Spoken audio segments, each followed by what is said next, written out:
I'm back. Sorry, it was a little bit longer break than I was able to get. I couldn't get kiddo to make up her mind what she wanted to eat for a lunchy lunch.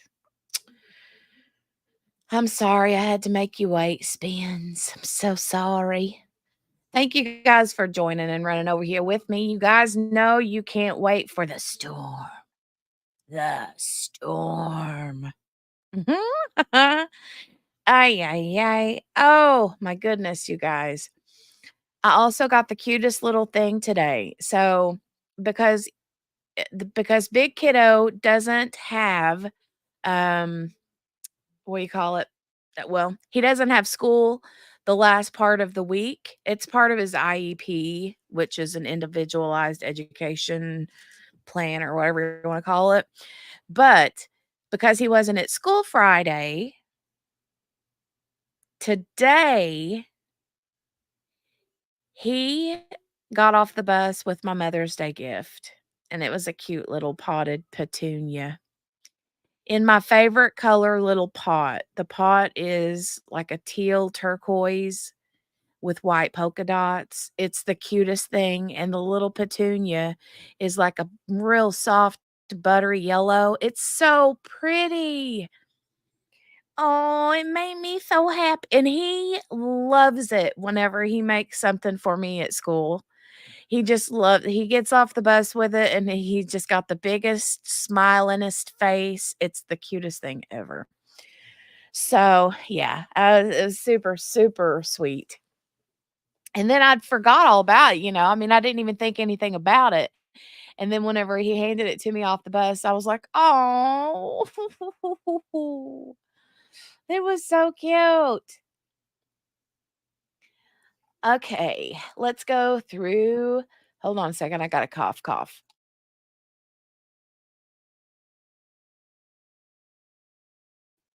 Okay, so we have a roll call. We got Chaloon is back, Henny's back, Miss King is back, Sherry, Lauren, Margaret, Spoons, Morgana, Banana. Oh, I know, right? My favorite color. It was so sweet. Hey, QB, welcome back, baby. Ay. Okay, here we go. And we have the stream back. All right. So I know that part of this testimony is going to be tough because I did sneak and watch part of it.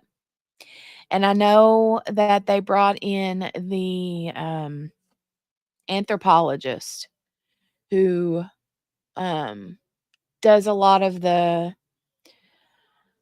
um, testing on the like bones, skeletal bones and stuff. So a lot of the testimony is going to be geared towards Tylee. So I'm going to go ahead and put a trigger warning up before I forget. So there's our trigger warning. But let's be fair, we also need a trigger warning for the storm, right? Okay. Are we ready to do this? We're going to put it in. We're going to start it out at 1.5.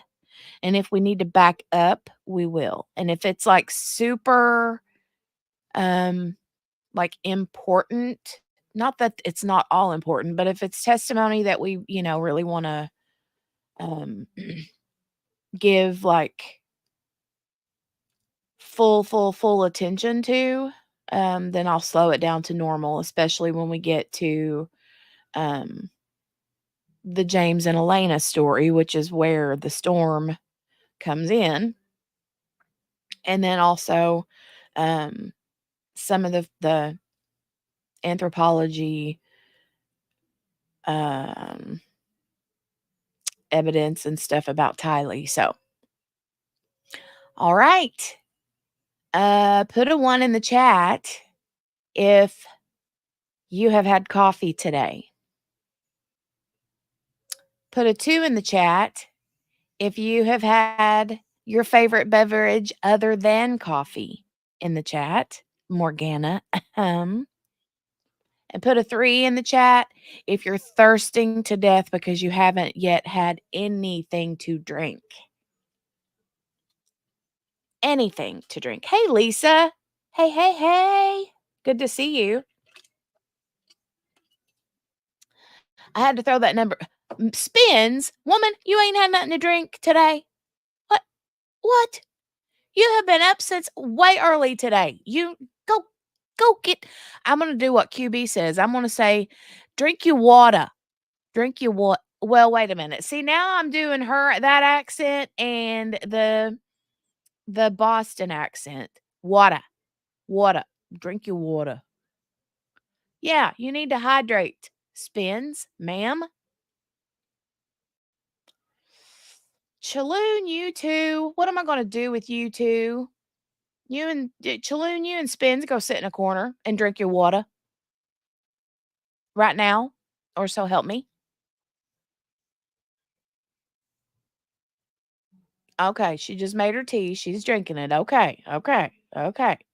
Spins, I need you to type in the chat that you're going right now.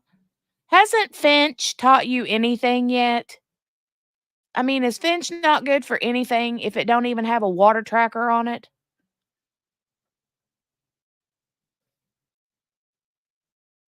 It's still 10:34 in the morning, Chaloon. You've been with us for a while. You should have had at least something to drink. Ay, ay, ay. Spin said she lied. She did have a few sips with her meds this morning. So, Lisa, how's that foot feeling? I hope it feels a little better today. All right. All right. Let's get started. Now that I've jumped on everyone for not hydrating, let's get started with Daybell. You can drink your water in the night. Chaloon, okay, okay, but still, you need to be drinking. All right. Well, that's good to hear, Lisa. I mean, I expect it to still be sore, but as long as it's a little better is better than worse, right? All right, we're going to hit the play button and we will begin. Let's go. Let's go. Let's go.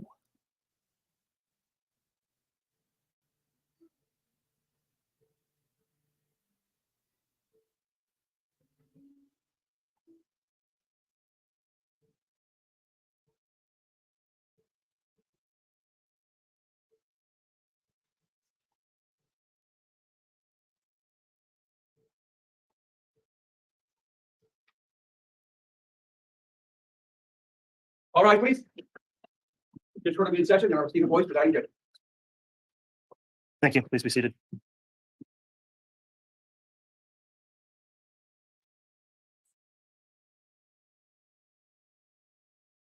All right, Mr. Bailiff, if we're ready, let's please have the jurors brought in.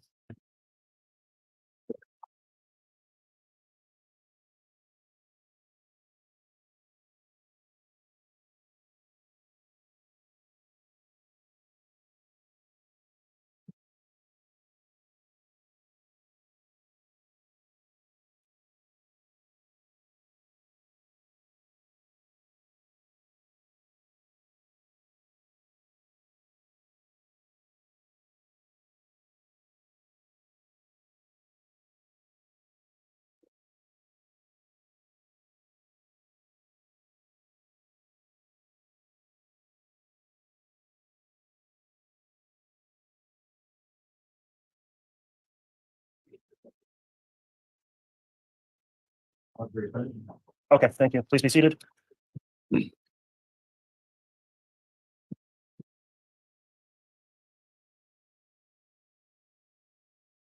All right, good morning, everyone. We are going back on the record on KCR 22-21-1623, State of Idaho versus Chad Guy Daybell. The prosecution's present, as well as the defendant and defense counsel. Court would note the 17 jurors are all present and each has signed their juror affirmation for today, indicating they did follow the court's admonishing instruction over the weekend. So thank you again for continuing to follow that instruction. When we left off on Friday, we were having direct examination of Agent Heidemann, and I believe we are continuing with that. Is the state ready to proceed with additional direct of the witness? Yes, Your Honor. Thank you. Okay, the witness can return to the stand.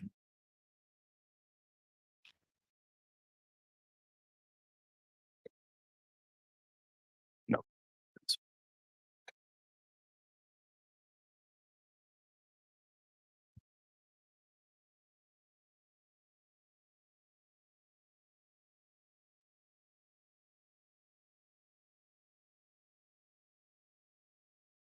All right, continuing then with direct examination of Tactical Specialist Heidemann, I'll remind the witness you are still under oath for your testimony. I'll just briefly inquire with the court's exclusionary ruling, did you watch any other testimony over the weekend of anyone else that's testified in trial? Okay, thank you for following that instruction. Ms. Blake, if you'd like to continue on direct, you may. Thank you. And Ms. Heidemann, just for the benefit of the jury, we were talking about the James and Elena story. Do you recall that? And who was James an alias for? And who was Elena an alias for? As part of your investigation, we talked about that you pulled portions of what appeared to be part of that story and pieced it back together. Is that correct? Did you also find some additional text messages that you documented somewhere else? And with those text messages, did you pull them over as written? And did that include pulling over the date stamp and the corresponding information? And Your Honor, I do not have this marked as an exhibit. I've showed it to defense counsel previously. I was going to show Ms. Heidemann portions of what I would purport to be part of her report to allow her to look at them. Okay. And if we want counsel to look first, that's fine as well. Yeah, let's have the defense review that, and this would be to refresh the witness's recollection. Is that correct? Yes, Your Honor. Well, in part.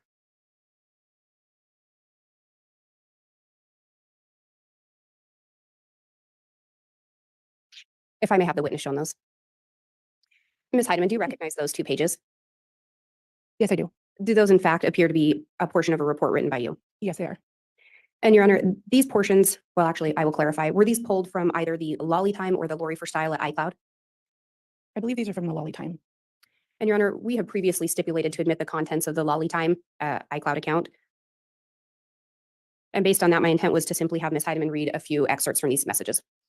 Any objection to proceeding in that manner, Mr. Pryor? No objection, Judge. Okay, the witness may do so. And Ms. Heidemann, looking at the first page there, that bottom text, can you indicate the date and time on that text? August 9th, 2019 at 9:29:47 p.m. UTC -6. And who was the message sent from? It's actually from a 515 number attributed to Chad. And who was it going to? Lori. And can you read just the last 2 sentences starting with "he kissed"? He kissed her deeply as their breathing slowed. They entwined their bodies and held each other tightly before soon beginning another powerful round of pleasurable bonding. And then if you turn to that next page, if can you indicate the date and time that first message was sent? And it's on August 9th, 2019 at 9:36:03 p.m. in UTC.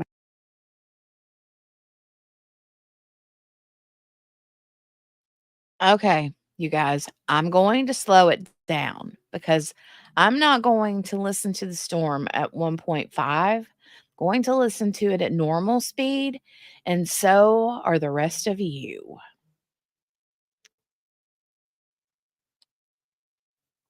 Right? Okay.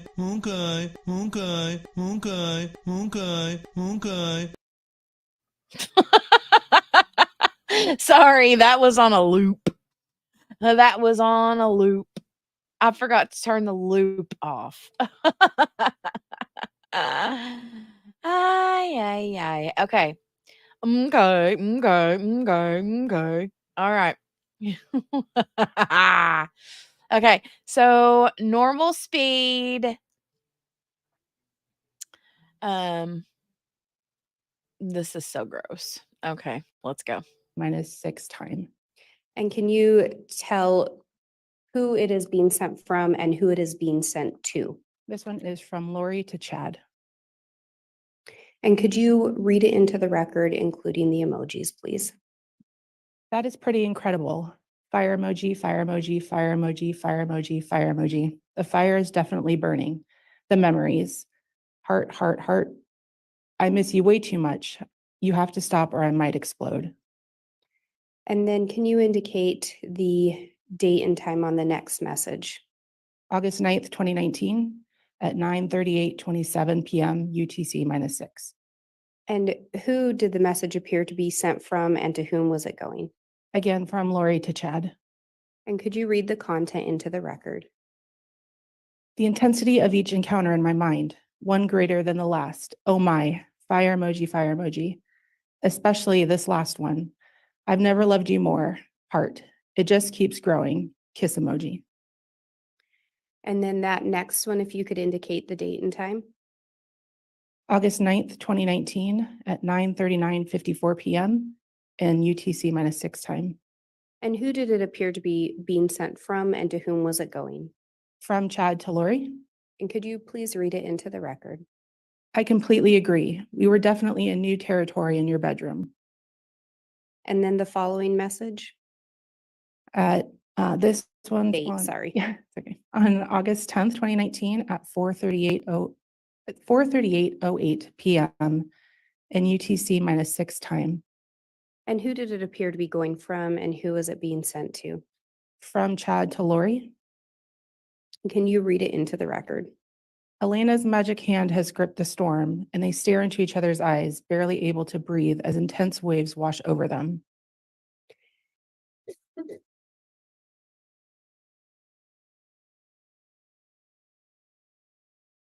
And through the investigation, did you learn what storm was a name for? It appeared to be a name for Chad's penis. And then the next message there, can you indicate the date and time? August 10th, waves wash over them. Time. And who did it appear to be going from and who was it being sent to? From Chad to Lori. Can you read it into the record? Elena's magic hand has gripped the storm, and they stare into each other's eyes, barely able to breathe as intense waves wash over them. Elena's magic hand has gripped the storm, and they stare into each other's eyes, barely able to breathe as intense waves wash over them. Elena's magic hand has gripped the storm, and they stare into each other's eyes, barely able to breathe as intense waves wash over them. Elena's magic hand has gripped the storm, and they stare into each other's eyes, barely able to breathe as intense waves wash over them. Elena's magic hand has gripped the storm, and they stare into each other's eyes, barely able to breathe as intense waves wash over them.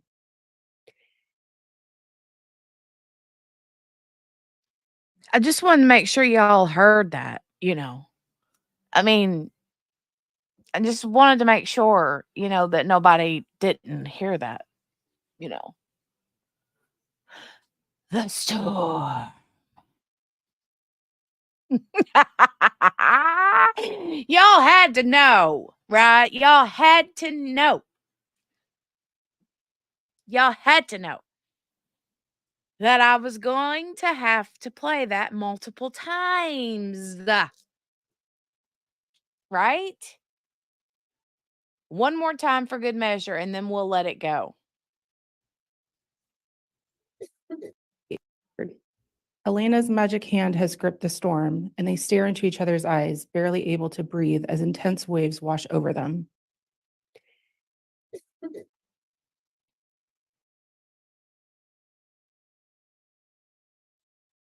And through the investigation, did you learn what storm was a name for? It appeared to be a name for Chad's penis. And then the next message there, can you indicate the date and time? August 10th, 2019, 4:38:45 p.m. in UTC -6 time. And who is it being sent from? And Okay, did you guys see his face? So when she says the word penis, John Pryor lifts his face up.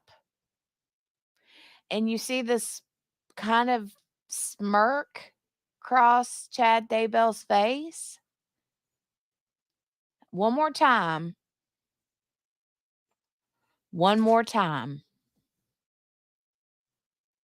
One more time. watch Chad's and John's face. Date and time. August 10th, 2019, 4:38:45 PM in UTC -6 time. And who was it being sent from and to whom? From Lori to Chad? And could you read it into the record? Yes, she did. M. And then the next message there, can you indicate the date and time? August 10th, 2019, 4:38:45 PM in UTC -6 time. And who was it being sent from and to whom? From Lori to Chad.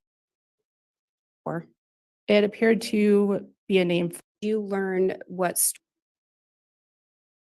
and through the investigation, did you learn what storm was a name for?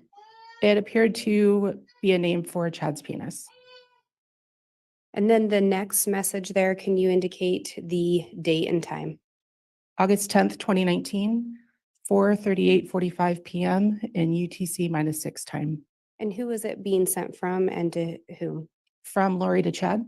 And could you read it into the record? Yes, she did. And did those appear to be a continual text thread? They did. They were chronological. It looks like there was probably a half a day or so difference. And then if you skip down to line 1033, Okay. if you could read the date and time into the record. 33. August 10th, 2019, 4:54:31 PM in UTC -6 time. And who did it appear to be being sent from and to whom was it being sent to? From Chad to Lori. And could you read it into the record? I love you, Elena. What a wonderful chemistry we share.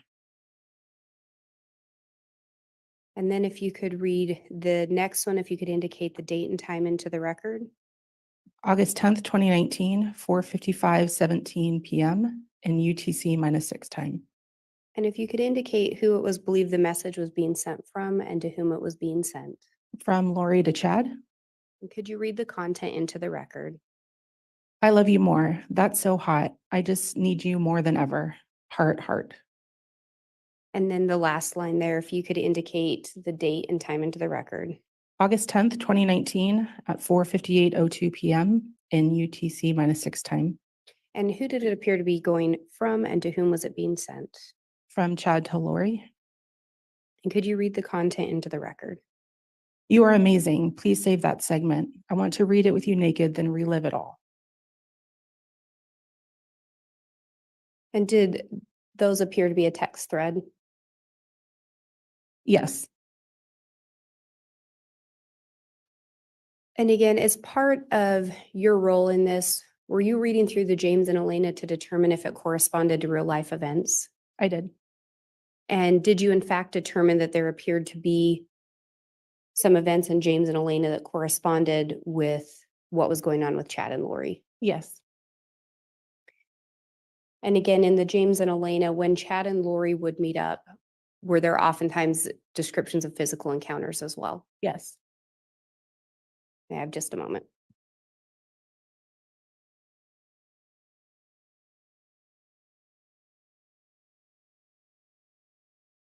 I have no further questions, Your Honor.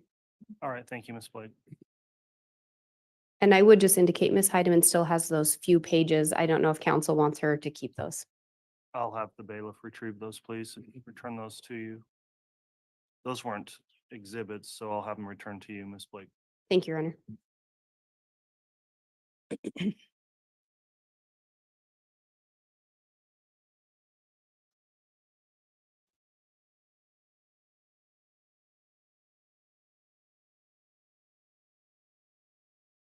All right, Mr. Pryor, cross-examination once you're ready. Start out early. How can I address you? May I also call you Miss Heidemann? Yeah. Thank you. Miss Heidemann, as part of the exhibit that the state described as the James and Elena story, were you able to determine whether there were chapter breaks in this story? In the emails that were sent, it appeared there were chapter 1, chapter 2. I forgot how many chapters exactly there were, but In some of them, yes, and others, no. Okay, so like if I'm referring to page 9, it says end of chapter 1, and then it starts as chapter 2. Right. So can we presume that this was another book that Chad was writing? I don't know if he intended to publish it. Okay, Doesn't. Not but sure. obviously referring to something as chapter 1 and then breaking it up and describing chapter 2 as the start of the next series, that would seem to suggest that at least there was an intent to put this in book form, correct? Objection, Your Honor, calls for speculation. Sustained. Is there any indication, any of the emails, that the intent of this was to write a book? Not that I could tell, no.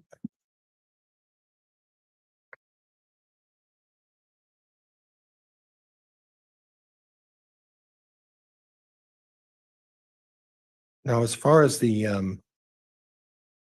search for the word malachite, you mentioned that Chad looked at that in March of 2018, correct? Correct. He didn't know Lori Vallow at that point, correct? Correct. And then it was Lori Vallow who initially did the searching for the malachite, correct? I would have to look back at the report to figure out which days. And then was as far as first. the correspondence is concerned, Chad Daybell's, one of those was his response to the Lori Vallow searching for malachite. I'm sorry, what was the question? Lori Vallow searched at least did most of the Google searching for the malachite. Would you agree with that? I don't know about counts. Okay. Who did the most searches? I don't know. I'd have to look at my report again. You talked about the temple records and you provided a long list of temple records. There was a frequent visit by Chad Daybell to the temple, even when he wasn't visiting with Lori Vallow. Is that correct? Yes, that's correct. He was a regular attender of the temple. That's correct. Okay. Regardless of his infidelity or the affair that was going on, he was still attending the temple, correct? That's right. Okay.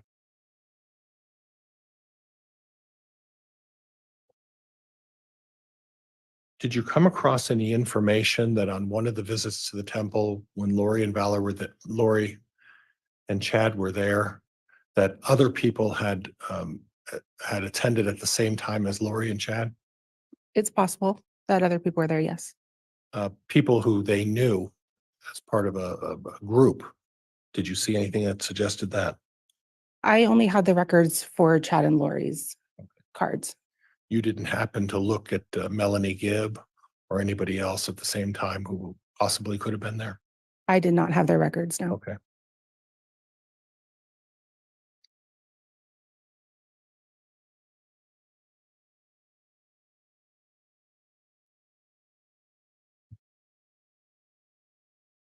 That's all I have. Thank you. All right. Thank you, Mr. Pryor.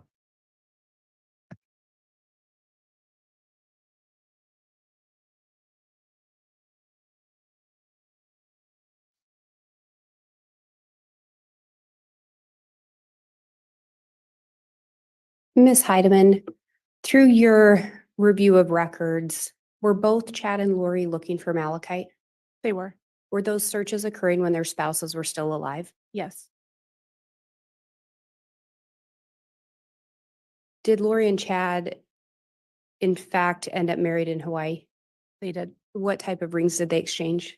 Malachite rings. Were Melanie Gibbs' kids missing? No. I have no further questions. All right. That will conclude the testimony then of this witness. Witness has been returned after previously testifying. Does the state have any intention of calling the witness at any other time going forward? No, Your Honor, she may be released. All right. From the defense, can she also be released? Is there a subpoena, Mr. Pryor? Yes, Your Honor. Okay.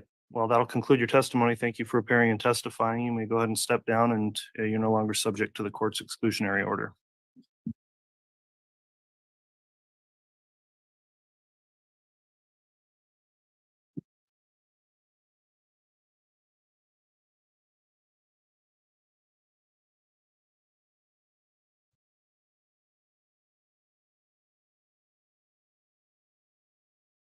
All right, the state can call its next witness. Judge, at this time, the state would call Dr. Angie Christensen.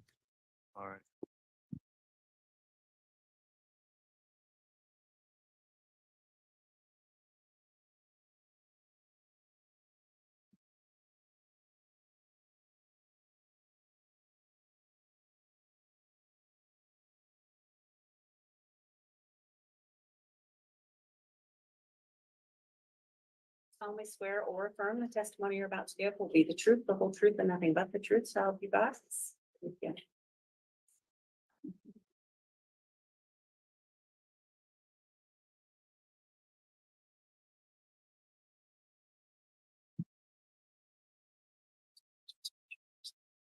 Next, be clear. Right there, and there's a coin ring. Wonderful. Thank you. Mr. Wixom, Mr. Pryor, could I have a very brief sidebar, please?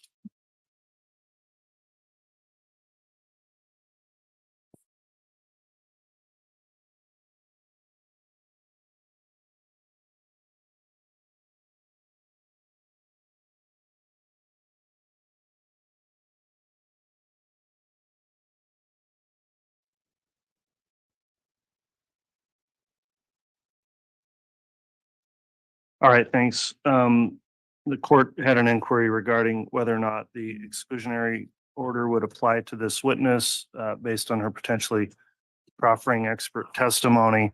I think at this point it would apply. However, going forward, it may not. So with that in mind, since the witness has been sworn at this time, Dr. Christensen, I will just inquire, have you been watching or viewed any of the testimony that's taken place in this trial since it started? No, Your Honor. Okay, have you talked to anyone else about testimony they've provided? No. Okay, well then, Mr. Wixom, if you'd like to proceed on direct, you can do so. Thank you, Your Honor. Ma'am, will you please state your full name for the record? My name is Angie Christensen, and Angie is spelled A-N-G-I. Christensen is spelled C-H-R-I-S-T-E-N-S-E-N. And ma'am, your title is doctor, isn't it? Yes, Right. And can you explain to the jury, what are you a doctor of? I have a PhD in the area of anthropology. And where do you work? I work at the FBI laboratory in Quantico, Virginia, How long have you worked there? since September of 2004, so almost 20 years.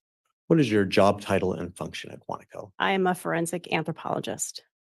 Could you briefly explain to the jury what work does a forensic anthropologist do? Yes, forensic anthropology is actually a pretty broad field involving the examination and analysis of human skeletal remains or potential human skeletal remains.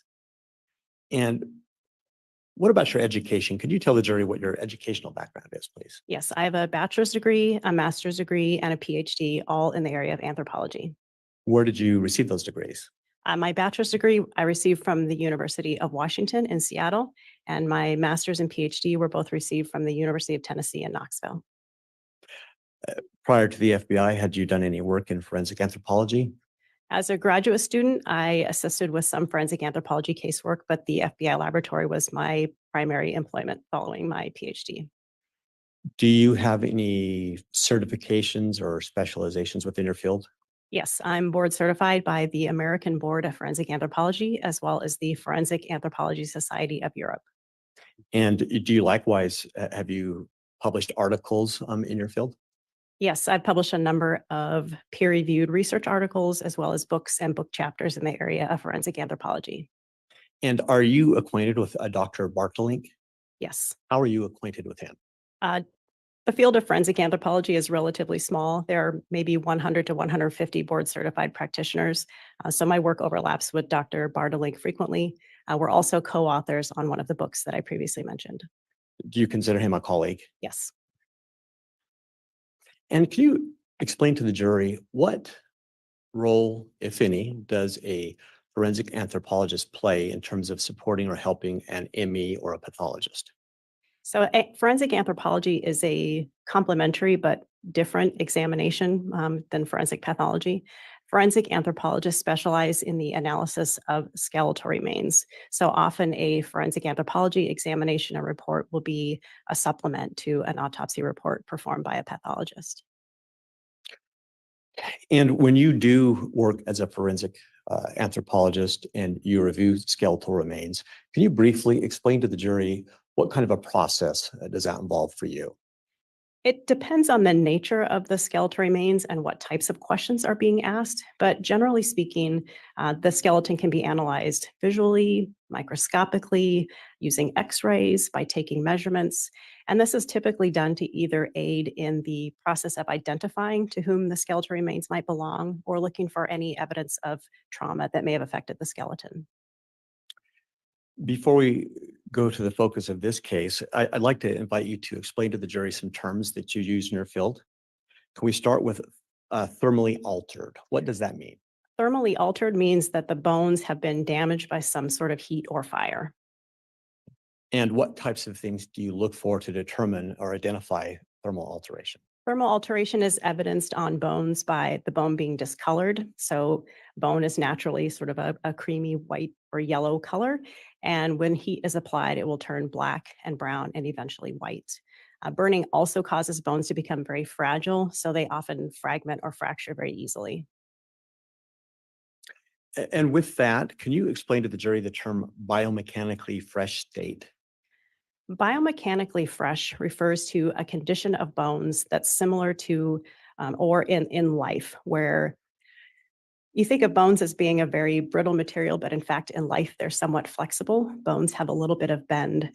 So a biomechanically fresh bone still has that bending sort of quality. A bone that is much older, that's become very brittle, will fracture in a different way. Imagine, for example, a fresh twig versus a dry branch. So that fresh twig, if you try to bend it and break it, it's got a little bit of bend and give and doesn't break the same way as that dry stick if you try to bend it and break it. So bone that's biomechanically fresh still has some of that bendable quality. And what about the term sharp trauma? How does that apply to your work? Sharp trauma refers to a force applied to a bone from an external source by something that is with a very small surface area, typically a sharp or beveled edge. And perhaps you've already included this, but if not, could you explain more? If you identify a bone that's been hinged or bent, what does that mean? A hinged or bent bone means that the trauma occurred when that bone was still in that biomechanically fresh state, so had that bending quality. What does that, how does that factor into an analysis? For example, if you identify a bone that you believe to have been hinged or bent, what does that tell you as an anthropologist? It tells me that the trauma was imparted when that bone was still in that fresh state, so may have been at or around the time of death. But bone can still retain those biomechanically fresh properties into the postmortem period. So I can't say for certain when that trauma happened with respect to the death event, but when the bone was still in a biomechanically fresh state. And perhaps you've done this, but can you explain to the jury the term perimortem? What does that mean? Perimortem means at or around the time of death. But as I mentioned, this is used a bit differently in anthropological contexts compared to the way a pathologist or medical examiner might use it, because I'm only looking at the skeletal tissues, not any of the surrounding soft tissues. So determining when trauma occurred to a bone, I can only look at how the bone reacted to that force. So perimortem refers to it occurring in that biomechanically fresh state, but that could have happened shortly before the death event, at the time of the death event, or sometime after. And the term postmortem, can you distinguish perimortem from postmortem and the factors you look at to make the distinction? Yes, so postmortem refers to occurring after the death event. And anthropologically speaking, postmortem trauma would be evidenced by bone having that more brittle quality, like that dry stick. It's going to fracture differently because the bone has become dried. And in your work at the FBI, do you recall receiving a referral from the Ada County, Idaho coroner's office?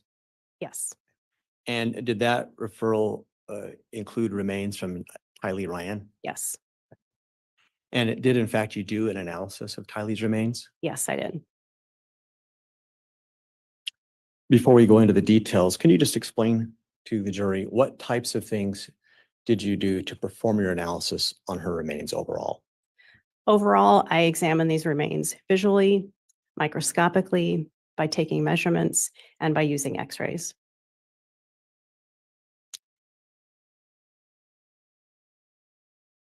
Your Honor, at this time, I have what has been previously marked as States Exhibit 181, as well as States Exhibit 182.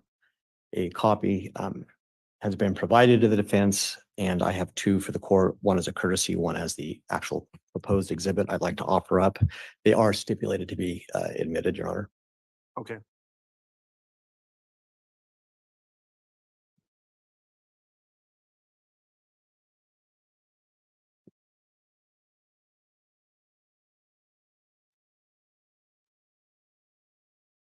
And perhaps I'll clarify, Judge, 181A through I are documented photographs of Tylee's remains, and 182 are just a couple of demonstrative exhibits of a human skeleton, for the record. All right. Not to interrupt things again, Mr. Wixon, but I want a quick sidebar if I could and look at these. Certainly.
For some reason, they're not playing audio.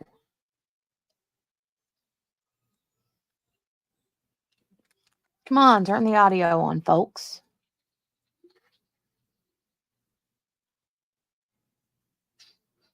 Let me skip through till they figure out that they don't have their audio on.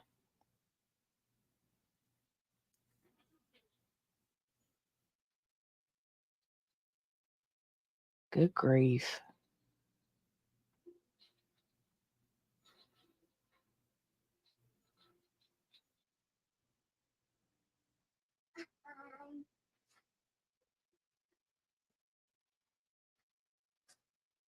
Sharp alterations. There we go.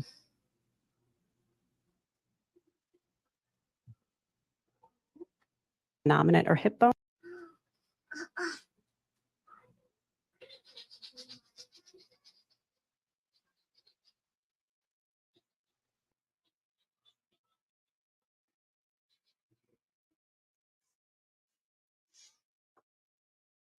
Indicate with your pointer to the jury which bone specifically we're looking at. Yes, so it's the left innominate or hip bone, which is this bone right here.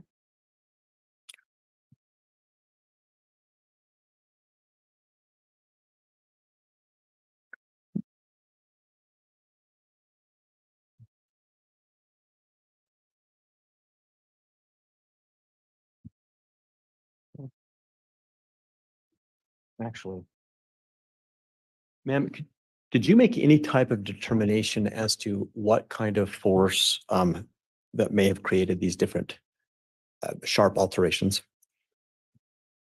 At this point, there hasn't been sufficient foundation to support that kind of conclusion. Sustained. Ma'am, when you identify sharp trauma in bones, what different types of trauma can occur? Trauma to bones is typically categorized as one of several general categories of force. Typically either blunt force, which is a force imparted by an object moving at a relatively slow speed with a relatively large surface area. High velocity projectile trauma is a result of force that occurred over a relatively small surface area from something moving at a high rate of speed. Sharp trauma refers to trauma that was imparted to bones by something with a pointed or beveled edge. And thermal, sometimes called trauma, usually called alteration, which we've discussed, results in fracturing and discoloration of the bone. In your analysis of Tylee's remains, were you able to identify what you believe to be either blunt or sharp trauma? I identified numerous sharp traumas. Are either of those depicted in this photograph here? Yes, 5 of them are depicted in this photograph. Could you identify with each 1 through 5 what you believe to be either blunt or sharp trauma? All of them indicated here are sharp trauma. Okay, thank you.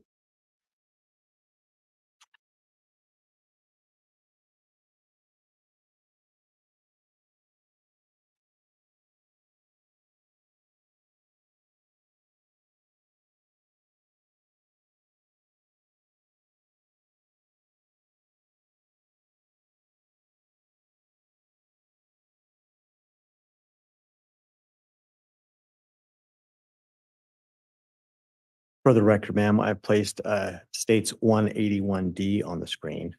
Can you explain to the jury what did you document in that photo? These are not photos, but these are images of a CT scan of the same bone that was shown in the previous photographs. And a CT scan is simply a bunch of X-rays that are stacked together to make a 3-dimensional image. So in this case, what I was looking at during my examination was a 3-dimensional file that I can rotate and manipulate. And what you're seeing here are 2-dimensional screen captures of that 3D file. Okay. And can you indicate exactly what it was you were documenting in the photo? In this, CT scan, sorry. yes, in this CT scan, again, I'm documenting the condition of the remains during my examination, including the assessment of the sharp traumas. And could you explain some of the marks that we see with your laser pointer? I don't have them annotated here as I did with on the numbering as in the photographs, but some of those sharp traumas can be seen, for example, here, here, here, one here, and here. And is this the left or the right side of the bone, the pelvic bone? This is the left side. Anything else that you believe this documents? No.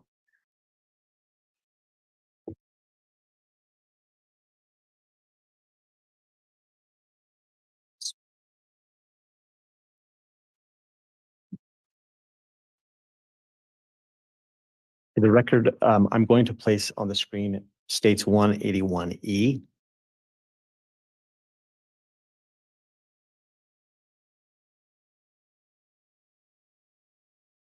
Do you explain to the jury what that photograph documents? These photographs document detail or close-up views of the same sharp traumas depicted in the previous 2 images.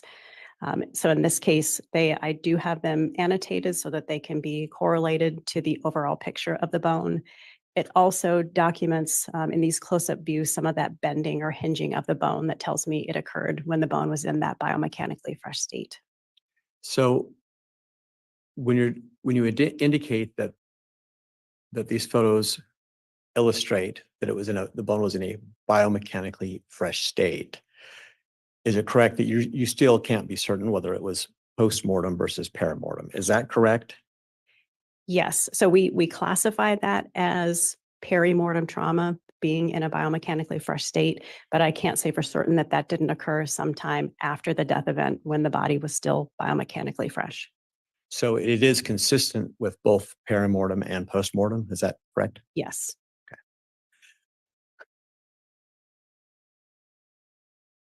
One moment, please.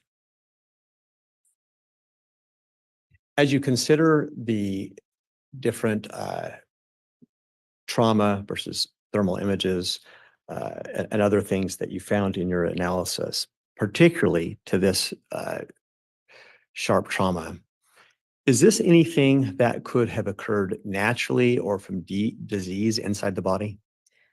No, sharp traumas are something that is caused by an external force that's imported on the remains, and disease processes have a much different appearance where the bone is responding to that disease. And in your experience and background, do you have experience identifying potential trauma that is a result of dismemberment? Judge, Yes. I'm going to object at this point. It's becoming leading. Overruled. I'm sorry, can you repeat the question for me? In your background, do you have experience in identifying injury to a bone that could occur from dismemberment? Yes. What do you look for to determine signs of dismemberment?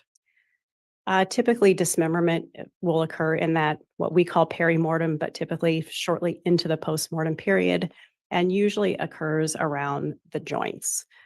Because typically the purpose of dismemberment is to break the body into smaller portions or remove portions that might be easily identifiable. So in fairness, in your evaluation of Tylee's bones, did you determine any of these alterations to be consistent with dismemberment? No, And why not? because they all occur around the pelvic region, which isn't a region that you would typically see sharp traumas if somebody were trying to dismember the body. And in these particular areas where there is sharp trauma, did you find any indication of thermal damage? Not in the direct area. So there are some portions of the hip bones that have some thermal alteration, but all of the areas with these sharp traumas are unburned. Do you recall as you sit there approximately how many bones of Tylee's were included in the remains that were sent to you to evaluate? I don't remember exactly. I think in this case, more than 100 bones were submitted, but some of these bones were so broken and thermally damaged that I wasn't able to conclude that they were definitively human in origin. I'm not sure of the exact number that could be identified to Tylee. Can you explain to the jury why is it that some bones would have been more thermally damaged than others? When a body is burned, there tends to be a pattern that's typical of which areas are damaged first. And basically, it's just areas that have less soft tissue and other covering, protecting the remains tend to be burned first. So, for example, the top of the head, the fronts of the knees, the elbows, these areas have very little soft tissue protection. So, if exposed to fire, they will burn first. Areas of the body that tend to burn last are those that are better protected by other muscle and tissues. For example, the thorax, including the pelvic region. And ma'am, on this particular exhibit, if you'll note for the top, do you see the notation of item 16? Yes. Okay, what is that referencing? That references the fact that when evidence is received by my laboratory, every item of evidence is given an item number. In this case, that bone happens to be designated item 16. And in item 16, if I'm correct, that is primarily documentation of sharp trauma, correct? Yes. So this, I think you've indicated there's some thermal damage in this bone. Yes, I believe there was some thermal alteration to the top part of the hip bone. Thank you.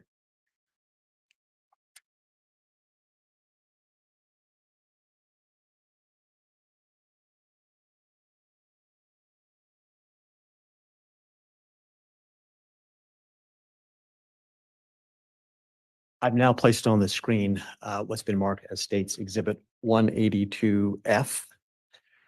Can you explain to the jury what is this a photo of? These are photos documenting the right hip bone or innominate, which is designated item 19. And I notice approximately 6 notations in this photo. Yes, these I've designated the sharp traumas that I identified as 1 through 6. First of all, can you indicate for the jury, sorry, on the bottom there, do you see a notation of item 19? Yes. And what does that number represent? Again, that's just a number that was designated to represent this item of evidence at my laboratory. And so that's an FBI indicated number. Is that fair? Yes. Would you just briefly, with your pointer, go through numbers 1 through 6 and just explain to the jury what you're documenting here, please? Again, my photographs are documenting the condition of the remains as I receive them, as well as, in this case, a number of the sharp alterations. You see here depicted numbers 1, 3, 4, 5, and 6. I believe number 2 is shown in another photograph, but just isn't visible from this view. Maybe just what do we see in item number 1?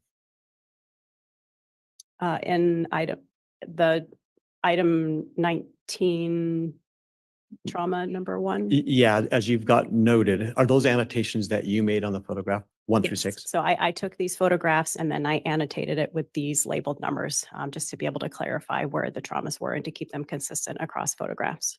And what kind of trauma is number 1? Number one is sharp trauma. It's a bit difficult to see with the glare, but it's there at the end of the arrow.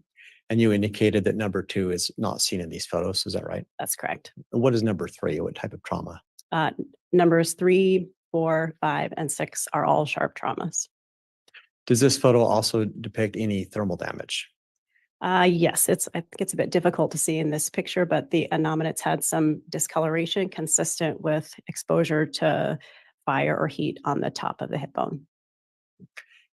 And I don't recall if you said or if I asked, but which particular bone is this in the body? This is the right anominate or hip bone. And again, going to 182A, will you just point that out for the jury, please? Yes, so that's this bone right here, the right side of the hip. And is that the front side of the hip or the back side? This picture is depicting the front of the body. Let me ask a better question. Is your photo a depiction of the front or the back? The neither. This one is basically from the inside or the medial side, and this one from the lateral or the outside. Okay, thanks.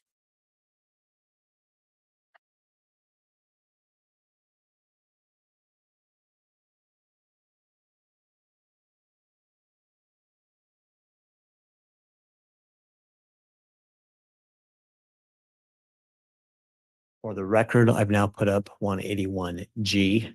Can you please tell the jury what you were trying to document in that photo?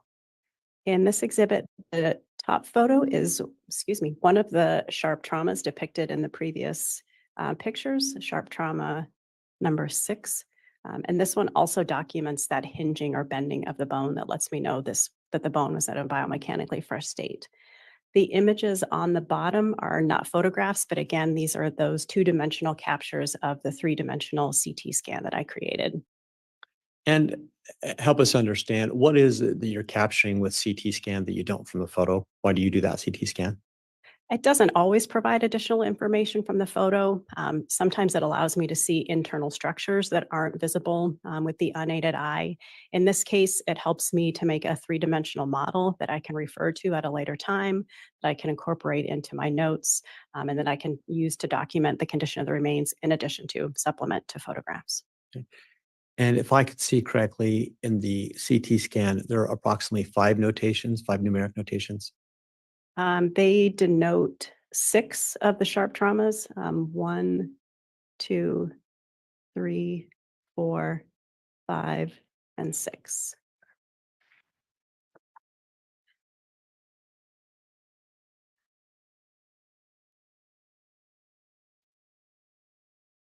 For the record, I'm placing up. Actually, let me go back. I'm sorry. On 181G that we just had up, I just put back up there. What is the internal FBI item number on the bottom? That is item number 19.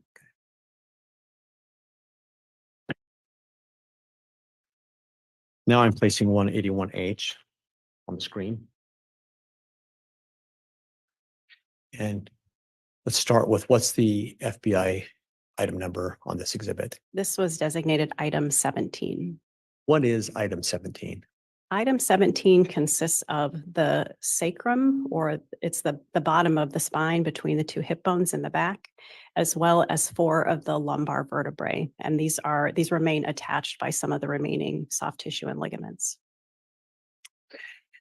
And back overall, when you receive these remains into the FBI, can you briefly explain the process when Quantico intakes a reference item from an outside agency? What's the process? Yes. So when evidence is received by the FBI laboratory, it's first delivered to our evidence management unit.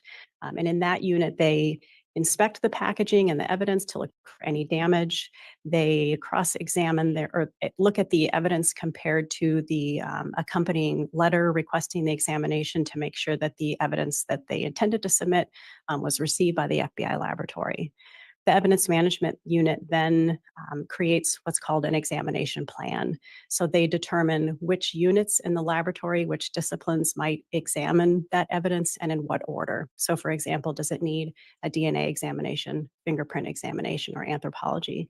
And they then have the evidence routed to that evidence for examination. And when remains are received, is it common for tissue to still be remaining on bones? I wouldn't say common, but it happens sometimes in anthropology cases, yes. So when in those instances, whether there is tissue, what's the process to either remove it or leave it on? Can you kind of explain that some more, please? It depends on the nature of the examination and how much tissue is remaining.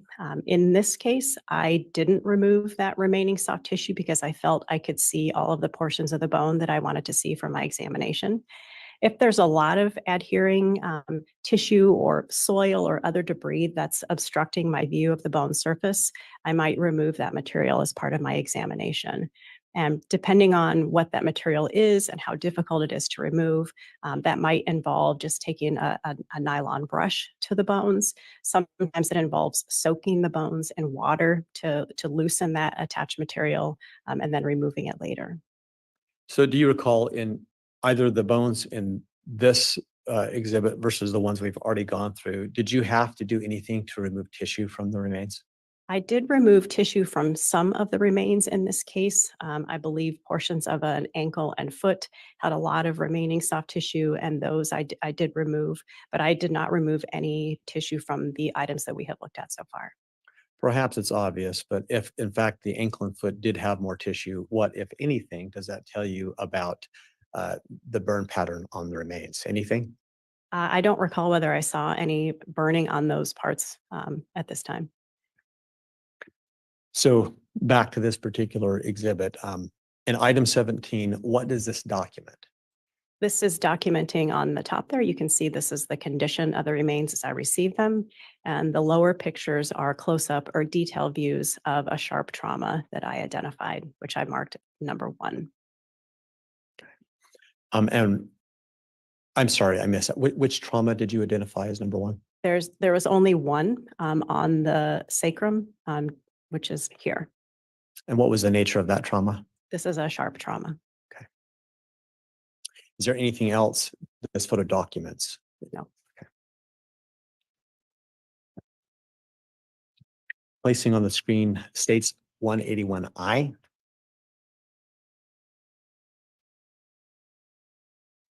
Can we start by indicating on the bottom, what item number is that? This is item number 17, so the same item that was depicted in the previous slide. Okay. And what is this, an X-ray, a CT scan? This is an X-ray, so not the 3-dimensional CT scan with X-rays stacked together, just 3 X-rays from different views. Why in this instance did you use an X-ray instead of a CT scan as opposed to with some of the other exhibits? In this case, I'd only identified visually the one sharp trauma. So in this case, I was just using the X-rays to see if there were any foreign materials or other traumas that I hadn't seen with the naked eye. Did you identify anything like that? I found nothing in addition to the one sharp trauma that I had already identified visually. So is there anything else that this documents at all? No.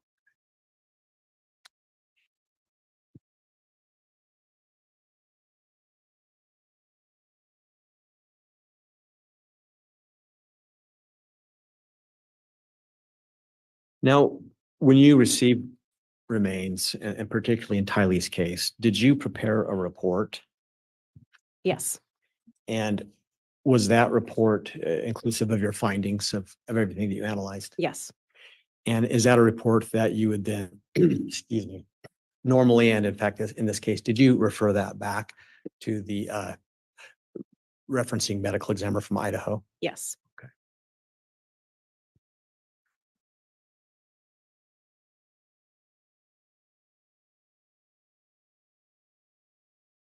May I have just a moment, please, Judge? You may.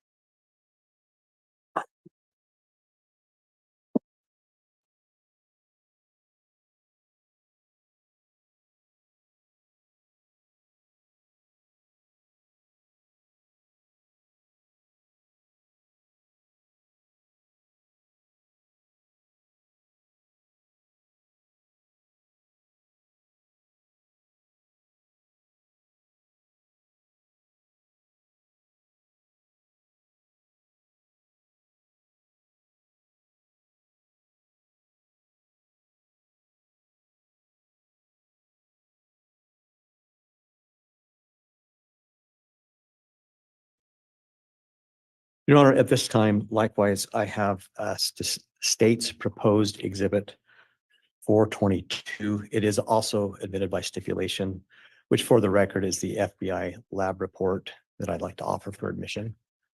I've got courtesy for the court, the proposed exhibit, and then a copy for the defense.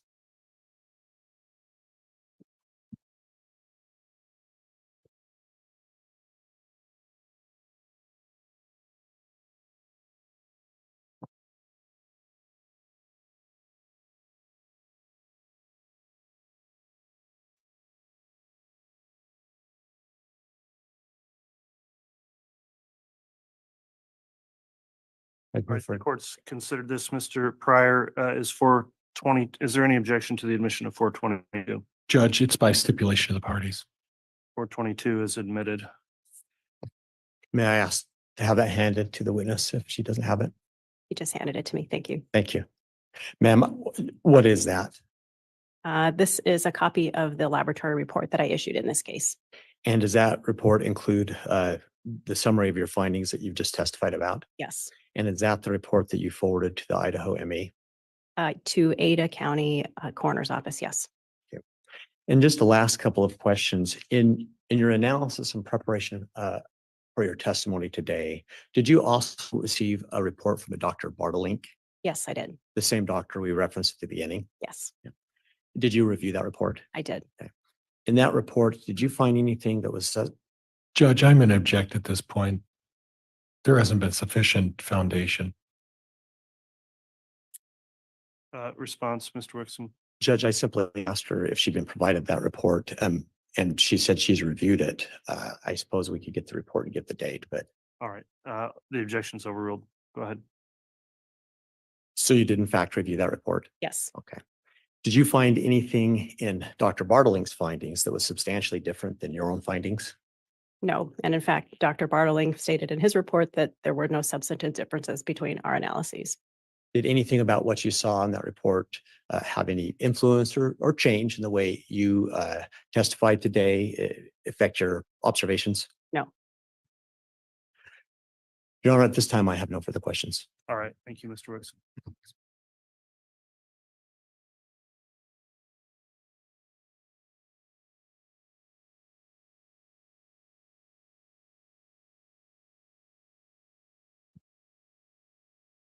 All right, Mr. Pryor, cross-examination. Thank you, Your Honor. Good morning, Doctor. Good morning. You mentioned that you published an article or a book with Dr. Bartelink, Yes. and counsel brought this up. Obviously, Dr. Bartelink is the defense expert in this case. Is that right? To my knowledge, yes, that's what I've been Well, advised. you did read his report, right? Yes, I And did. his findings, Yes. and you find that your findings are consistent with Dr. Bartelink's?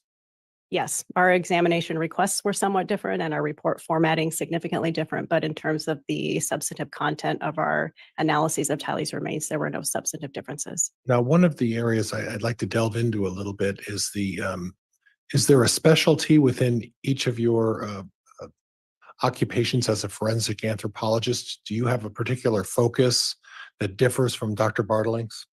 Not especially. Most anthropologists, especially those who are board certified, have a core set of knowledge and expertise. A lot of my research has been in the area of skeletal trauma and skeletal imaging. And are you aware of whether a lot of what Dr. Bartelink's focus has been on throughout his career? Not specifically, no. I'm familiar with some of his work, but I do not have access to his reports or findings. Okay, and you Mr. mentioned that, Pryor, I apologize to interrupt, but could I get a spelling on Dr. Barteling's name, please, if you do have it? I do, Judge, Bartelink. Thank you. Dr. Eric Bartelink. Okay.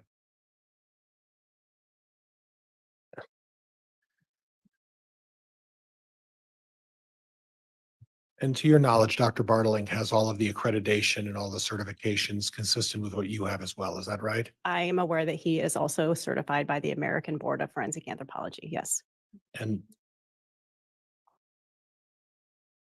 absolutely. I'm aware that Dr. Bartelink is certified by the American Board of Forensic Anthropology. this is not a large group of folks that focus in this particular area, is there? It's a relatively specialized area. Yes. And would it be fair to say that you know most of the folks within your specialty and have either interacted with them or consulted with them or worked with them? Yes, many or most, yes. And again, Dr. Bartlink is one of those which is qualified within your specialty. Would you agree with that? Yes. Okay. Now you mentioned the postmortem carnivore marks. Yes.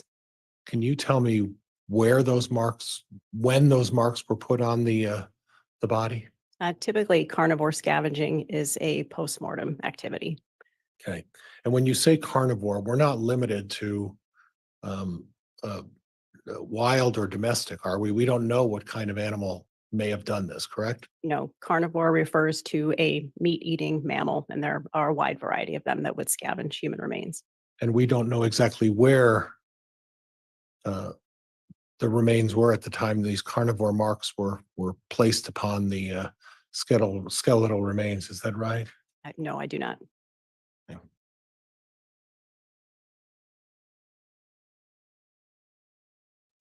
Can you describe to me, just in general, the, if any, parts of the skeletal that were not discovered as part of this examination? Well, in terms of the discovery, I can't say. I can only speak to what evidence was submitted to me at my laboratory. But there were a number of parts of the skeleton that were missing or absent. Most of those, I mean, consistent with the burn pattern that we talked about earlier, where portions of the body are more susceptible to burning and fracture.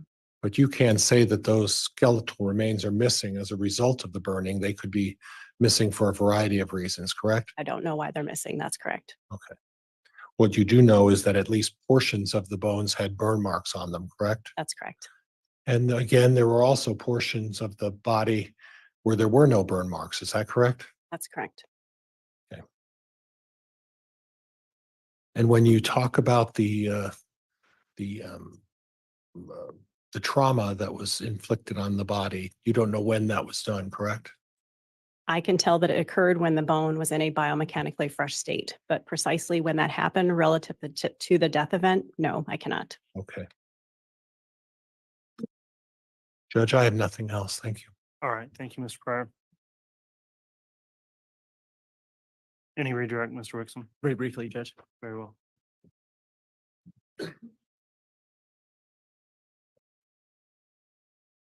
Ma'am, in your testimony with me a few moments ago, you referenced that there was a number of remains and bone fragments that have been sent to you. Is that correct? Yes. Okay.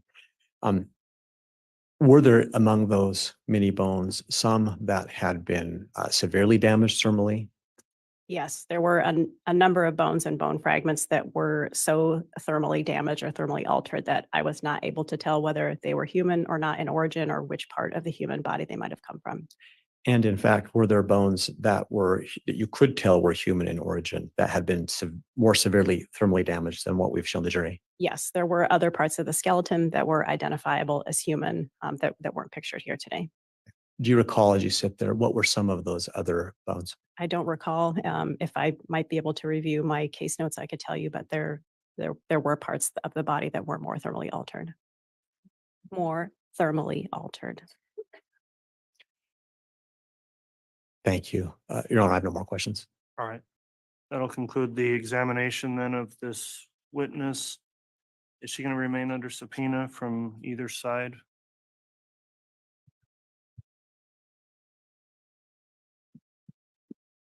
Judge, at this point, I think we would want to keep her on subpoena. She's not a likely recall, but we would have her stay on subpoena. Okay, and so you will remain under subpoena in terms of whether or not the exclusionary rule would apply for any expert testimony. I'll leave that up to the state to advise the witness, and we'll review that matter if she is recalled to the stand. You may go ahead and step down. Thank you for your testimony. Thank you, Your Honor.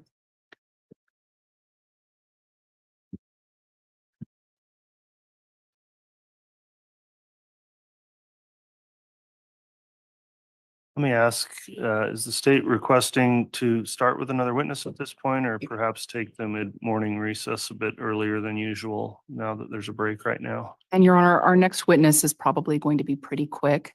I'll defer to the court on whether or not the court would like us to get that done or take the break now. Any requests from the jurors now or later? Doesn't matter. Now? No. I didn't get a good read, but I don't know. You say it'll be a quick witness? Okay, thank you. Let's call the next witness. Thank you. State would call Ashlyn Rend.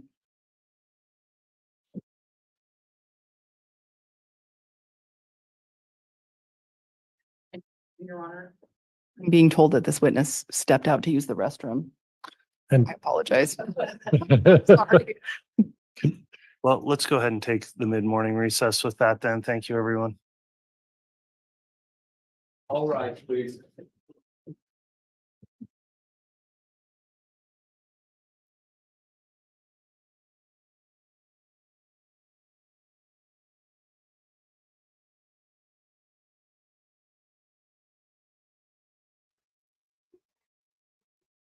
I'm glad you guys are letting me know that you're good. And like I said, I know that this is tough. Mm, mm, mm, mm, mm, mm. It's really, really tough.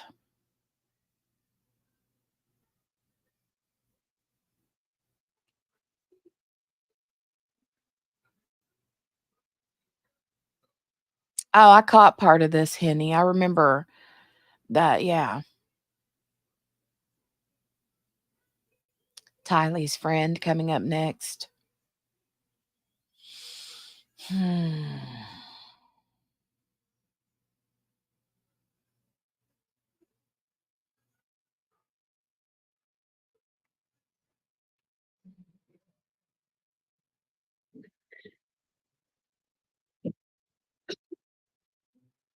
All right, thank you. Mr. Bailiff, we could have the jurors brought in once they're ready.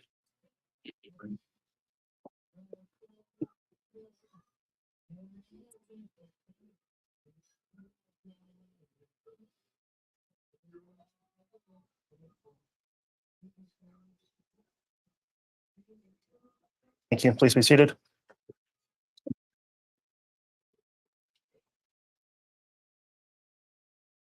All right, the state can call its next witness. We're back on the record. I'll mention CR 2221-1623, State of Idaho versus Chad Guy Daybell just concluded our mid-morning recess. And if the state has another witness, we can call them. State would call Ashlyn Rend, Your Honor. Very well.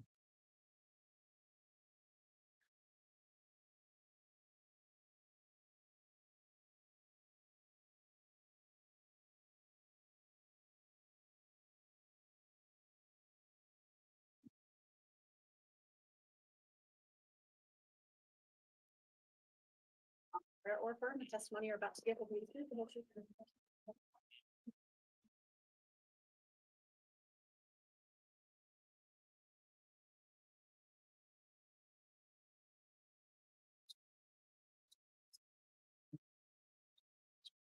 the truth. Okay. All right, I'll note the witness has been sworn. Before we proceed with testimony, let me just inquire, Ms. Rend, have you watched any of the trial testimony on the broadcast of this trial or seen anything in person here since this trial started? No, sir. All right, have you talked to anyone else about testimony they've given during trial? No, sir. Okay, thanks for answering those questions. Ms. Beatty, if you'd like to inquire, you may. Thank you, Your Honor. Can you state your full name and then spell your last name? Yeah. My name is Ashlyn Renee Rend, RYND, Where do you live? Chandler, Arizona. How long have you lived in Chandler? 22 years now. Did you know an individual by the name of Tylee Ryan? I did, yes. How did you know Tylee? We were best friends in high school. Do you remember approximately what year you met Tylee?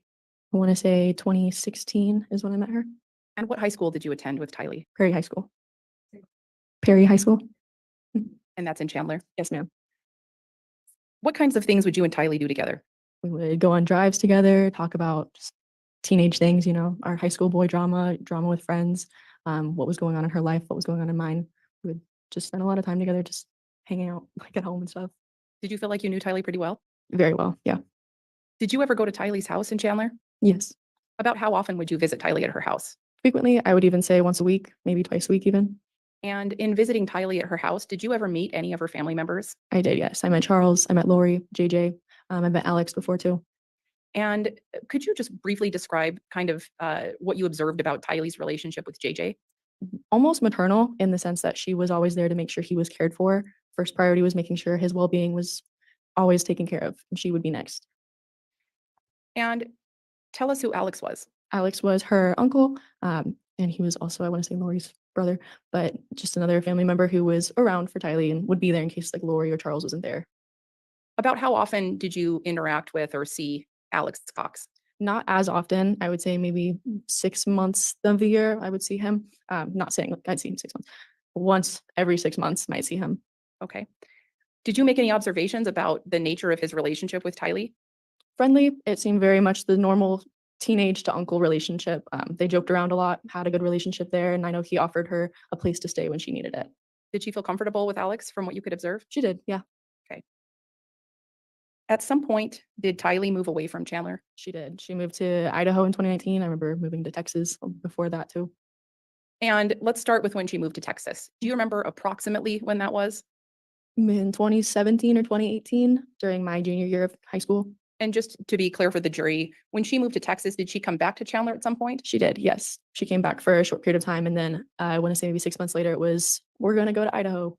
So while she was in Texas, did you stay in contact with her? Yes, yeah. And when she returned to Chandler, did you continue to spend time with her? Yeah, the second she got home. Mhm. Do you remember approximately when Tylee moved to Idaho? That must have been, I want to say sometime in September of 2019, end of the summer. Did you stay in contact with Tylee after she moved to Idaho? Tried to for the 2 weeks that I had. And then after that, it kind of fell off, so I wasn't able to. Your Honor, if I could have just one moment. Yes.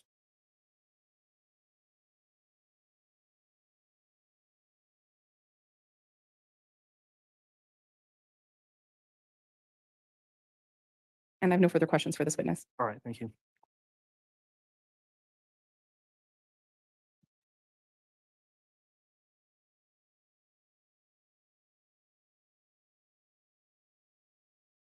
Mr. Pryor, you can cross. Thank you, Your Honor. Good morning, Ms. Rind. Morning.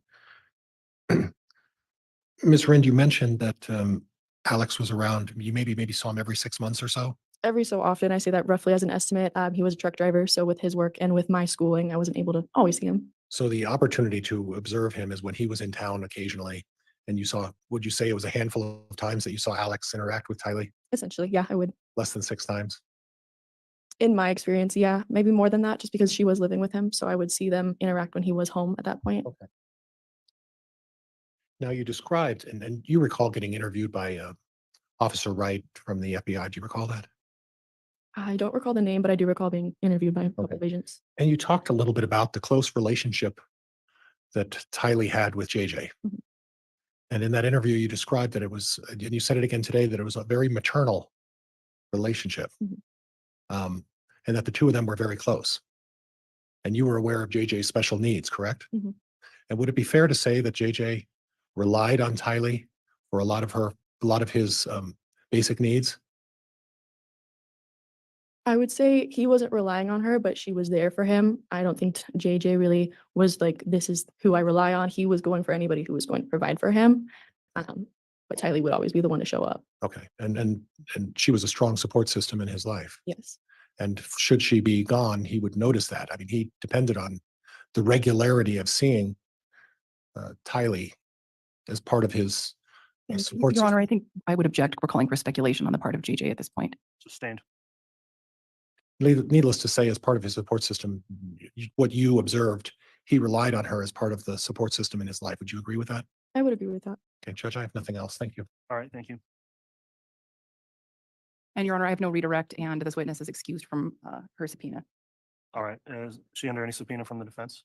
She is not judged. She's excused. Okay, thank you for appearing and providing testimony today. You can be excused. Thank you. You're welcome.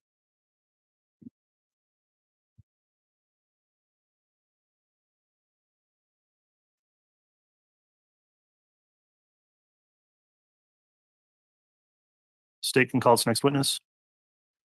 Judge, at this time, the state calls Dave Senserbo.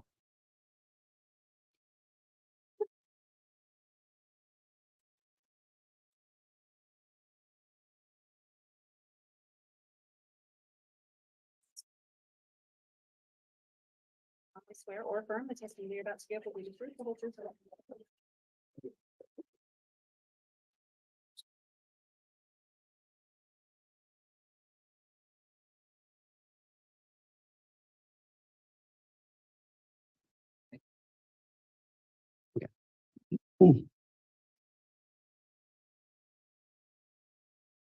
All right, now that the witness has been sworn, let me just inquire, have you been observing any of the trial testimony that's taken place in this case? No, I have not. Have you talked to anyone else about any testimony they've given? No, I have not. Okay, thank you. Mr. Wixom, if you'd like to inquire, you may. Thank you, Your Honor. Sir, will you please state your full name and spell it for the record?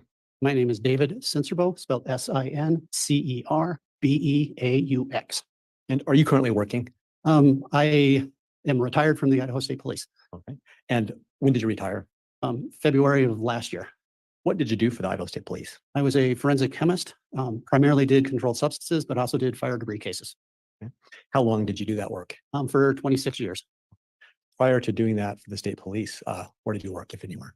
I worked as a environmental chemist down in California for 10 years with two different organizations, And how many years did you spend working for those two organizations? about 10 years. What did you do for them? With the exception of what I was analyzing for, I was basically analyzing for gasoline and some pesticides. And can you, let's go back to your work for the Idaho State Police. What types of cases did you become involved with where you would analyze accelerants? Suspected arson cases is the simplest thing. Could you just describe a typical case that would come in for that kind of analysis and what you would do to analyze? Typically, the evidence would come in a friction lid can, basically a paint can. It could come in a couple different ways. Occasionally we would, but primarily be in these cans. They would come in, they would contain, lack of a better word, fire debris, basically burnt stuff. Sometimes soil, sometimes building materials, just kind of a variety, sometimes clothing. And then we would do our analysis on it and determine whether or not it contained a ignitable liquid. What would the analysis process be in that situation? What we would do is once we received the can, basically the analyst, we would look at it, check to make sure it was in a sealed condition. We would open it up, make a quick observation of what was actually in the inside. We would check to see if there was any significant odor of a ignitable liquid, basically gasoline, paint thinner, or something like that. We would then put into the can a charcoal strip and basically suspend that up above the material. Reseal the can, make sure that it's all sealed tight. We would put it in the oven for about 4 hours at roughly 70 degrees centigrade. Heat it up for that 4 hours. Once it was done, we'd take it out, let it cool down to room temperature. We would then reopen that can, take out the charcoal strip, put it in a little vial, add some solvent to it, and then we would run that solvent on an instrument called a GCMS. And the GCMS would tell us primarily whether or not there was a ignitable liquid in it, ignitable liquid. And then from there, we would compare that to a known standard, and that's how we would make our identification. Could you briefly explain to the jury how the GCMS works? Sure. The GCMS is a two-part instrument. The first part's a GC. It's called a gas chromatograph. And what it is a temperature-controlled oven that has a special column on the inside of it. The solvent that contains our unknown will basically be volatilized, the gas has been sent through that column, and that column will separate out organic molecules primarily by molecular weight, i.e. the small lightweight ones go through faster, the heavier ones take more time. Once the separation has been done, it goes to the mass spectrometer, which is the MS.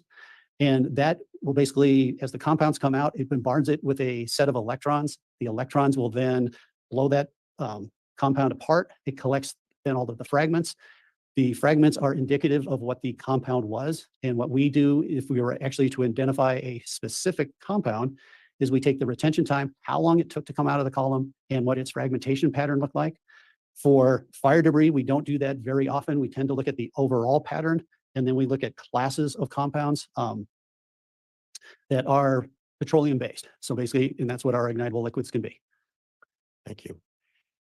And I believe I overlooked asking, but explain to the jury your educational background. Sure. I have a bachelor's of science degree in chemistry. I've been an analytical chemist since 1985.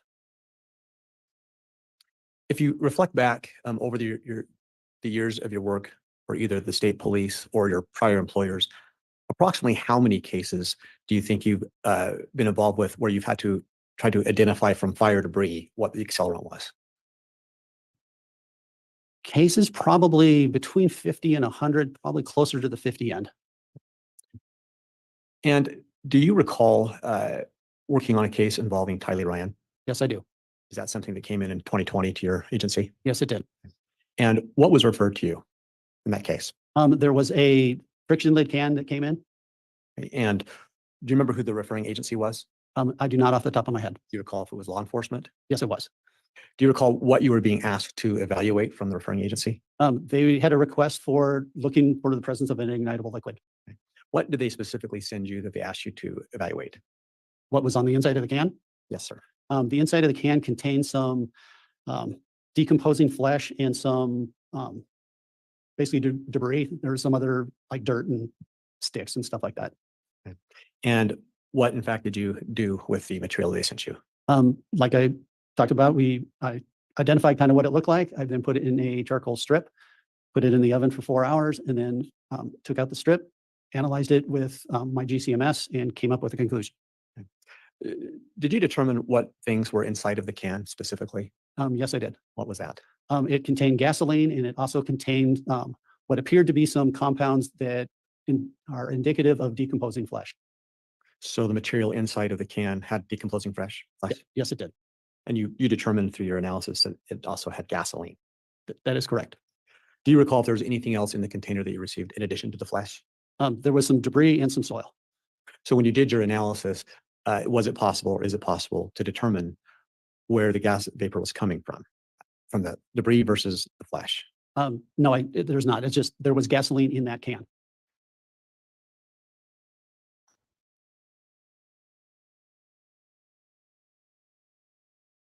And just the last couple of questions. When you perform this analysis and you put the charcoal strip inside the can, and then you said you heat it, correct? That is correct. Is there any way to determine what items, from items that are inside the can, to determine where the vapor is generating from? No, it's just somewhere in there, it had gasoline vapors. Thank you, sir. Your Honor, I have no more questions. All right. Cross-examination. No, no questions. All right. Well, Mr. Senserville, that will conclude your testimony this morning then. Thank you for appearing.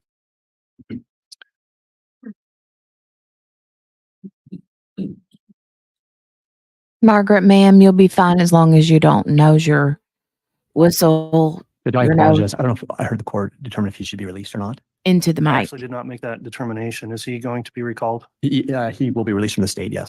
Doggone it, y'all keep interrupting me. Margaret, I was trying to say you'll be fine as long as you don't whistle your nose into the microphone. You know. Oh, it's gone now? Okay, that's good. Good, good, good. Let's continue. Okay. No subpoena, Judge. Okay. Should have mentioned that on your way out, though, Mr. Sinsborough. Thank you for appearing. If you are released from any subpoena in this case, and free to leave.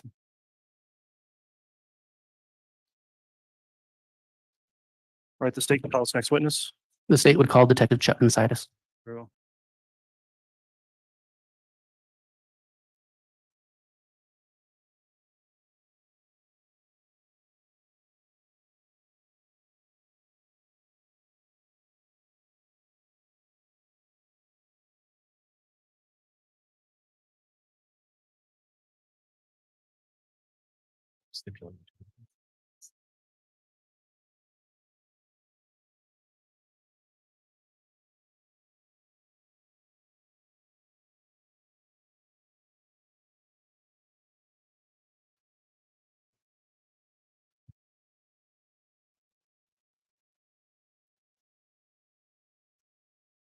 Or affirm that the testimony you're about to give will be the truth, the whole truth, and nothing but the truth, so help you God.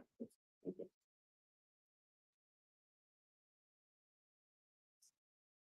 All right, Detective Considas testified previously, has been placed under oath again for testimony today. I'll just inquire, have you been observing any of the trial testimony since you were here last? No. Have you talked to anyone else about any testimony they've given? No. All right, thank you for answering those questions. Mr. Wood, if you'd like to inquire on direct, you may. Thank you. Good morning, Detective. Morning. You've already testified, but just for a bit of background again, were you involved? Where do you work? I'm a detective with the Rexburg Police Department, And how long have you been there? almost 24 years. Were you involved with the investigation regarding the finding Tylee Ryan and JJ Vallow. Yes, And correct me if I'm wrong, I believe you testified earlier that you were at Chad Daybell's residence on June 9th and 10th of 2020, correct? yes. As part of your investigation, did you ever review any type of satellite imagery of Chad Daybell's property? Yes. How did that come about that you did that? Well, in late July, as the case transitioned into a homicide case from the welfare check to the missing children of JJ and Tylee, If I can interrupt you, I'm really sorry. July of what year? 2020. We continue to monitor social media, always looking for information that could be generated to help us with the case. And in doing so, there was an image of a satellite photo of Mr. Daybell's property, and I followed up on that image that was presented on the social media. And what did you learn from following up on that? Well, I learned that after reviewing the story, I reached out to Apollo Mapping, which was the company that generated the satellite photo, and explained to them who I was, what we were doing, and if they could assist me in obtaining that particular satellite photo and any others that may help us with this investigation. Your Honor, I'm going to ask that the witness be handed what's been marked as State's Exhibit 142. I have a copy for counsel and a courtesy copy for the court as well.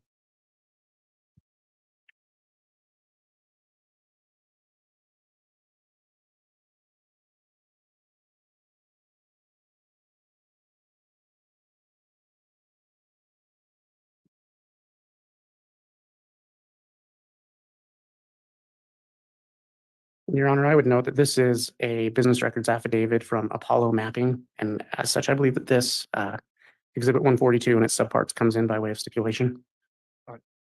Okay. That is correct, Judge. Thank you, Mr. Pryor. So Exhibit 142, and you said it also has subparts? Yes, and I'll be providing those shortly. All right, Exhibit 142 at this time is admitted. Detective, what did you receive from, well, first off, let me ask you about the document you're holding. What is that document? This is a certificate of authenticity for the high-resolution satellite images from Apollo Mapping. All right, and did that certificate provide any of the data regarding the images that were provided to you? Yes, for the four photos that we obtained. What were the dates on the 4 photos that were sent to you? So the first photo was for August 27th of 2020. And that was for an image that was captured at 18:33 hours, military time, 24-hour universal time, UTC. Detective, I'm sorry to interrupt. If you can look at paragraph 1 and about the 3rd line down, it says the specific date. Could you read that date? Okay. 8/27 of 2019. Okay. And then what is in that image? It's a digital image, high-resolution image of the Chad Daybell property from a company, satellite owned by French Guiana. And 18:33 hours. all right, and you said 18:33 hours? Yeah, universal coordinated time. So when adjusted to Mountain Standard Time, that would be 12:33 in the afternoon. And what's located on the second image? The second image is also from the same satellite company of a high resolution of a digital image of Chad Daybell's property. And the 3rd image? Is on September 9th of 2019. The high resolution image was taken at 12:32 in the afternoon. Is there any reason why that date was important to you in your investigation? Yes, on September 9th, that date is pertinent to our information because that's the date that the investigation, we believe that we believe Tylee was buried on Mr. Daybell's property during this time. And then the last image? Was taken on October 25th of 2019 at 12:42 in the afternoon. Your Honor, I'm going to ask that the witness be handed what's been marked as State's Exhibit 142A, just for identification purposes. And I do have a copy for court and counsel as well. I believe this is already admitted.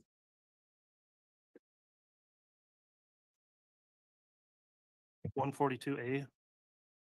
What I should have said is it's admitted by way of the business records affidavit as a subpart, Your Honor. Okay. Well, it is a separate exhibit, and this is a picture. Yes, Your Honor. All right. This- Is there any objection to 142A being admitted? No, Judge. All right, exhibit 142A is admitted. Detective, do you recognize that disc? Yes, What is it? it's a flash drive that contains the photos from Apollo mapping. And have you personally reviewed that disc? I have, Did you mark it with your initials? I did, and also dated it for May 9th of this year. And Your Honor, if I may publish that. You may.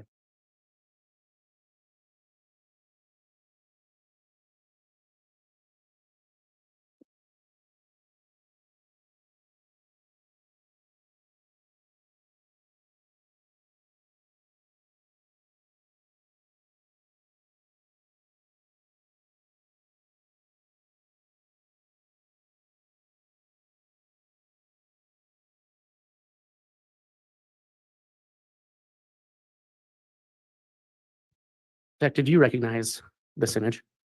This would be the image from August 27th, 2019. And I'm going to zoom in. Do you recognize this property? Yes, this is the property of Chad Daybell, located at 202 North 1900 East. in And again, Fremont County. what date was this picture taken? August 27th, I believe. Do you recognize this image? Yes, this will be the image from September 2nd, 2019. I'm going to zoom in. Do you recognize this property? Yes, this is an image of Mr. Daybell's property. Do you recognize this image? Yes, this will be the image from September 9th, 2019. I'm going to zoom in. Detective Considas, was there anything on this image that drew your attention? Yes, if you, Do you- here's the pointer. Yes, please. When looking at the screen, to orient yourself with Mr. Daybell's property, the main house is here on the left-hand side. This is the outbuilding, the garage, and then directly straight out from that, you see that little discoloration, and that is in the immediate area where we discovered Tylee. Can you point to the discoloration you're talking about? Right there. Were you able to see that same discoloration on the previous two photos? No, they're not visible. Detective Considas,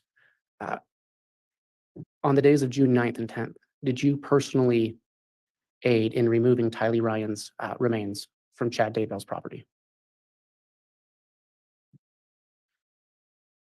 Yes, Can you point to the spot on that picture where you removed her remains? we were in this area right here of this discoloration.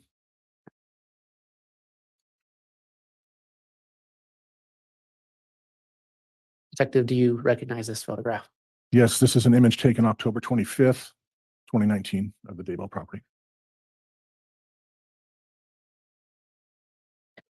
Is this the same property? It is.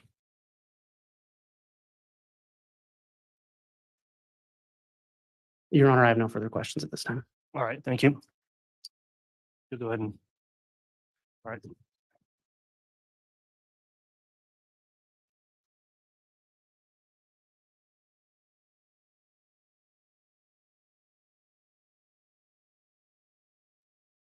Cross-examination. Yes, Judge. There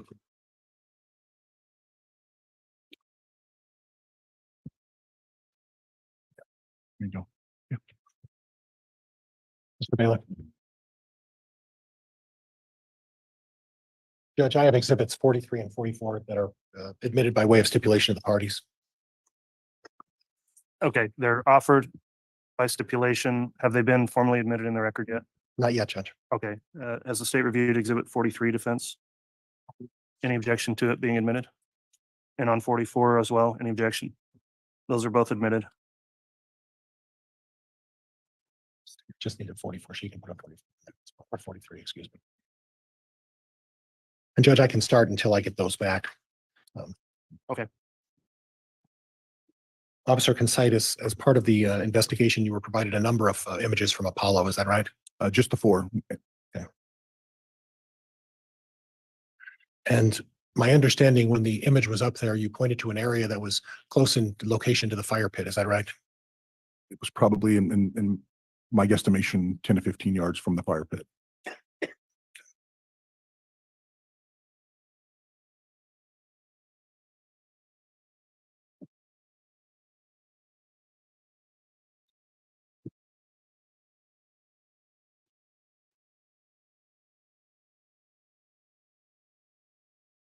Judge, I'm sorry. If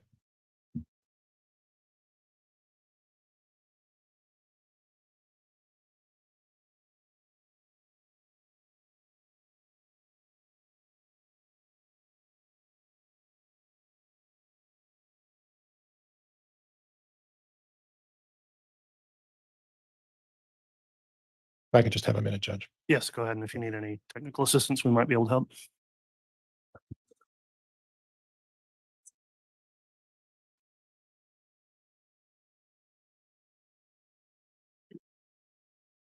I think I got it. I think so. And Judge, this is part of, I believe this is 43A. I've asked permission to publish. All right, it's admitted, so you may publish. So 43's got sub exhibits then as well. Yeah, I believe it's 43 through 43A, B, C, D, E, F, G, Judge, I believe. 43A through G. Then without objection from the state, those sub exhibits are all admitted, 43A through G. If we could just publish 43A, Judge. Okay, once you're ready, we'll go ahead. I'm ready, Judge. There it is. So officer, we're looking at Defense Exhibit 43A. And this is also part of the Apollo screen pictures. Would you get the pointer and point to the white barn?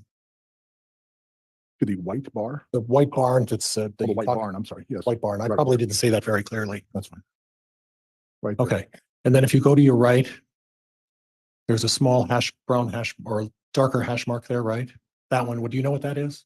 If I recall, it is a large hitching post constructed of two large posts and about 8 to 10 inches in diameter. Okay. And there's a rung that goes straight across it. So it appears to have a consistency of like a hitching post. Okay. And then again, to the right of that again is another right there. What is that? I cannot see. I have my glasses. If I could, Your Honor, if I could. If somebody could retrieve those, yes, Thank you. Mr. Bailiff will have those delivered up to you. Thank you. Thank you.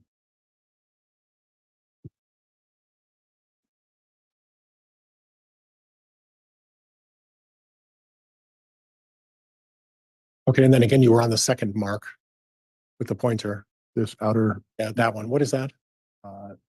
I do not know what that is. Okay. It's a dark spot in any event, correct? Correct. And then down below, there's starting at the white barn, down below, there's a more of a slanted one just below the first one with the red marker there. Up a little bit right, go to the right a little, right there.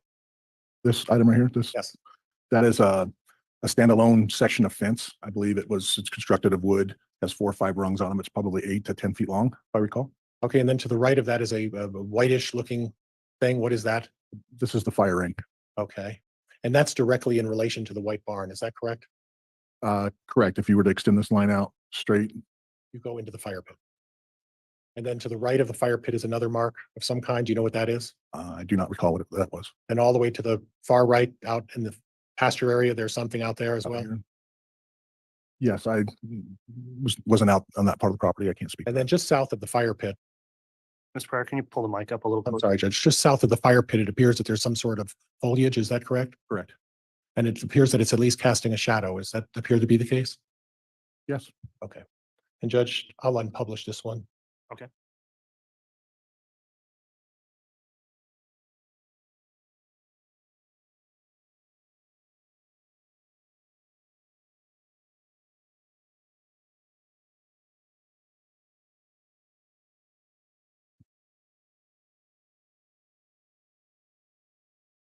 And Judge, oops.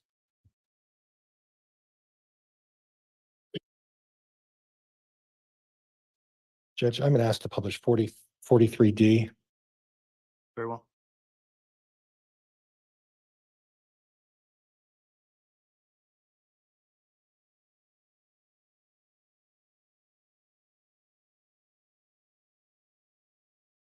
And again, officer, again, Apollo video screen from 43D. There's a round circle there. Would you get the marker?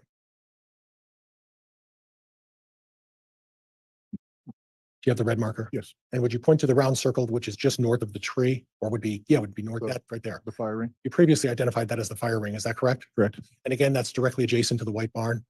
Yes. And where, in your estimation, were the remains of Tylee Ryan found? Over here by the hitching post on this side of the barn. Okay, so Just north of the white barn, on which side of the hitching post? It would be on the west side of the hitching post where the red light is. Is that right about where the red light is? Yes, right in this area right here. Okay. Okay, all right. And Judge, we can unpublish that.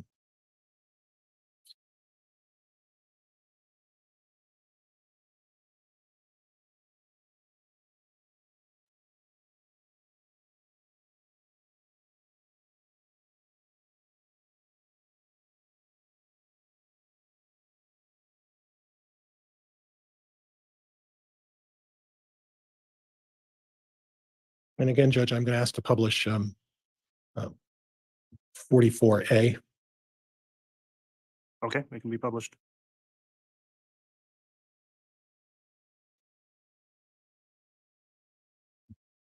And here we're looking at 44A, and you've identified some of the other points. You're seeing the tree to the south there, is that right?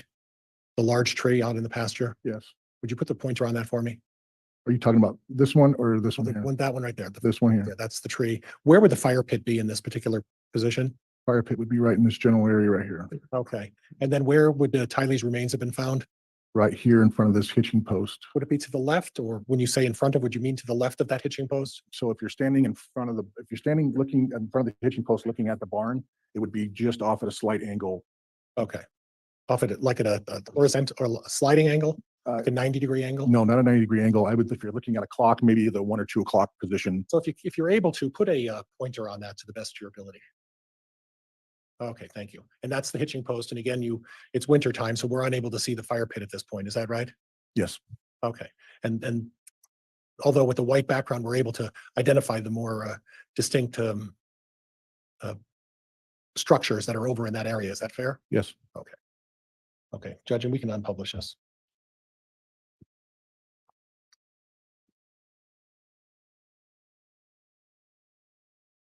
Oh, on exhibit 44, Mr. Pryor, does it have sub exhibits as part of it? Just the 1A, Judge, is all it has, I believe. Okay, so is it a single exhibit then 44A, or is 44 and 44A different? Look again, just to make sure. I apologize, Your Honor. Oh, that's fine. Thank you.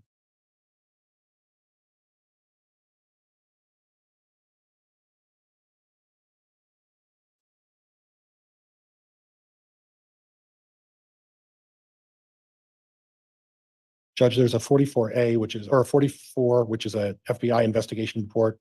And then there's 44A, which is the actual picture on 44. Okay, thank you. I'll just note on the record then those are both admitted.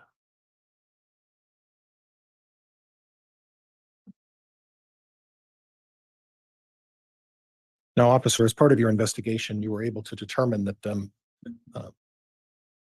by way of an email between Mr. Daybell and Tammy, that there was a discussion about burning some tree limbs on that particular morning. Is that right? Objection misstates the evidence. There's no mention of trees. Sustained. Mention of burning some limbs? Yes. Okay. Judge, I have nothing else. Thank you. All right. Mr. Wood, redirect.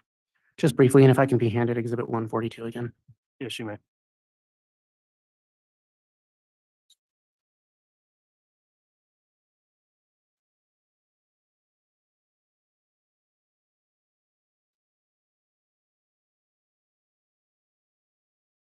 And I apologize. I meant 142A.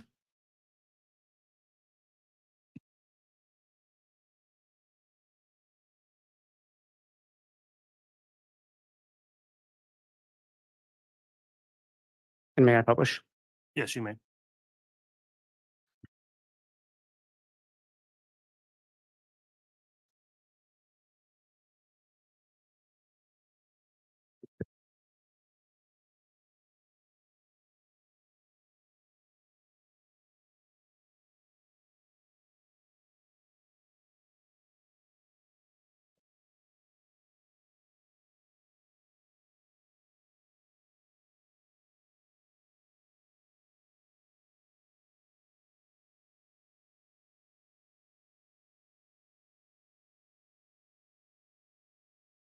And Detective, just for reference, what date, or do you recall just talking about this picture? Yes, And what date was this picture taken? September 9th, 2019. So I'm gonna show you the picture before that.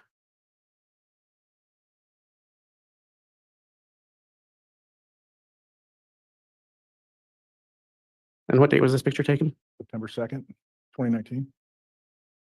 Now, council had you identify a few features. Do you recognize the feature that the mouse hand is moving over? Yes, What is that? that's the small bush or tree. And this feature right here, That's the standalone section of fence. and this feature right here, The fire ring, and this feature right here. that's the hitching post.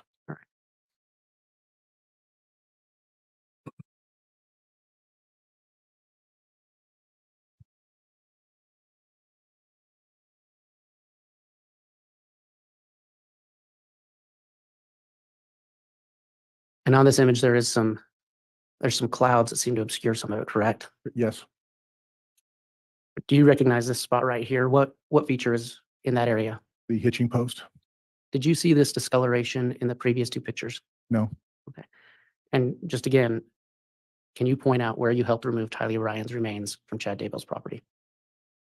in this area right here with the discoloration, And what was the date of this photo? September 9th, 2019. Thank you. That's all I have, Your Honor. All right, that'll conclude the examination then of Detective Considas.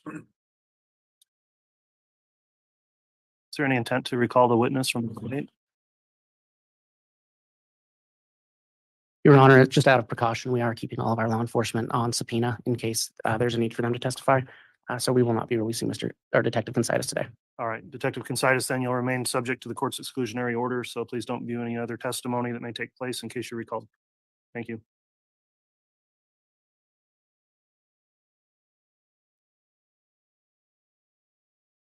All right, the state can call its next witness. Judge, at this time, the state would call Doug Halapaska.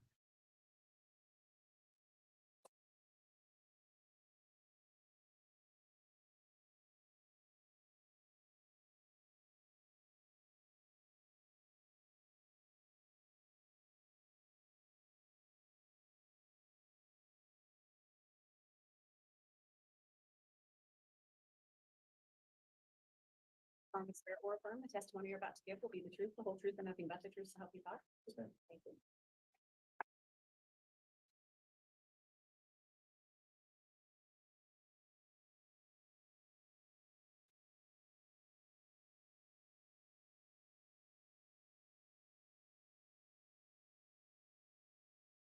All right, now that the witness has been sworn, let me just inquire, have you viewed any of the testimony that has taken place in this trial since it started? No, Your Honor. Have you talked to anyone else about any testimony they've given in trial? No, Your Honor. Okay, thanks for your responses. You can inquire, Mr. Wixom. Thank you, Your Honor. Sir, will you please state and spell your full name for the record? My name is Douglas Halapaska. That's Douglas, Halapaska, Halepaska. And where do you currently work? I currently work for the Federal Bureau of Investigation Laboratory Division. I work in the capacity as a forensic examiner within the Firearms and Tool Marks Unit. How long have you worked in that capacity? Been working there since 2009. What is your educational background? I have a Bachelor's of Science, which I received from Texas A&M University in 2001. I'm currently pursuing a master's degree in Science and Technology and Intelligence. In terms of your Bachelor's of Science degree, what is that area that you got the bachelor's in? I got that in environmental science with an emphasis in biochemistry and genetics. What kind of work did you do before you went to work for the FBI? Prior to working for the FBI, I spent 6 years in the United States Marine Corps as an infantryman. After that, I worked at the Biochemistry Biophysics Department, Texas A&M University. After that, I worked for the Drug Enforcement Administration as a forensic chemist. Then with the Army as a field chemist for the Army's Test and Evaluation Command at Dugway Proving Ground. Evaluation Command at Dugway Proving Ground. Yes, ma'am. DUGWAY. Thank you. As a firearms and tool mark examiner, can you explain to the jury what are the types of cases that you become involved with? So often firearms and tool marks is thought of as two separate disciplines, but they're actually the same discipline.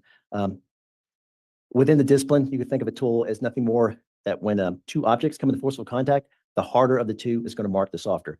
So a firearm is really nothing more than a collection of different tool surfaces that is designed to control the expansion of the smokeless powder when the bullet is traveling down the barrel.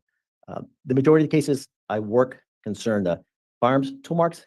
However, over the years, I have worked a number of tool mark cases.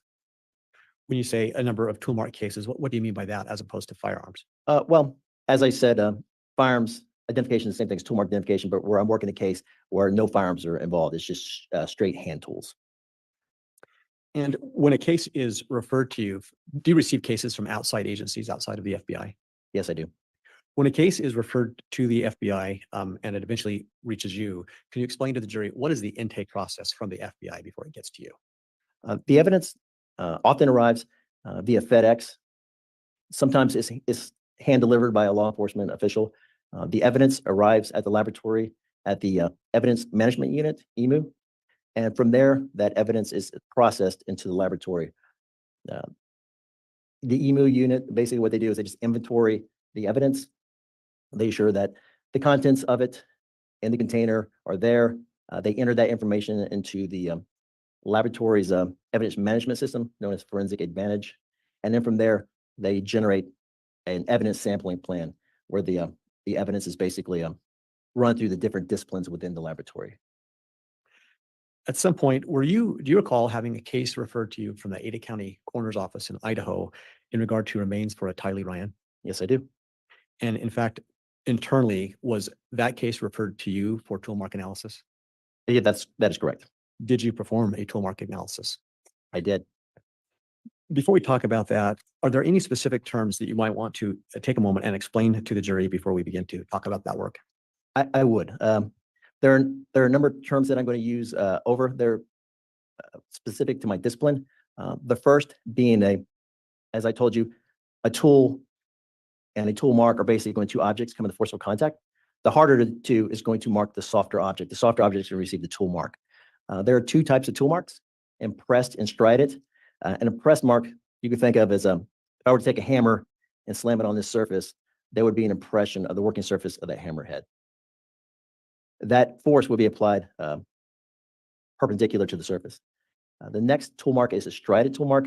That occurs when force and motion is applied parallel or nearly parallel to the surface, and essentially it just look like a number of scratch marks. The next thing I want to discuss is characteristics. There are two types, class characteristics. Now these are the general or measurable features of a specimen which indicate a restricted group source. These are design factors and are predetermined prior to the manufacturer. So what I'm talking about are tools. So when the tool is being manufactured, it's going to go under design factors, and the marks that it's going to make are going to be either general or measurable.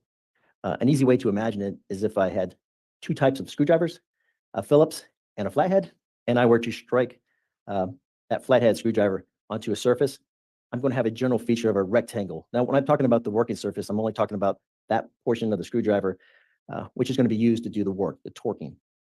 When that's applied to the surface, it's going to generate that rectangular shape, that general shape. But there's also other class characteristics. They're measurable features.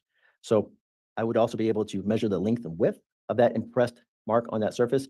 And there are also manufacturing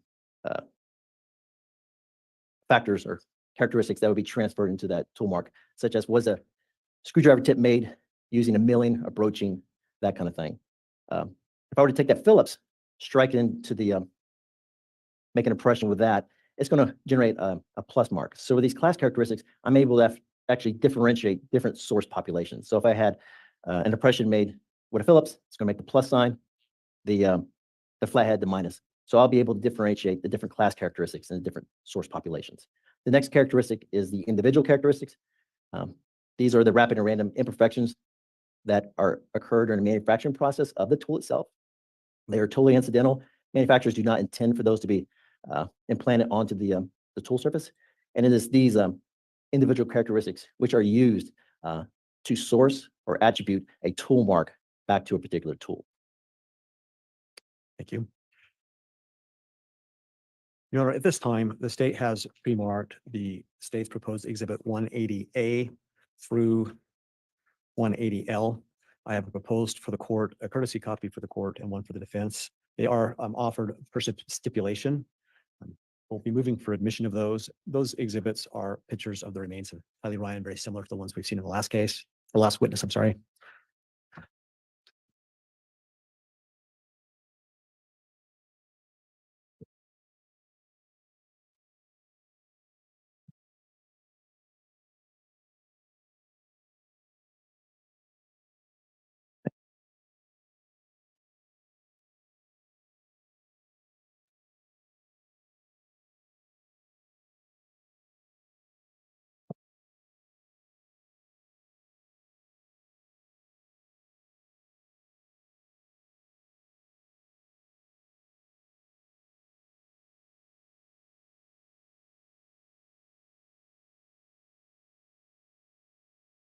All right, on the exhibits, is there any objection to the admission of 180A through 180L?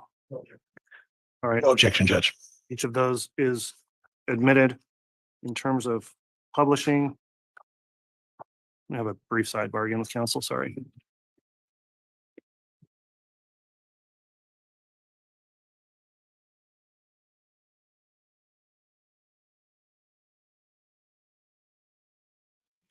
Sidebar, sidebar, sidebar. Hey, Kel, are you peeping in, hun? Are you peeping? Are you still working and lurking? Working lucky.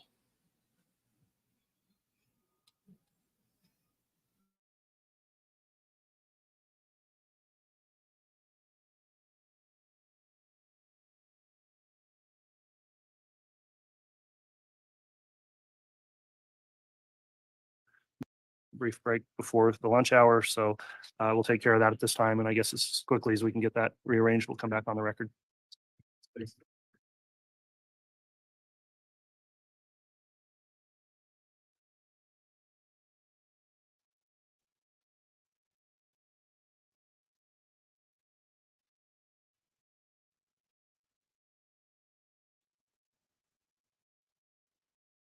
Please be seated.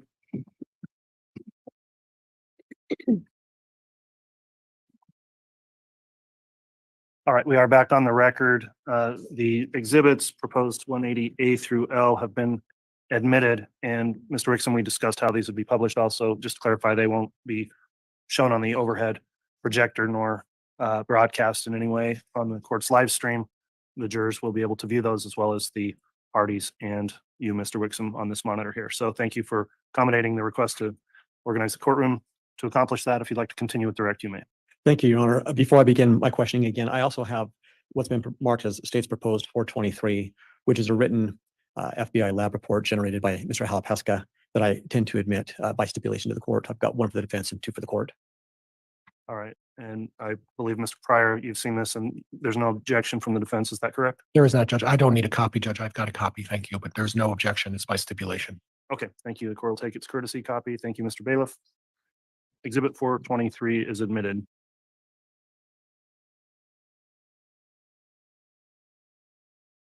Thank you. May I, Your Honor? You may. Thank you. Mr. Halapeska, before we get into the exhibits, I did want to go back and revisit some definitions for the jury that perhaps I failed to ask you about. When you do a pattern examination, can you explain the three different functions of that or what you might reach as an examiner in those instances? Yes. The examination process can be broken into two separate levels. During the first level, it is focused on those class characteristics that I briefly discussed earlier. So at that point, I'm making observations on those tool marks under low magnification using a stereo microscope, which gives you kind of three-dimensional representation of the evidence itself. During that time, I'm documenting my findings into my notes, as well as taking some photographs as well. That's the first half, level one. The second half is focused on making the identification, the source identification, and that's focused on those microscopic imperfections, those individual characteristics. During this portion, I'm using a comparison microscope, and during that time, I'm actually able to look at two separate samples under the same viewing field. This is accomplished because the comparison microscope is actually two microscopes with an optical bridge. During that time, I'm looking at those individual characteristics on the samples and then generating a pattern match. And from there are three types of conclusions that I can render. An identification, a source identification. That's where I have consistent class characteristics. So the class characteristics must be shared amongst the different samples. And sufficient agreement in the individual characteristics. The next conclusion is not a no conclusion. So that's basically when I have consistent class characteristics, but insufficient individual characteristics. And then the third and final is the exclusion. That's where the two samples are excluded as being produced by the same tool. This is where I have dissimilar class characteristics. Thank you, sir. So once again, has the witness had handed to him states 180A through Your Honor? And ask. I believe I have my courtesy copies. Yes, I do believe the witness has those. Thank you. Yes, I have. Sir, just briefly, if you'll take a look at those and tell us what those exhibits consist of, not individually, but collectively. They're images of two portions of a hip bone and an intact portion of a spine. And are these images that you took as part of your analysis? They are. And they relate to Tylee Ryan? Yes, sir, they do. And just for your reference, we've also admitted your generated lab report. So as we go through questioning, if you feel like one of my questions could be best answered by your report, let me know. We'll ask permission from the court to publish that to help you do that, okay? Yes, sir. Thank you. Your Honor, with your permission, I would like to begin by publishing states 180A. You may publish. Thank you.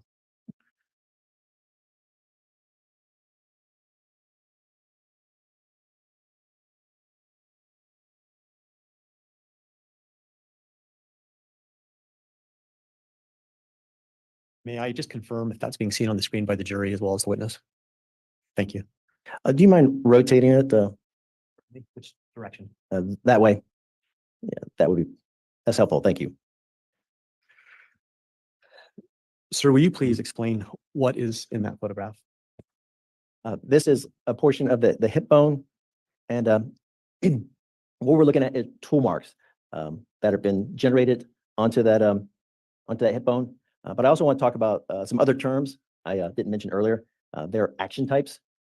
So the evidence we're looking at right now, there are two types of action types: stabbing and chopping. So a stabbing action, you can think of it as when a force is applied to a narrow portion of the working surface, like a knife tip, or it's being applied to an object. A chopping object is when force is applied over the long axis of that bladed working surface onto an object. And there's another action type not used here on this image, but it's called compressive force. And that's whenever force has been applied, but I wasn't actually able to obtain any kind of class characteristics. So those would be the terms I would be using throughout this testimony. Thank you. And sir, if you will, with that explanation, can you, utilizing and pointing us to this particular exhibit, tell us what you found in this photo, what you documented? Okay. So what I did to make things easier to see is I actually generated a digital box around each one of those tool marks, and I labeled them starting with A and worked my way from there. So what we can do is we can start with A right now, and that was caused from a stabbing action. And what I observed from it was that the force of the blow pierced the hard layer of the bone. Inside the bone, there's a hollow or softer tissue. The force from this blow was strong enough that it actually cracked part of the surface on the posterior of this bone. That was incurred from a stabbing action. B was incurred from a chopping action. Sir, may I interrupt you? Yes. I'm sorry.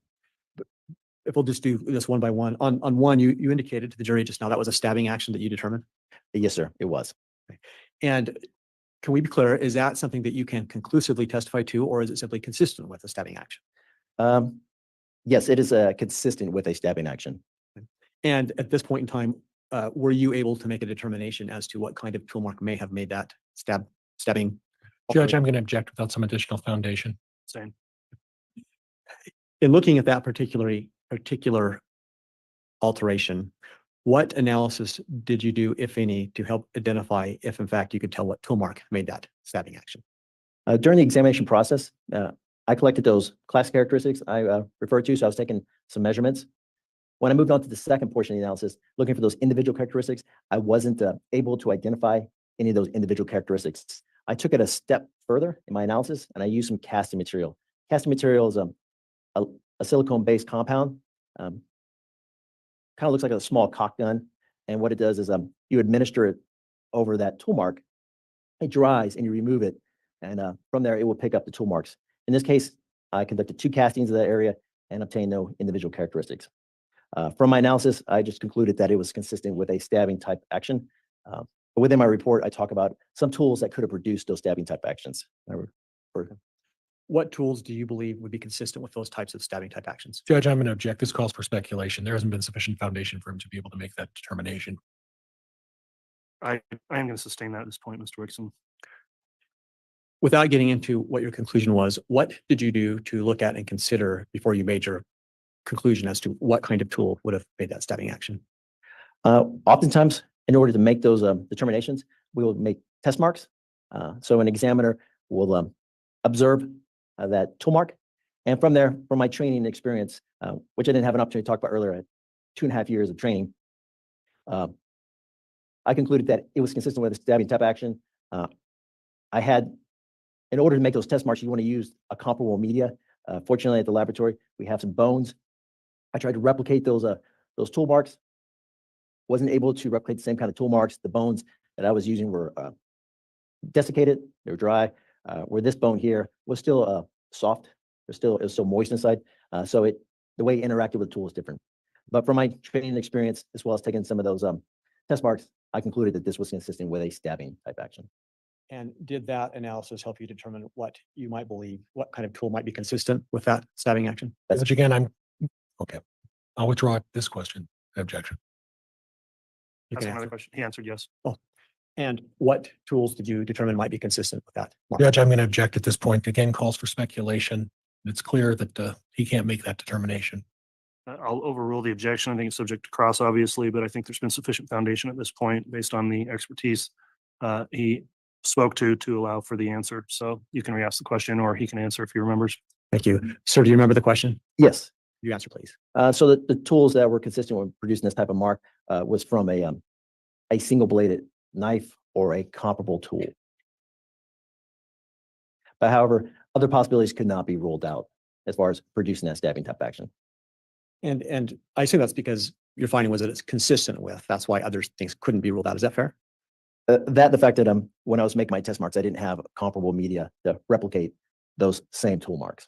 Okay, thank you. That's correct. Going back to the exhibit, I'll call your attention to, I believe that's marked as item B. Am I seeing that correctly, sir? Yes. Can we focus in a little more? Is that possible? I will sure try.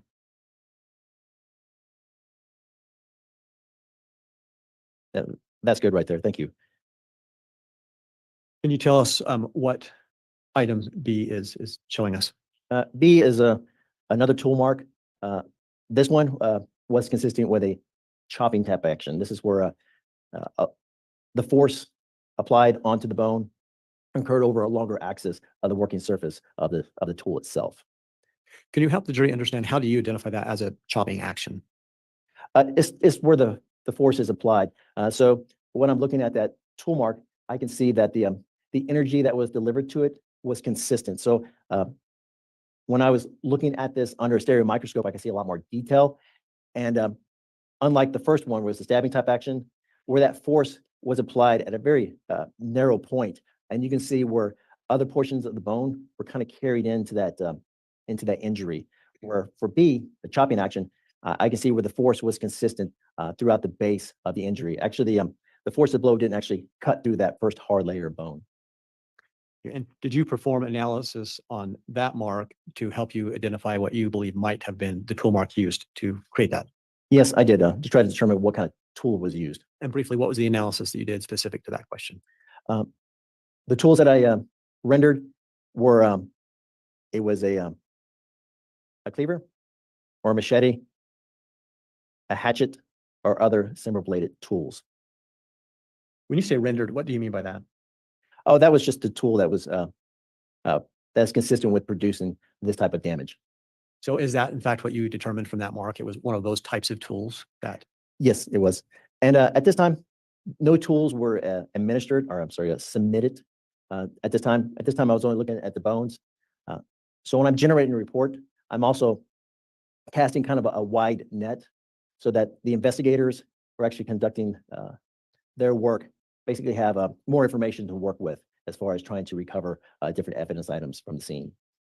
if in fact specific tools had been submitted to you for evaluation, how, if at all, could that have helped you in your analysis? It would allow me to make test marks with the tools. But in order to make an identification, that second level of analysis, I have to have those individual characteristics. For both A and B, I was unable to obtain any individual characteristics from those tool marks. So in a situation like that, I wouldn't have been able to make a source conclusion on those tools. So even had potential tools been submitted for your evaluation, you're saying you still couldn't have concluded with those particular marks what the tool was? That's correct. Thank you. Sir, I'd like to now call your attention to what you marked as item C on that exhibit and tell the jury what that is, please. Yes. So C and D, I have some other, I believe there's some other images closer in that I'll be able to give a better explanation of them. But both of those were consistent with being produced from a chopping type action. And we'll in fact get to those. So we'll just go forward on this. What about E and F? I believe E was on the posterior of this bone, and it was created too from a chopping type action. What do you mean by posterior of the bone? The backside. And that's reflected in this photo? No, it is not. But the front injury to the bone is reflected in the photo through E? Yeah, that one's just A through D. E will be on the backside. Sorry, I have poor vision, I suppose. Thank you. For the record, I am now putting up what's been marked as States 180B. Could we rotate it? There we go. And just, oh no, you had it. There you go, right there. And just like that. Let's start with the top photo and then I'll rotate it up. That's okay. Okay. So this is from the image earlier. This is just a zoomed in of A. So basically what I did was I just wrote on the evidence. So I labeled A, and then I added my initials BJH. And what I was trying to capture here was, as I mentioned, this is from a stabbing type action. So you can see as that tool was being applied here and that force was being applied, you can see where some of the fracture lines and radial cracks, some of that energy from that bladed tool was being driven into the bone. And you can see the fracturing of that bone being carried into that hollow space within this hip bone. And what about this portion of the exhibit? It's the same image, just under magnification. And again, it just kind of speaks to the damage that occurred from that stabbing action. And do you recall in your analysis, have there been some internal numbering given to Tylee's remains? Could you rephrase the question? Have there been any internal reference number that had been assigned to the FBI for the analysis for you and the other experts at the FBI? Oh, yes. So as I mentioned earlier, when the evidence arrives at the laboratory, it goes to the evidence management unit. At that time, they'll render a unique identifier to the evidence. So in this case, FBI lab's concerned, this portion of the hip bone was labeled as item 16. Is that your question? Yes, thank you, sir. I'm now going to place on the screen States Exhibit 180C. It's in Charlie. You wrote it, yep. And tell us what that is. Okay. So that one is B. Again, you can see my initials right there. I'm just demonstrating, we're trying to capture those fracture marks. So basically, the tool mark itself, you can briefly, or you can see kind of at the bottom, it's kind of darkened out, where essentially that energy was delivered into that bone and how it actually was consistent across that surface. So unlike the stabbing action, where that energy is being driven into a single point, this was over a broader surface. So in fact, is this reflective of a stabbing or a chopping action? Chopping action. Thank you. And the image below there, what is that? It's the same image, just zoomed in. What I'm trying to show right there is that you can see where the tool itself didn't pierce that first layer of bone. So basically, it left an impression at the base of that injury. And you can kind of see some of that broken material at the bottom, that whitish, brownish color. That's actually the bone kind of being pulverized inside that injury. And in this particular injury, is this what you testified to a moment ago that you believe could be consistent with a cleaver, machete, hatchet, or other bladed instrument? Yes, that is correct. I am placing states 180D. Start with those two top photos. Okay. What I'm demonstrating with the top left image, you can see those, how I labeled them. That's good right there. Thank you. I labeled it C and D. I've initialed it. The green arrow represents where that force was applied from. So as we're looking at this image right here, the force came from left to right into the injury. If you look at the image on the right, that's a close-up of tool mark D. And you can actually see a couple of things. One, the left side of that damaged area, you can actually see a long fractured area that was actually carried into the injury itself. Like I said, the force came from left to right, but there was another observation that was made at this time. The red arrows are showing that there's these scallop-shaped portions of the tool mark. Those are consistent with being from a serrated tool, kind of like a saw, but in this case, this was not produced from a sawing action. It was produced from a bladed tool that had serrated teeth on it. So just for the jury's clarity, I'm not sure, perhaps I'm colorblind, but which arrows were you just referencing? You said red arrows. Which arrows might those have been? Okay, so the green arrow represents the force, where the direction of force came from. I'm on the right image, right there. That arrow? Yes, sir. Okay. So that green arrow represents where the force came from, so it traveled from left to right. And then the black arrows are pointing out those scalloped impressions right there, or shapes. And those are consistent with being generated from a serrated tool. So were you able to make a determination through your analysis what type of tool, or simply that it was a serrated tool or anything else? Basically a cleaver, machete, or hatchet that had serrated teeth on it. And this portion of that exhibit, what does it document? For this one, the green arrow represents the force that's applied, so traveling from left to right. The black arrows, in this case, you can actually see those serrated teeth marks. They're a little more pronounced, and basically the black arrows are pointing them out, so you can actually see them on both the right and left side of that tool mark. This is now states 180E. Can you please tell the jury what that's depicting? Okay, so this is the backside of that hip bone. So what I labeled as A, as I mentioned earlier, that's A was caused from that stabbing action.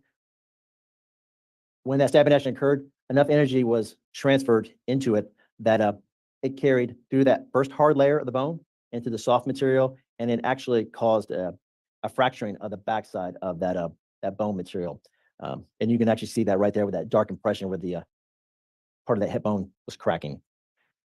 D, that was the one that was caused from the chopping type action, and it too carried through to the other side. So it cut through the first hard layer into that soft spongy material and then out toward the back, but it didn't quite travel all the way through. It just caused damage on the backside. And then for E down toward the bottom, that was the last tool mark that I found. The green arrow represents the force that was applied from left to right. And there's another image giving a close-up of it. Is that what we're talking about? Yes, sir, right there. Anything you want to point out to the jury about that image? So the green arrow, again, shows that the direction that the force was applied, left to right. And then the black arrows, I'm pointing out that those serrated tool marks that were generated. So you can actually kind of see how they were formed with some type of a chopping type action that was applied from a tool that was consistent with a hatchet, cleaver, or machete with serrated type teeth on it. Thank you. Your Honor, at this point, does the court wish me to continue or break for lunch? I've got about at least 15 minutes left, I think.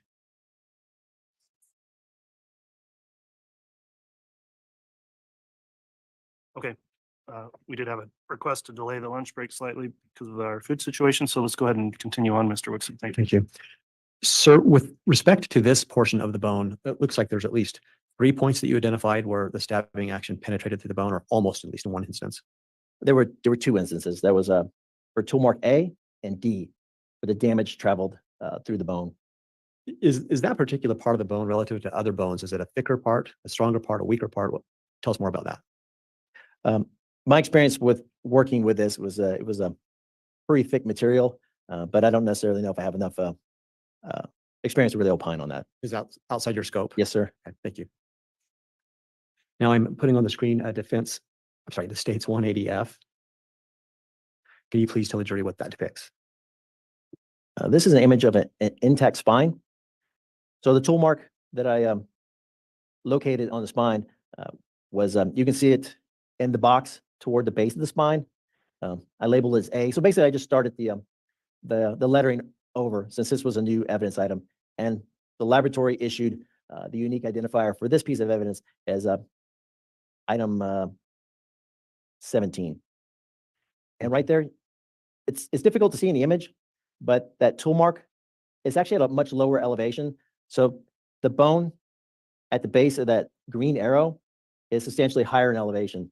So the force that was applied onto this tool mark came, if the image was rotated standing up, it would come from left to right, but as this image is being shown here, from the base to the top. So that's how the force was applied. It was from a chopping tap action. And I believe I have another image as a close-up. Would it be that image? Yes, sir. What does that image illustrate for the jury? That's just a close-up of the same injury, and it was from a chopping tap action. And on that particular injury, did you identify any tools that would be consistent with having made that chopping type action? No, I did not. And actually, I like to clarify too that up until this point, all the tool marks that I mentioned for items 16, A through E, I wasn't able to locate any individual characteristics within those injuries. The same for tool mark A here on item 17, the intact spine. No individual characteristics were located in my examination. So if you will clarify, then you testified earlier on 180B that you found the tool mark to be consistent with having been made by a cleaver, machete, hatchet, or blade. What do you mean now? I'm not sure I follow what you just said. Oh, it's just, as I mentioned earlier about my examination process, about source identification. So trying to source identify a tool back to a tool mark. In order to make that, I would have to have the microscopic characteristics. Those would be the individual characteristics. In the case of item 16, and in here for item 17, I wasn't able to find those individual characteristics. All I could do was just state that these tool marks were consistent with being produced by these types of tools. And that distinction being chopping and stabbing tools. Yes, sir. Okay. I'm going to place states 180G. And if you could please explain to the jury the significance of that photo. Okay. So a couple things going on here. This is the item 19, and it's actually the other portion of the hip bone. If you look on the top left or the left side of the hip, you could actually see some black sooting. It appears that a portion of this was actually was in a fire and burnt. There were a number of different tool marks that were located on this item. I'm going to use some different terms. Let me, for a tool mark, start with D right there. That one was from a chopping action. F, that was, as I mentioned earlier, that's another term called compressive force. So I wasn't actually able to identify any kind of class characteristics from it, nor individual, only that damage was occurred to the bone. And you actually see item F, it looks like it's kind of within an island. You can see there's a break around the entire thing. So there was enough force to actually break that bone, but not actually break it free from the hip. G was more compressive force. No individual or class characteristics were obtained from that mark. H was from a stabbing tap action. I have some other images of it. I'd like to talk about that one a bit later. Sir, just for clarity, to go back, you were just mentioning F. Is that the area we were talking about?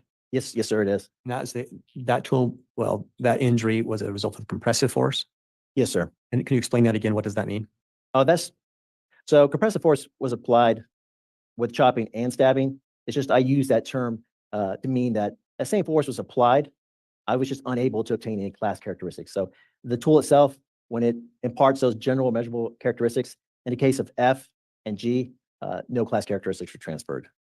And I don't know that I asked, but which item number internally to the FBI would this apply to? That would be item 19. Okay, thank you. excuse me, 180H. Could you please, first of all, which internal FBI number would this photo apply to? This one still pertains to item 19. Okay. And please explain in the top photo what we're seeing here. Okay. I could just lower it just a tad.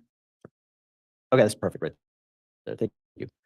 Okay, so for toolmark A, the green arrow represents the force that was applied. This occurred from a chopping tap action. It came down.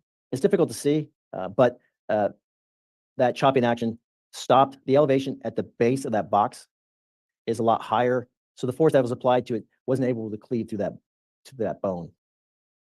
I wasn't able to obtain any individual characteristics from it. For tool marks B and C,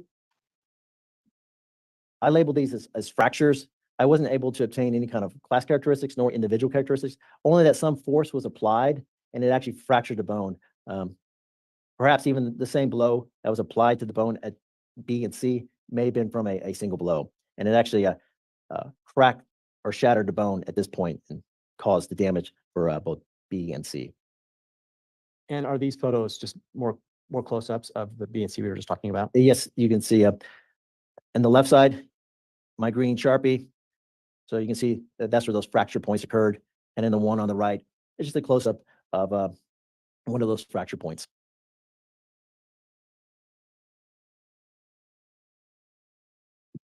States 180I. Please tell us what that is. First of all, which FBI item number would that apply to? This one's still 19, item 19. Could you zoom out a little?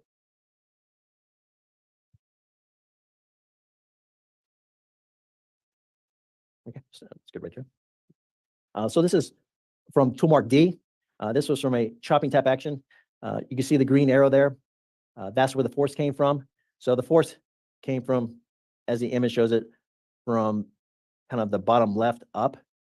The force you can kind of see at the top left of the tool mark. You can see that the bone is actually shattered in separate places and fractured. Based on my training experience, it appears that the tool that was used actually cut through the bone and into that soft tissue and may have actually carried into it. And with that, were you able to identify any particular tool that would have been consistent with that tool mark? I wasn't able to obtain the individual characteristics, so all I can say was it's consistent with being from a cleaver, a machete, or a hatchet or some type of similar bladed tool. And what does this photo do to help the jury? That's just another image. You can kind of see D right there, and you can see the green arrow. It's showing the force of that blow. There's another tool mark under it. Can we zoom in a bit?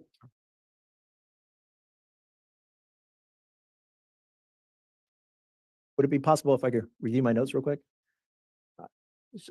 Yes. The notes as contained in your lab report? Yes, sir. The admitted exhibit? Can you indicate to me what portion of the exhibit, and I'll publish that and let you review? I was just trying to find the comparable image of this. Judge, I'm going to object at this point. Is he trying to refresh his recollection, or I'm not sure what the process is here? Okay, Mr. Alpach, please let me respond to the objections. We need to clarify that, Mr. Wixom, as to whether or not it's a reference to admitted 423 or whether or not it's a review of notes for refreshing recollection. Certainly, Your Honor. As I've asked this question, I think he's indicated he does need to refresh, but it would be from an admitted exhibit 423. So I believe that because it's been admitted, he would have the ability to do that with the court's permission. Yes, he can review the exhibit and either testify from it or about it since it's been admitted. Thank you. So, sir, you have permission now. Take a moment and identify what you need to refresh, and then you can answer the question. I see. There was another image that clarifies it for me. So can we zoom? Is there a zoom feature? Not a zoom feature, a focus feature? There probably is. That doesn't mean I'm smart enough to know how to do it here. Sorry. You want to assist, Mr. Wood? That's good right there. Thank you. Okay. Okay. So the green arrow toward the top, that's the force that's being applied to tool mark D. Underneath it, that's tool mark E. And the green arrow is again showing where that force from that chopping type action is occurring from. And then below that, you can see tool mark F. That's the one I mentioned earlier that was from compressive force. And this is a good illustration. You can see basically it looks like a square. That's basically where the bone has shattered. Again, I wasn't able to obtain any class characteristics from that tool mark. But for D and E, those were both consistent with a chopping type action, and I was not able to obtain any individual characteristics from those tool marks. I'm putting up states 180J, and if we could start by you identifying which internal FBI number would apply to that. Can we zoom in on the left image? Is that what you're asking? That work? Yes, yes. We could zoom in a little more. That's good right there. And maybe focus a little. Oh, that's perfect right there.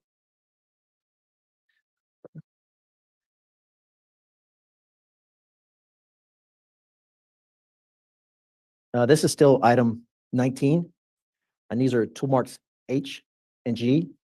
G was generated using compressive force. I wasn't able to obtain any class characteristics or individual characteristics from tool mark G, other than the fact that some force was applied on it and it caused an impression on the bone. Tool mark H, that was created by a stabbing type action. It's a very small injury. As you can see right there, I took a measurement of it, and it's approximately 0.058 of an inch, so very small. But this injury actually caused a channel to form underneath the bone, that top hard layer of the bone. And if you look at the image on the right, that's just a close-up of tool mark G, and you can see where the shadow's being casted. So you can see the kind of damage that occurred to that part of the bone. Mr. Alpesca, on back to image H, you said it caused a channel to form. Yeah, small channel under the bone. What does that do to your analysis? Why is that significant? For me, it was a different type of tool, consistent with one of that being of a pick, like an ice pick, with a very narrow working surface. Any other observations from that? No, then no more. Thank you. 180K. If it's possible, can we just draw out?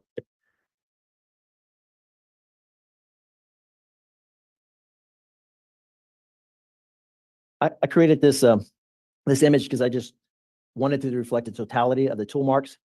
So item 19, item 16, and item 17, they're all there together. I've actually labeled each one of the tool marks that I've already reviewed with you. Anything else about that exhibit? No, everything's been covered. And then 180L.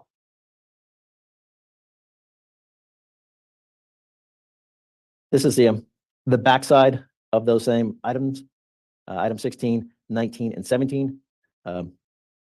Again, the tools or the tool marks that I couldn't obtain any kind of class characteristics from, that would be F. You can see that on the top right there for item 19, and then C, D, or B and C, that's from that fracturing. And then also A, that's just damage from that stabbing type action that I talked with about the first tool mark that we reviewed during my testimony. You can kind of see that damage as it's coming through the bone. You have a note on this. First of all, did you create that notation in the upper left, damage first occurred? Yes, I did.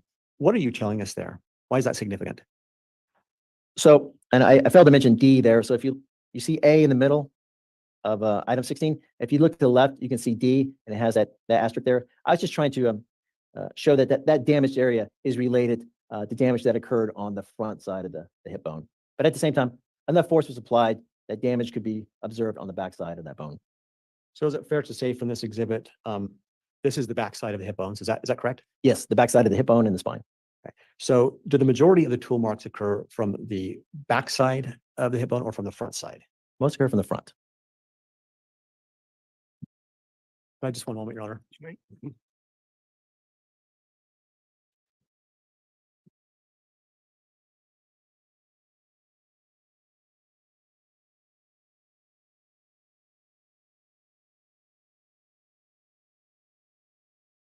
So just because we've gone through a lot of photos and tool marks, I just want to recap.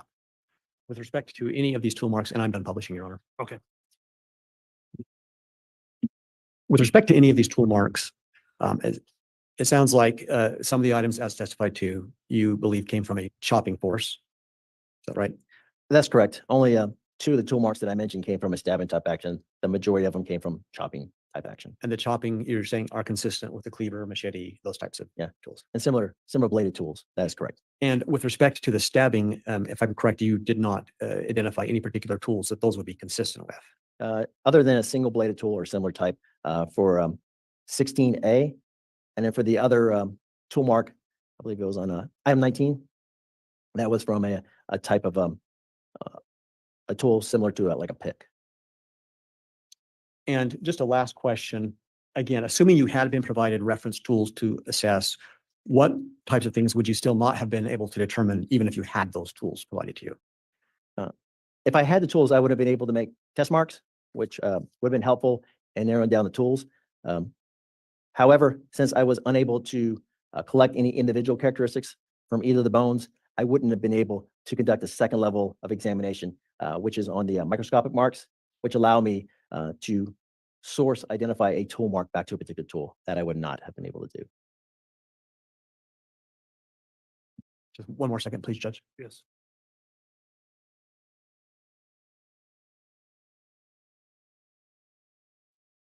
Your Honor, we don't have any further questions at this time.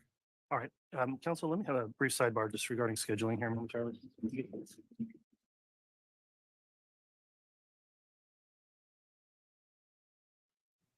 You know what, Miss King? That is a really good point of view.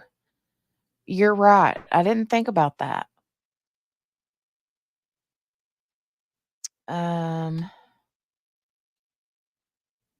So I was saying, hold on, where did it go? I was talking about this witness being very like excited to talk about this stuff. And I said, it kills me when they get all involved in their sciencey stuff and forget that they're speaking about people who have loved ones in their listening, right? Talking about the motions, chopping, stabbing, and he's mentioned several times about like the force that it had to have taken to, a really hard blow to get this sort of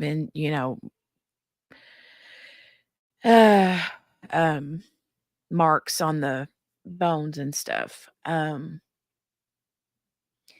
then Miss King says, I agree, very removed from the thought that this is a person, but maybe it has to be that way for him. I can only imagine how bad mental health would be if you thought about the person and this information needed, is what I was trying to say. Yeah, that makes a lot of sense. And I think that is true because, you hear a lot of time people say, oh, how could you do that for a living? Whether it's, I don't know. There's all kinds of things out there. Even like a mortician, I'm like, how in the world can somebody like, ugh, I couldn't do that. But then, somebody's got to do that. and so it takes somebody that's could totally take their emotion out of it,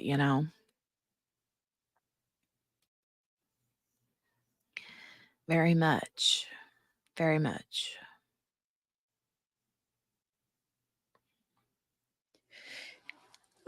I'm getting yawny, yawny, yawny.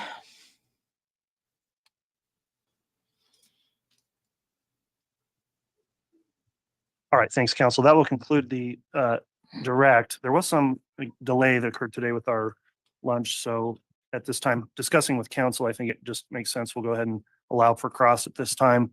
And then once we conclude with this witness, we will have our lunch recess. So go ahead, Mr. Pryor.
Is he talking at all?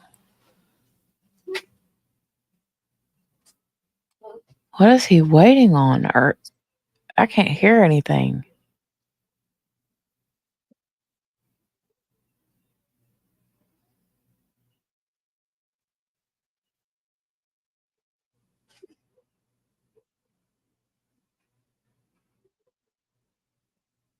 Let's try this again, sir. You wrote in your report, Good grief. that you're really unable to make a source conclusion on a lot of these items. Would that be fair?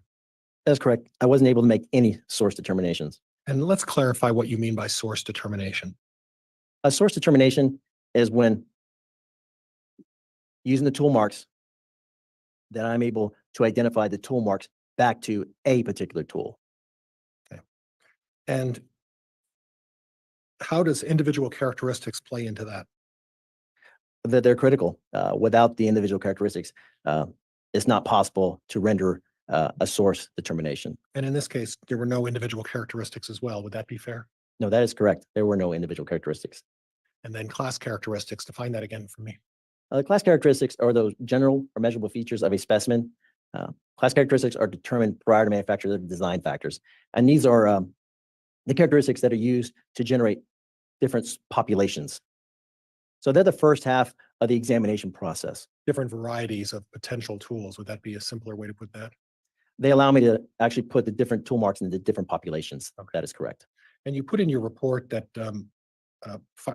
tool mark identification is an empirical science, and it relies on objective measurements and a subjective comparison. Would you agree with that as still? That's correct. So the objective part of the examination is those class characteristics. Those are documenting the general and the measurable features that are in the class characteristics. So that's the objective. The subjective part is doing the microscopic examination, and that's while using those individual characteristics.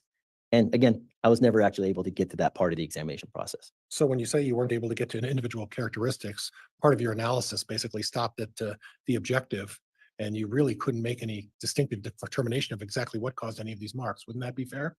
I wasn't able to identify it back to a particular tool. That is correct. Okay, Judge, I have nothing else. Thank you. All right, thank you, Mr. Pryor. Any I have redirect? one question, Your Honor, if I may. Go ahead. Once you're ready.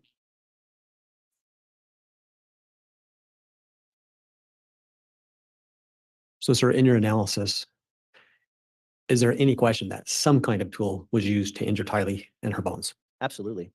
Yeah, a tool was used to cause that those tool marks. That is true. I just wasn't able to render any kind of source identification on those tool marks. That is correct. No more questions, Your Honor. All right, thank you. That'll conclude the testimony then. Mr. Kalapaska. We'll go ahead and take our lunch recess. Can he be excused and released from any subpoena? Actually, Your Honor, we would like to him kept under subpoena. He may be a rebuttal witness. Okay, so with that in mind, then there is a court exclusionary order. The prosecution can further explain that you may be required to ask or answer some questions on viewing testimony that may not apply depending on the context of your testimony and whether it falls as an expert witness or not. So I'll leave that up to the state to advise him. With that in mind, then thank you for appearing and testifying this morning. Okay, we're going to go ahead and take the lunch recess. We had that additional break this morning, so if we can, hopefully we can do lunch in under an hour today, perhaps. Let's try to get back at about 1:15 or 1:20, if that works for council.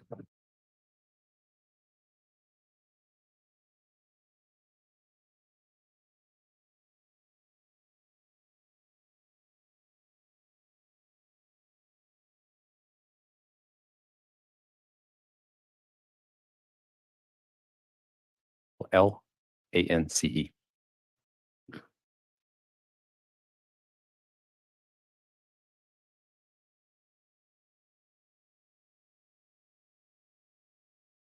Good afternoon, Agent. Good afternoon, sir. And as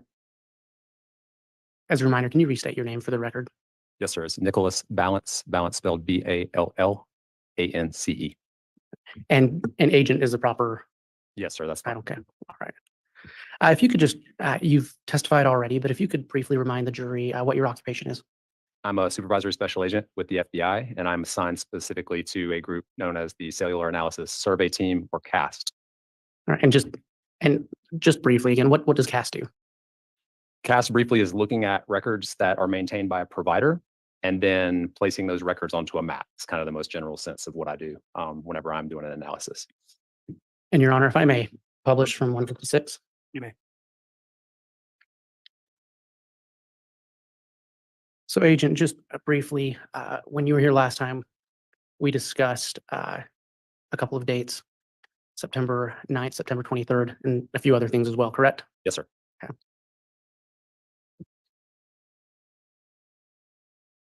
Agent, do you recognize what's on the screen? I do. Is this part of the report that we spoke about earlier? Yes, sir, it is. Okay.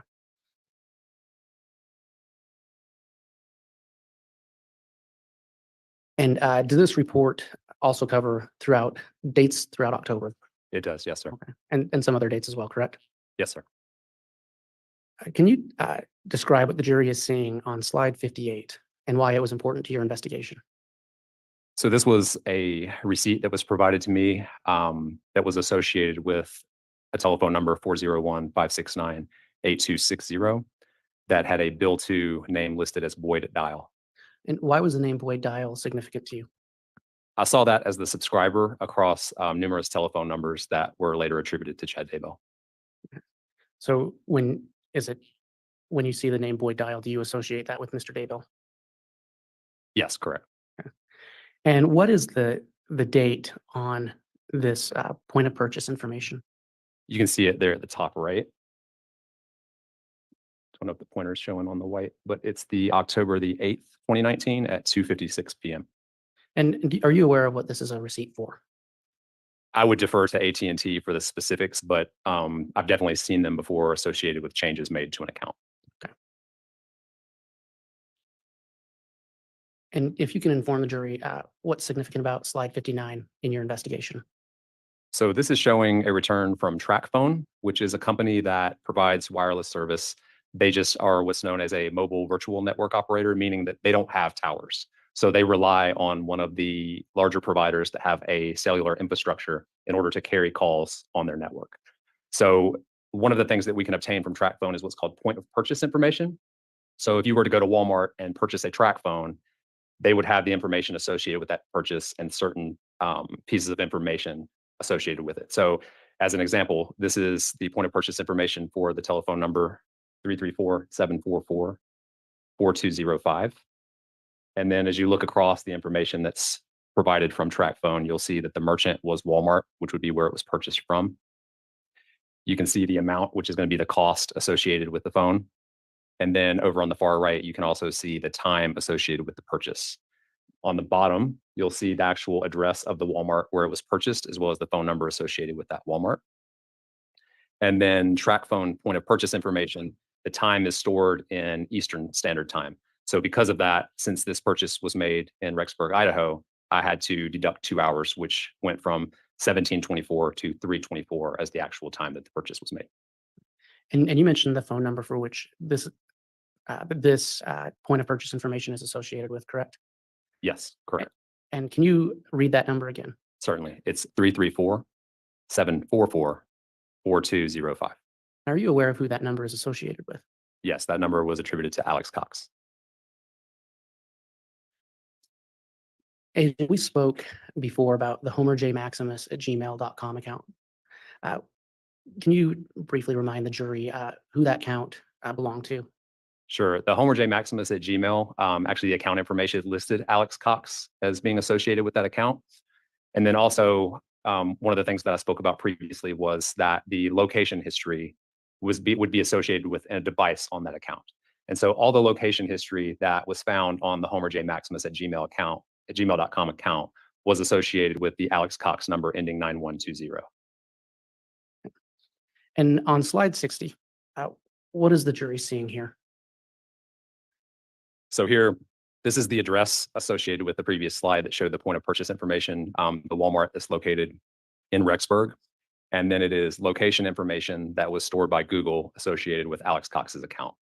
So if you look at the summary box on the left side, you'll see that there were 18 Google locations that were logged via Wi-Fi, and then one that was associated with the GPS for a total of 19. And then all of them are placed in and around the Walmart in Rexburg between the time of 2:59 PM, and 3:37 PM.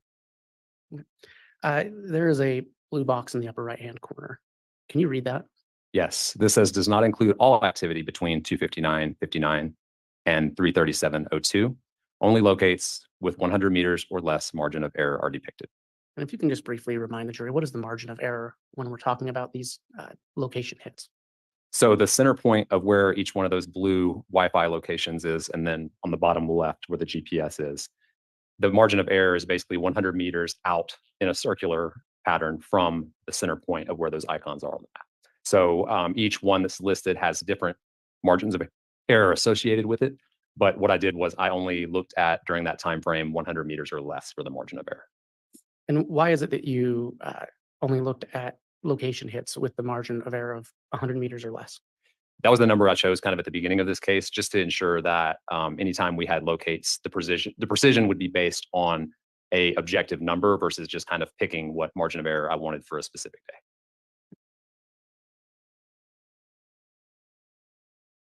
In slide 61, can you tell the jury what they're looking at? So here you're looking at Verizon text message content associated with the phone number 208-690-9374, which you can see in the actual return there as the originating MDN or mobile device number. And then you can see the same thing in the second message here. So what these are returns from Verizon that are showing text message content or a text message that was sent associated with that account. The first one at 11:57 listed here. Again, they're listed in East Coast time, so I had to subtract 2 hours. So the adjusted time is at the top. You'll see 9:57 and 51 seconds. That's associated with the top message that reads, "Gonna stop by the store right now to get that other number working. Hopefully it won't take long." And Agent, you mentioned the number that these two text messages were sent from. What was that number again? So that number is 208-690-9374. And who is that number associated with? Chad Daybell. Okay. And if you can explain what you see in that second white box. So the second, same thing. It's a text message that originated from the number ending 9374 associated with Chad Daybell. And the content reads, "I will call right now from a 401 number." And do those boxes include who's receiving those messages? They do.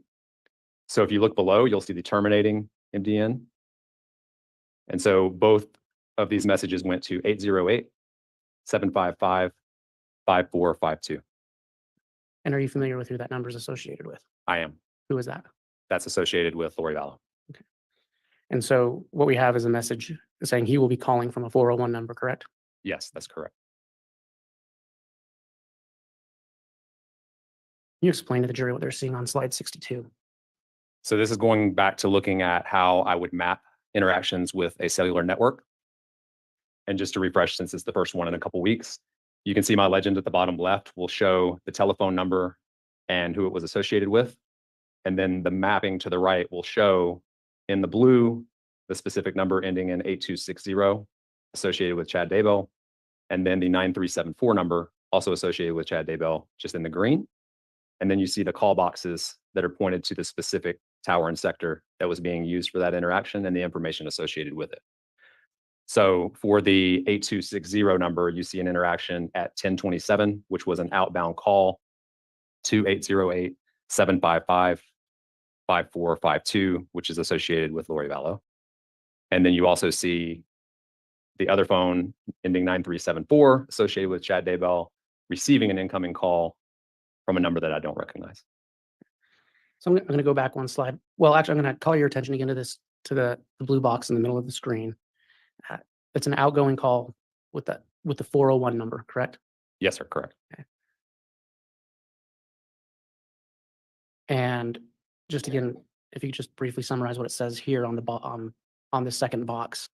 Sure. So it's an outbound text at 1026 and 35 seconds that reads, "I will call right now from a 401 number." And what time did that message go out? That was at 1026 and 35 seconds. And then this phone call, what time did that go out? That went out at 1027 and 14 seconds. From a 401 number? Yes, sir, correct. If you can explain what the jury's seeing on slide 63. So this is looking at drive test data associated with the two towers and sectors that were utilized on the previous page. So the blue is going to be associated with the AT&T, and then red would be associated with the Verizon tower. And is this related to the last slide we just looked at? It is. So at that time, you can see the WR icon, which is Wireless Revolution LLC, which if you go back to the receipt from October the 8th, that's the location of that store. Before we move on, Agent, we spoke last time about some types of records that Verizon does not keep. Are there specific records they do not keep in regards to text messages? Yes, during the time period that these reports were generated, Verizon did not include the cell site and sector associated with text messages. So basically what that means is if a Verizon customer sends a text message, you're not able to see what tower and sector is used in Verizon's call detail records. Thank you. And then slide 64, what are we seeing here? So this is showing the other side of the calls that were shown previously, and it's showing the location of the 4652 phone as well as the 5452 phone, both attributed to Lori Vallow. And they're using towers and sectors consistent with being down just outside of Phoenix, southeast of Chandler, Arizona. And are these related to the 401 phone call that we saw on the other slide? Yes, sir, correct. In slide 65, what are we seeing here? So this is just showing on the same date additional use of the number ending 8260 and the number ending 9374 associated with Chad Daybell.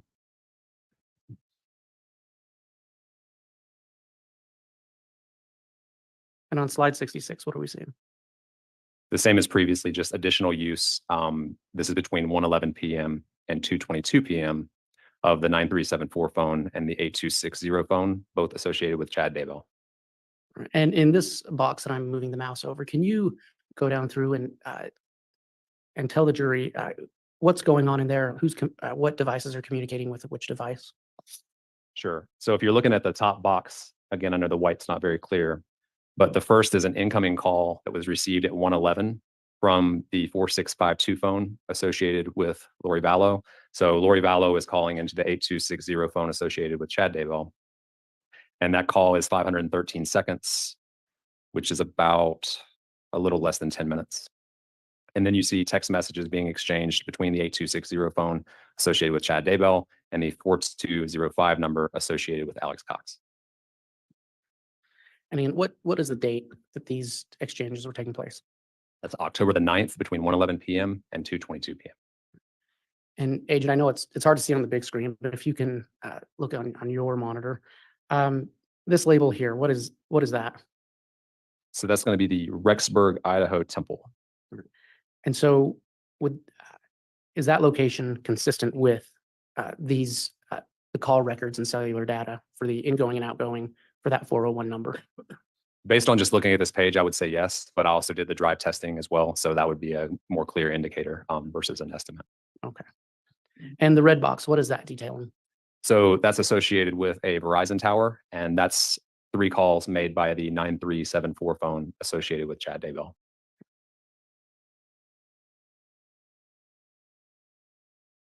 And if you can explain to the jury what they're seeing on slide 67. Sure. So this is just looking at the 2 AT&T towers and sectors that were highlighted on the previous page, and then what the coverage looks like from a zoomed out perspective. And if you can just use the pointer to show the jury where you're referring to. Sure. So these 2 towers and sectors here, and then the coverage areas in green and in red. So as you can see, the green does actually go up north of Chad Daybell's residence, and then the red goes out west, kind of on the outskirts of Rexburg. And is this the same thing but zoomed in? It is. If you can just describe that a little bit with the jury, what you can tell from that data. It's just easier to see because now you can look at actual locations in Rexburg and whether or not coverage was in that area. And you can also see the overlapping coverage that's going to be that darker green color, which would indicate that both of those towers and sectors would provide coverage to those locations. And going back to the previous question, the Rexburg, Idaho Temple is in an overlapping coverage area right there.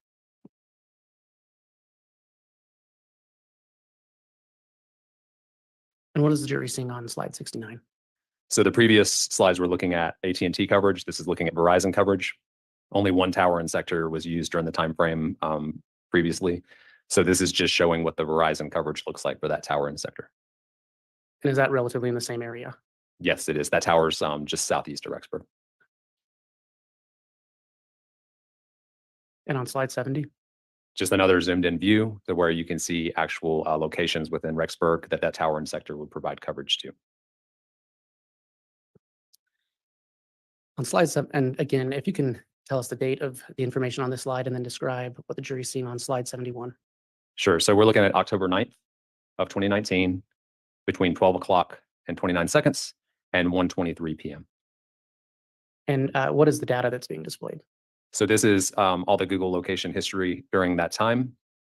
And so I show 18 Google locations reported via Wi-Fi for Alex Cox's Google account. And they are all consistent with being at Lori Vallow's residence during that time. And just, Agent, is there a reason you looked at the geolocation and cellular data for October 9th of 2019? I was asked to look at that due to an attempted assault on Tammy Daybell that occurred that day. And if you can explain for the jury what they're seeing on slide 72. So here we're looking at October 9th at 1:05 p.m. And this is from the Homer J. Maximus Gmail account. Google also, if you opt in to have your search history maintained, then that would be stored associated with the account. So this is one of the search items that was made from Alex Cox's Google account, one of the searches that was made. And why was that search significant to you? So it was a search for Auburn, Alabama zip code. And so the phone number I mentioned previously that was associated with Alex Cox from the track phone that was purchased at Walmart, it had a Auburn, Alabama area code. And what do we see on slide 73? So again, this is looking at Google location history associated with Alex Cox's Google account, showing that the device moved between 1:23 and 0 seconds to 1:23 and 32 seconds, consistent with going from Lori Vallow's apartment to Alex Cox's apartment. And slide 74. Showing from 1:23 p.m. to 2:37 p.m. Google location history associated with Alex Cox's account, consistent with being at Alex Cox's residence. And to clarify for the jury, and you may have already said this, but the Homer J. Maximus at Gmail information you obtained, was that on multiple devices? No, so the location history was only turned on one device, and that was the number ending 9120. And so is that a different number than the number we just spoke about that had the Auburn, Alabama area code? Yes, sir, it is. And slide 75. Showing on October the 9th between 2:37 and 2:40, Google location history from Alex Cox's account, consistent with movement to the northwest away from Alex Cox's apartment. And slide 76. Showing from 2:42 p.m. to approximately 3:14 p.m. Google location history associated with Alex Cox's account, consistent with traveling from Rexburg down towards Idaho Falls. And if you can point out the different areas that are on your legend. Sure. So up top, you can see different addresses of interest that were up in Rexburg. And then you can see GPS and Wi-Fi consistent with travel down to Idaho Falls. And this SW, which is the Sportsman's Warehouse in Idaho Falls.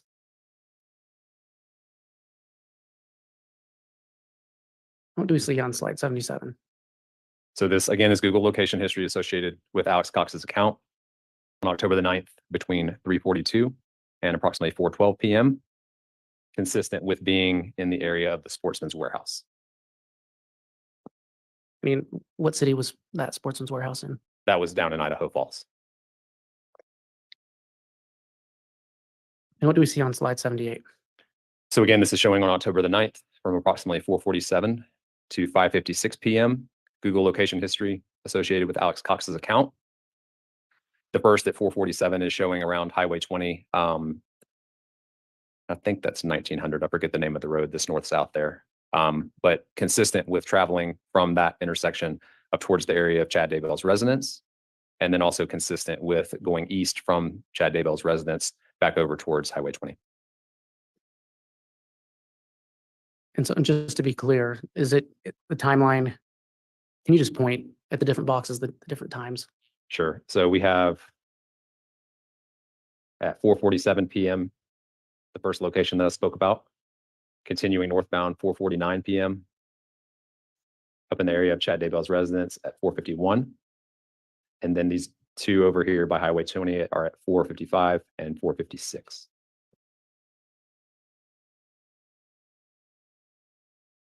And again, does this cover all the data or only within a specific margin of error? So again, this goes back to my number where I only used locates that were 100 meters or less margin of error. And then on slide 79, what do we see? So this is looking at the time window of October the 9th from approximately 4:57 PM to 5:03 PM.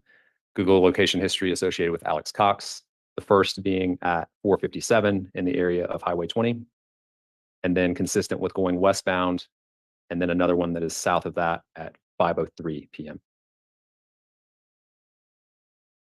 And the location at 503, there's an SC right above that. What does the SC stand for? That represents Salem Church. And from your knowledge, is the Salem Church on the same road that Chad Daybell's residence is? Yes, sir, it is. You know approximately the distance between the two locations. Approximately 2.5 miles. And what do we see on slide 80? So this is looking at Google location history associated with Alex Cox. October the 9th from approximately 5:16 PM till approximately 11:53 PM the same day.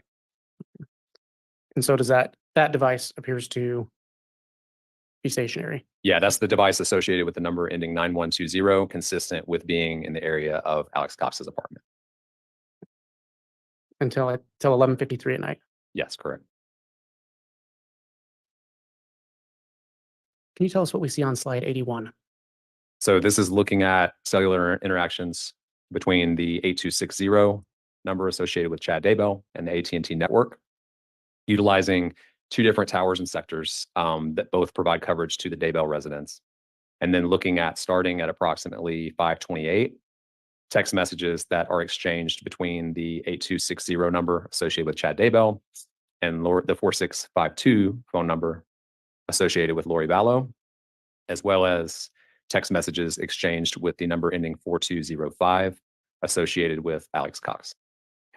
And that 4205, that is the number with an Auburn area code, correct? Yes, sir. That's correct. That's the 334 number. And when was that line activated? That was purchased on 4. correct. And this 401-569-8260 number, when was that? When did activity begin on that number?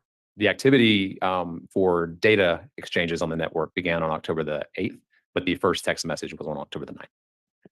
So both the 8260 number associated with Mr. Daybell and this number with the Auburn area code associated with Mr. Cox, they were both activated within this same timeframe of between the 8th and 9th of October 2019. That's correct.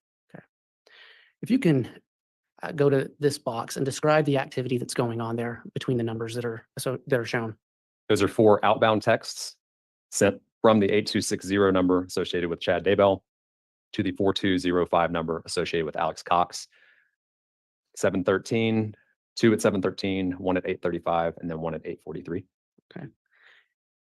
And I know it's a little tedious, but if you could do the same thing on this second box, the numbers that are being texted to and the times. Sure. I'm not going to be able to point and read, but I'll go through them. So the first at 5:28 is an outbound SMS. 8260 associated with Chad Daybell sends a message to 4652 associated with Lori Vallow. And then there is back and forth both with 4652 at 5:52 and again at 6:03. And then there are 4 text messages exchanged between 8260 associated with Chad Daybell and 4205 associated with Alex Cox, starting at 7:30 and continuing through 8:38. Then there's another text message sent from the 8260 associated with Chad Daybell to the 4652 associated with Lori Vallow at 9:30. And then there are 2 more text messages between the 4205 associated with Alex Cox, and then 1 more text message sent to the 4652 associated with Lori Vallow. That's on October 9th, correct? Correct. I'm going to speak with you about October 18th. are you aware through your investigation, well, did you look at information regarding October 18th in your investigation? I did. Why was that? I had received information from the investigative team that Tammy Daybell was found deceased sometime between the late hours of October 18th and early morning hours of October the 19th. What do we see on slide 83? So this is showing the use of the 8260 phone associated with Chad Daybell on October the 18th between 10:40 and 11:22 a.m. The first use is at approximately 10:40, which would be of a tower that would provide coverage to the Daybell residence, sending an outgoing SMS to the 4205 number associated with Alex Cox. And then use of a tower down in Rexburg at 11:21, an outbound call to Lori Vallow's number ending in 4652. What do we see on slide 84? So the usage of two phones, both associated with Chad Daybell, the 8260, as well as the 9374 on October the 18th between 11:21 a.m. and 12:11 p.m., consistent with both phones being down in the area of Rexburg. And do you recognize the number on the red box that the outgoing call goes to? I do not. What do we see on slide 85? This is Google location history associated with Alex Cox on October the 18th between approximately 11:02 and 12:20, consistent with that device being at Lori Vallow's apartment. And that's from the Homer J. Maximus geolocation data, correct? That's correct. And slide 86. So this is showing the use of the 8260 phone associated with Chad Daybell, utilizing a tower and sector that provide coverage to the Daybell residence. And there are two outbound texts, one incoming text. All of those are exchanged with the Lori Vallow phone ending 4652.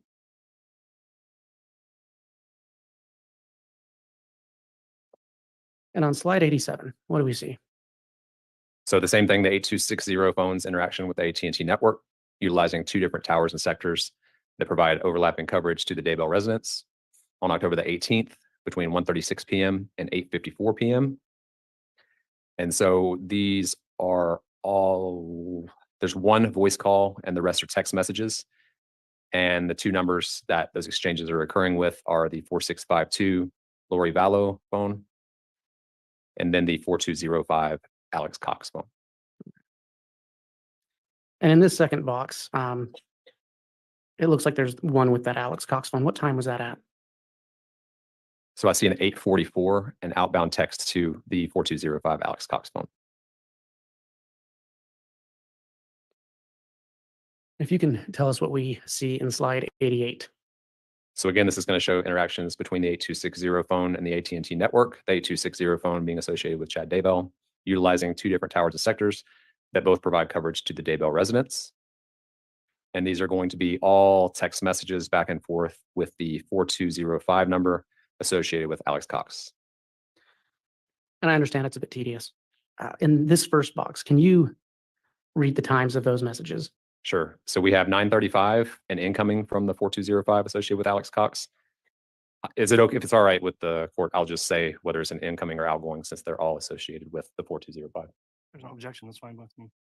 It's fine. Okay, so you have at 9:35 an incoming, at 10:12 an outgoing, another one at 10:12 that is an incoming, a 10:23 that is an outgoing, and then it's going to switch over to the other box, but I'll just read the one on the left instead of jumping back and forth. Okay. 10:40 incoming, 10:53 incoming, 10:54 outgoing, and then switching to the other tower and sector, 10:28 incoming, 10:32 outgoing, 10:33 incoming, 10:39 an outgoing, 10:53 an outgoing, another incoming at 10:53, and then an outgoing and an incoming both at 10:54. 4. Yes, ma'am. And all these messages, these are those numbers we spoke about earlier, correct? That were activated between the 8th and the 9th. Yes, specifically to this page, they are. And all these messages were between 9:35 p.m. and 10:55 p.m. Correct. And just to be clear, on October 18th of 2019. Yes, sir, that's correct. Can you tell us what we see on slide 89? This is looking at Google location history associated with Alex Cox between 10:05 and 10:07, consistent with movement from Rexburg up towards the area of the Salem Church. So the first GPS location reporting to Google is going to be at 10:05 down in the area of Highway 20 and Salem Road. And then the second is at 10:07 in the area of the Salem Church. And that's the Homer J. Maximus associated with Alex Cox. Yes, sir, correct. And so at the Salem Church, the time that hit is at 10:07 p.m. Yes, sir, correct. And what do we see in slide 90? So this is zoomed in a little bit more on the Salem Church, and it's showing Google location history associated with Alex Cox between approximately on October the 18th, between approximately 10:07 and 10:45 p.m. And so there's 12 locations that are reported via Wi-Fi and one that's reported via GPS. And again, the 10:07, which was mentioned on the previous page, reported via GPS there. And then the other Wi-Fi locations are reported around the Salem Church.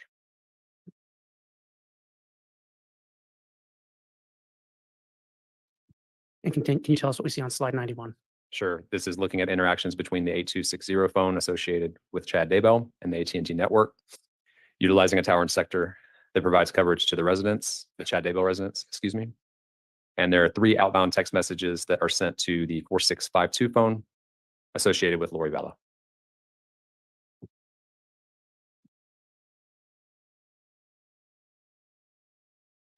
And what do we see on slide 92?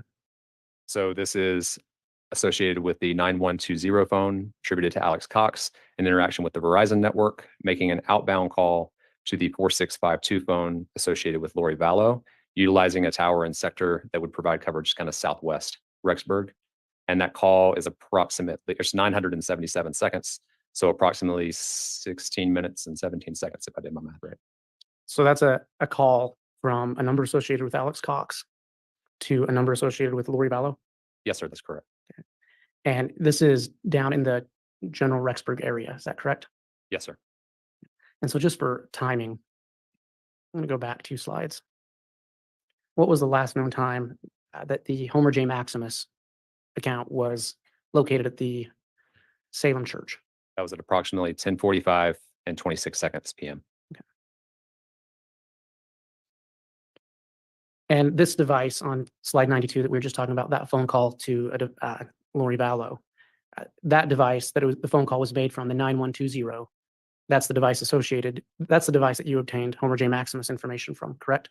Yes, correct. So in order to see Google location history, the only device that was reporting Google locations was the device associated with 9120. What do we see on slide 93? So this is the other side of the call that was indicated in the previous page. So this is the 4652 phone receiving that call from the 9120 phone and utilizing a tower and sector consistent with being in Hawaii.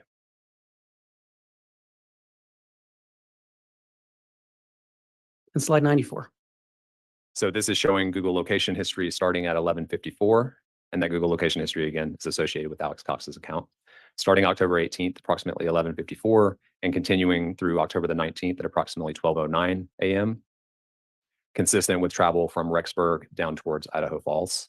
So the location that you see here at 11:54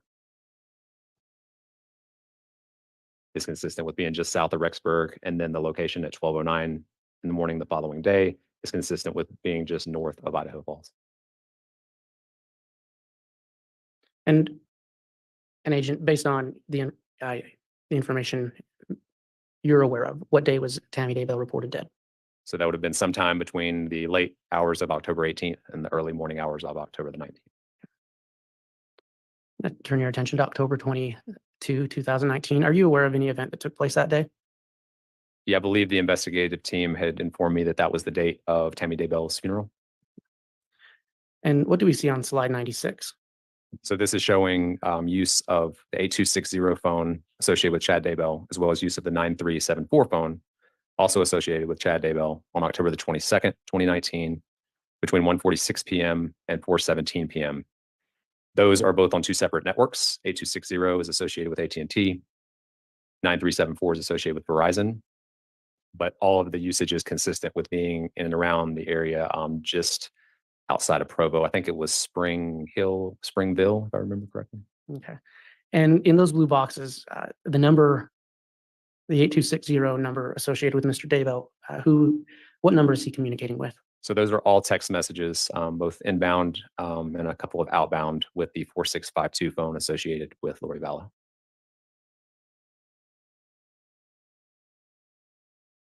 And on slide 97, what is the jury saying?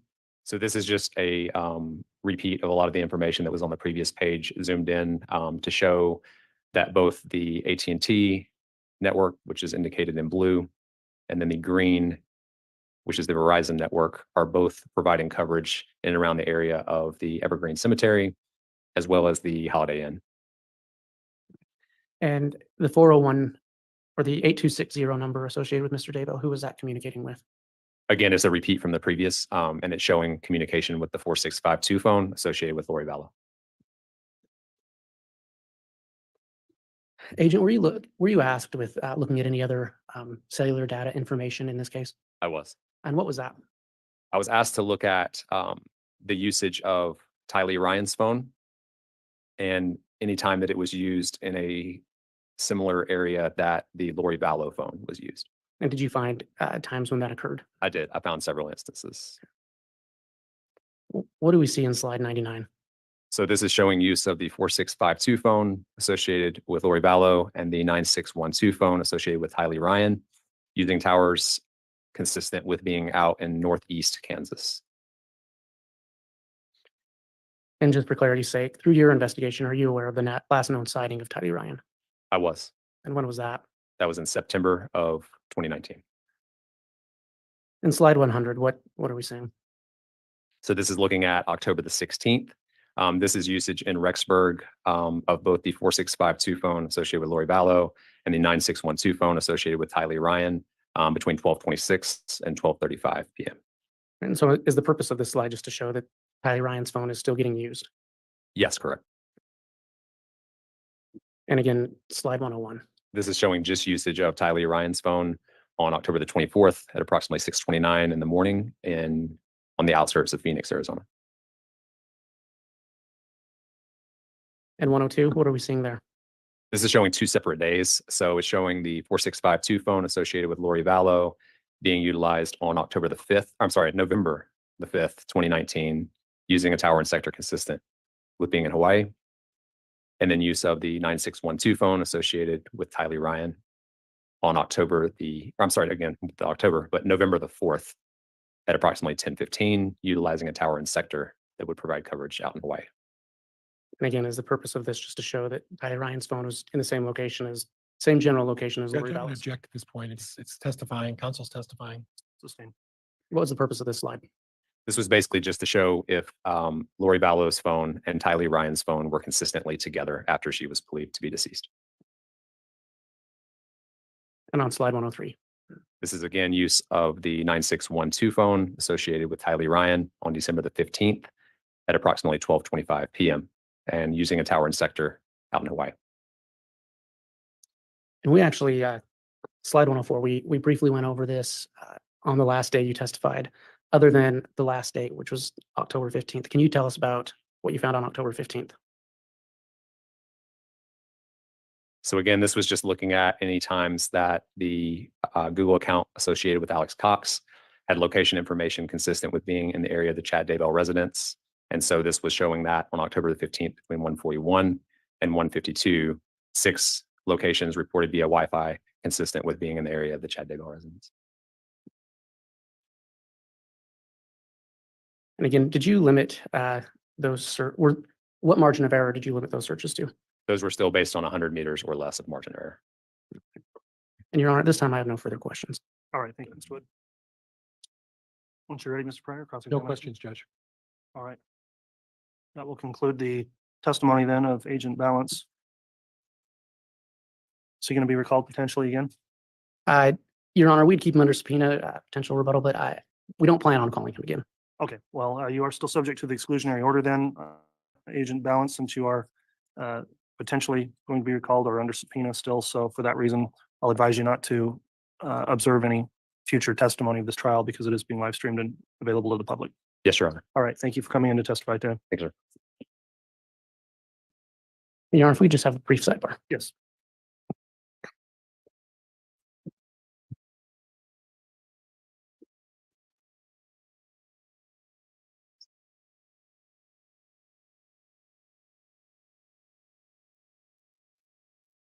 Sidebar City. We're back.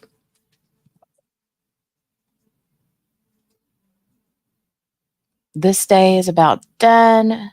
We can start in on day 23, but I don't know that I'll get very far. Might be able to make it to the morning break.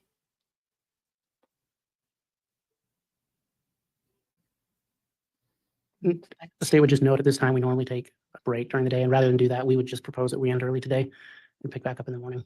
Okay, and you'll have a witness ready to go at 8:30? Yes, we will. And can you tell us who that, well, tell me after the fact if you'd like. That's okay. It'll be Dr. Marsden. Okay, thank you, just for our preparation. All right, we will go ahead, and given the nature of scheduling today with your witnesses, we are going to conclude for today. So, ladies and gentlemen of the jury, thank you for your attendance.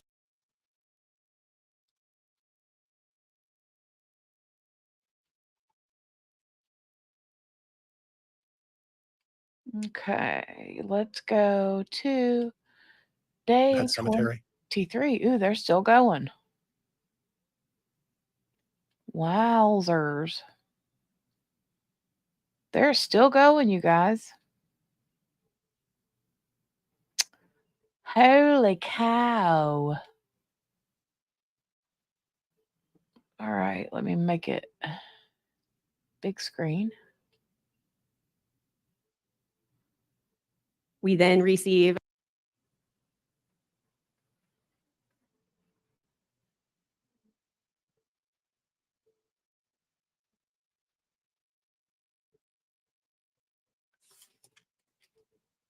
Scooch it on.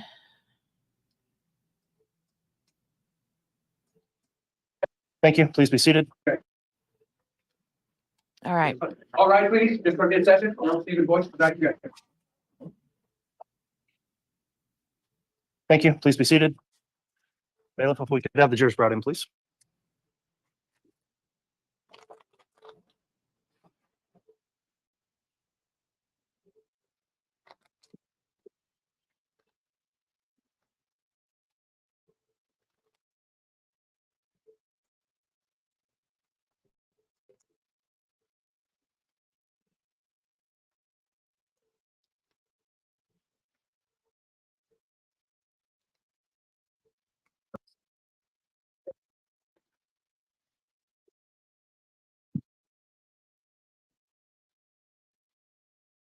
All right, good morning, everyone. We're back on the record on KCR 22-21-1623, State of Idaho versus Chad Guy Daybell. Defendants present, as well as counsel for the defense. The state's present. Court notes all jurors are also present and properly seated. The court's received the juror affirmations signed by each of the jurors. Thank you again for continuing to follow the court's admonishing instruction as we break each day. And with that, the state is continuing with its case in chief, and I believe has another witness to call this morning. Who's going to be examining the witness? I will be, Your Honor. Okay, Ms. Blake, you can call your next witness. The state will call Dr. Lily Marsden. Very well.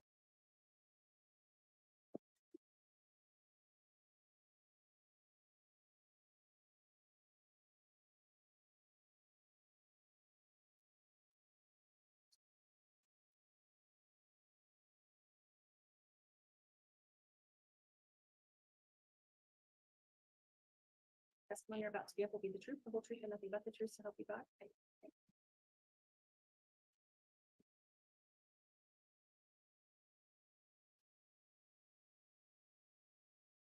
Sit close enough to speak directly into the mic. You have the bottle right there, and this is a laser. Okay, thank you. All right, thank you. I'll note now the witness has been sworn. Before we begin with direct examination, I just have a couple of questions for the witness. Dr. Marsden, have you been watching or viewed any of the trial testimony that's taken place in this case? I have not. Okay, have you discussed with anyone else the testimony they've given at trial? No. All right, thanks for your responses, Ms. Blake. You may inquire on direct. Thank you. Would you please state your name and spell it for the record? My name is Lily Marsden, Lillymarsden. Dr. Marsden, where are you currently employed? I'm currently employed at the Utah Office of the Medical Examiner. What is your title or position? Right now, I am the Deputy Chief Medical Examiner. How long have you worked in that position? In this position, I've been the Deputy Chief for approximately a year. Did you work at the Office of the Utah Medical Examiner prior to that? Yes. What other positions have you held in that office? So I was also the Forensic Pathology Fellow during my training year and then was an Assistant Medical Examiner after that. Prior to working at the Office of the Utah Medical Examiner, did you have other experience as a pathologist? Yes. What was that? So I was the autopsy pathologist and medical director for Northwestern University in Chicago, Illinois. Do you have any specialized training in order to be a forensic pathologist? I do. Can you tell us a little bit about that? So the training to become a forensic pathologist starts with an undergraduate degree in college. After that, we go to medical school and finish a 4-year medical degree. We then receive a training program in anatomic and clinical pathology, which is 4 years. After that, I additionally did a year of pediatric and perinatal pathology in Chicago before starting as an autopsy pathologist for Northwestern. And then I did a year of forensic pathology fellowship training after that before starting as a forensic pathologist. And when you worked at Northwestern as a pathologist, was it in a different capacity than what you do now? Yes. And can you explain a little bit about that? So at Northwestern, there is a significant difference between hospital autopsy and forensic autopsy. So with hospital autopsies, our primary goal is to diagnose the natural disease processes that people have when they die in a hospitalized setting. And so I was doing autopsies both on fetuses, neonates, and adults who had been admitted to the hospital or had died in a medical setting. At some point while working at the Office of the Utah Medical Examiners, are you aware of that office being contacted by Fremont County, Idaho law enforcement? Yes, And did you end up attending an exhumation of Tammy Daybell? I did. Had you heard of Tammy or Tamara Daybell prior to that? No, And you did in fact attend the exhumation? I did. Did you either follow or were in close proximity with the body for transport to your office? I was. And at the time that that autopsy was conducted, were you a fellow? Yes. And which doctor were you working with? Was there one specific or were there several? During my fellowship, I worked with all of the forensic pathologists who were employed by the office. And did that include a Dr. Eric Christensen? I did. Did you in fact conduct the autopsy alongside Dr. Christensen? I did. As you conducted the autopsy, did the two of you discuss your findings? Yes. And what was your relationship with Dr. Christensen? So during my fellowship, Dr. Christensen was my supervising physician. Before I started my fellowship, I had known Dr. Christensen as a colleague, both because of my work at Northwestern and because I was a resident at the University of Utah and had experience with the medical examiner's office and Dr. Christensen. Is it fair to say, as you conducted the autopsy and reviewed things, that you were able to form your own opinion? Yes. Did you discuss that opinion with Dr. Christensen? Yes. And I've used the term performed an autopsy. Can you tell us, did you in fact perform an autopsy of Tammy Daybell? I did. Can you talk us through the autopsy process? So autopsies vary depending on the type of case that we have. So in a case such as this, where there were suspicious circumstances that led to her exhumation, there are different things that we do. So as soon as the body arrives in our office, they receive an X-ray so that we can see if there is any potential natural disease we can diagnose by X-ray, as well as traumatic injuries to the skeletal structure.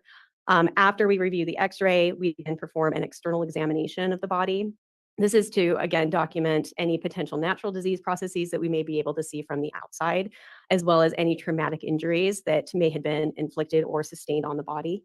After an external examination is performed, if there's trace evidence that needs to be collected, we will do that. We will then do an internal examination where we dissect all of the major organs to look for any natural disease processes, any traumatic injuries, anything that could explain why a person has become deceased. And kind of breaking it down, when you started with the external examination of Tammy, did you notice anything? So Tammy, of course, had been embalmed previously and had been interred. So she had the findings that we see related to embalming, an incision near the neck for embalming, as well as a puncture in her abdomen where more embalming fluid is infused. She also had, the changes that you see with internment. So she had various molds that had unfortunately been growing on her body. And then in addition to that, she had some contusions, or what that's the technical term for a bruise, on her chest and on her arms. Through the external examination, did you find any noticeable or immediate cause of death? No. Your Honor, I would ask to be handed State's Exhibit 178, and if we may approach briefly. Yes.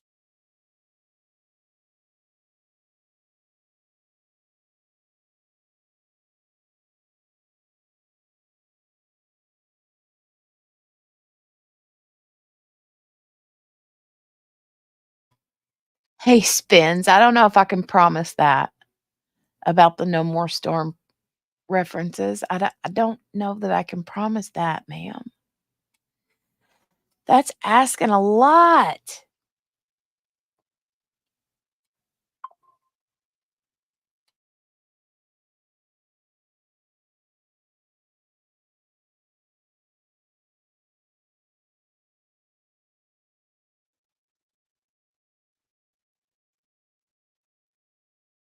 And after performing that external, what next steps did you take? So after her external examination, we did the general Y incision that we do to open the torso so that we can examine all the major organs. We then remove all of the organs, weigh them, and dissect them to look for any potential cause of death, whether that be natural, traumatic.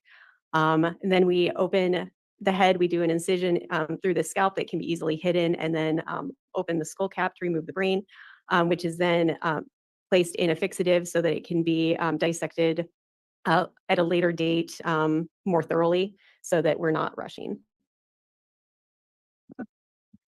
And as you went through that process, did a cause of death become apparent for Tammy Daybell? No. Did you find anything abnormal or anything that caught your attention in doing that internal exam? The only thing abnormal we really found on Tammy's examination was that she had a lot of fluid in her lungs, which we call pulmonary edema. And she had a foamy fluid in her airways, so her trachea and her larger bronchi.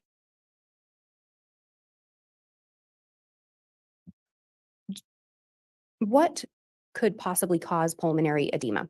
So pulmonary edema is very nonspecific. It essentially occurs anytime a person is experiencing respiratory failure for whatever cause. There are multiple causes, both natural and non-natural, that can result in pulmonary edema. Natural things that can cause pulmonary edema are things like congestive heart failure or pneumonia, both of which I was not able to see on Tammy Daybell. Non-natural causes we are frequently seen with drug overdoses, anything that causes asphyxia, drownings, and those are the things that I think of off the top of my head when I see that. Did you find any other injuries or signs consistent with any of those potential causes immediately? No. What were your next steps after performing that internal part of the autopsy? So while we're doing the internal examination, we're obtaining samples for potential toxicology testing. So for samples, just in general, the best sample that we can get is blood.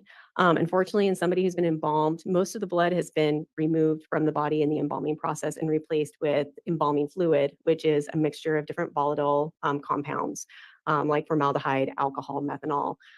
So, you know, we get what we can from vessels, which is essentially just a mixture of the blood that's left and embalming fluid. And then we also obtain liver tissue, which we have a fair number of standards for as far as comparisons of lethal to therapeutic levels. And then we get some eye fluid, which is relatively well preserved during the embalming process. And then in her bladder was intact, so we were also able to get urine. What did you do with those samples that you were able to collect, if anything? So the samples were sent to labs for various testing, and we used two labs to do our toxicology testing. We used a reference lab in Pennsylvania that does a very large amount of forensic toxicology testing called NMS labs. And then because of the circumstances around the case, we also involved the Utah Chemical Threat Response Lab to do some specialized testing and things that aren't normally tested for. What, if anything, were the results of those tests? So based on everything that was ordered, the only thing that we really found in Tammy's system was fluoxetine, which was an antidepressant that she was known to have been prescribed for many years. And that was detected in her liver tissue at a reported therapeutic level. Did you find any explanation or anything to explain the cause of death?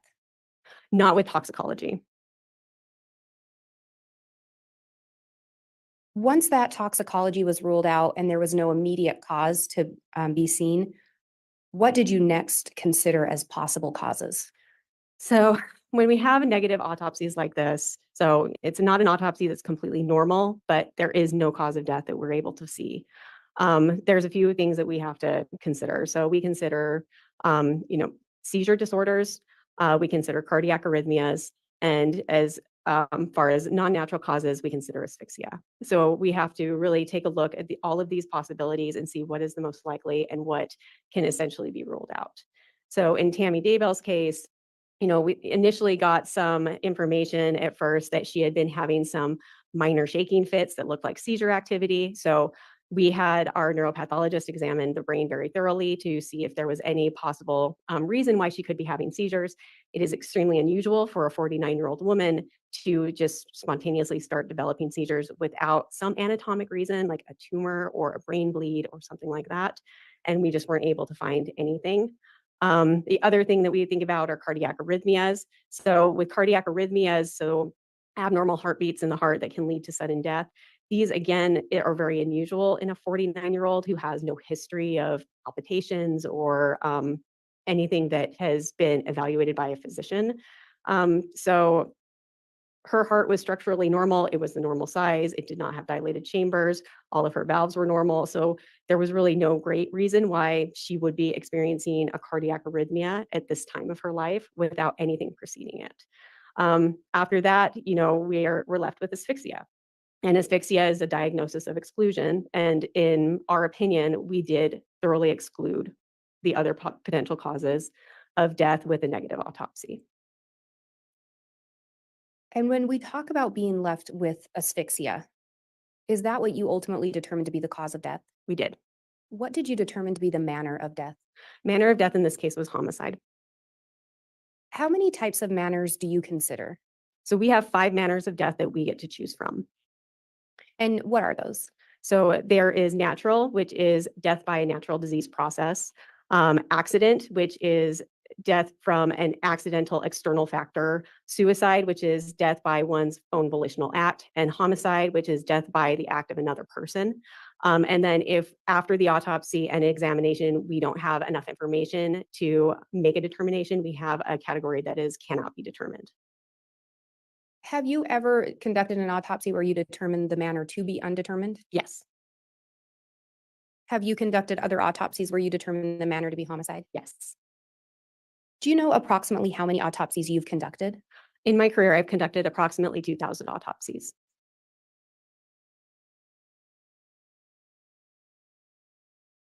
And if we now go back to that cause of death being asphyxia, are there various ways that someone can die from asphyxiation? Yes. What are some of those? So I separate asphyxia into 4 general categories. So the first is exclusion of oxygen. So the airway is obstructed by something. Examples of this would be like choking, drowning, having a bag placed over the face or over the head to exclude oxygen. The second category that we see the most in my line of work is neck compression. So this would be things like hanging. Then we have chemical asphyxia, which is there is some type of chemical that is displacing oxygen on your red blood cells. So that's like carbon monoxide poisoning or cyanide poisoning. And then the last is a mechanical asphyxia, where there is some weight that's on the chest that's not allowing it to rise or allowing a person to breathe. So with that last category, could that asphyxia be a cause that's linked to the manner being homicide? It could be. And again, we talked about the bruising that you observed. Do you recall where it was on Miss Daybell's body? So Miss Daybell had 1 bruise on the left side of her chest. She had 1 bruise on her left arm, and then she had a cluster of bruises on her right arm. In your opinion, could those be consistent with someone being restrained? Yes. Could they be consistent with someone having pressure applied? Yes. Did you do anything to attempt to determine the age of those bruises? Yes. And what did you do? So we took samples of the bruises to look at under the microscope. And when we did this, we're looking for, what causes the color of the bruise, which is hemorrhage or bleeding into the skin from the ruptured blood vessels.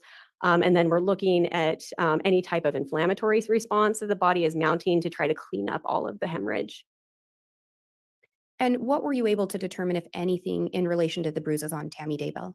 So all of the bruises on Miss Daybell were what we would call acute, which meant that under the microscope, the only thing there was bleeding into the soft tissues under the skin. So there was no inflammatory response. So the body had not started to mount a response to try to clean up the injury. What, if anything, were you able to determine in relation to the age of the bruising based on that? So I would consider these perimortem bruises, which would mean that they occurred probably within a couple hours of her death to maybe a few minutes after her death.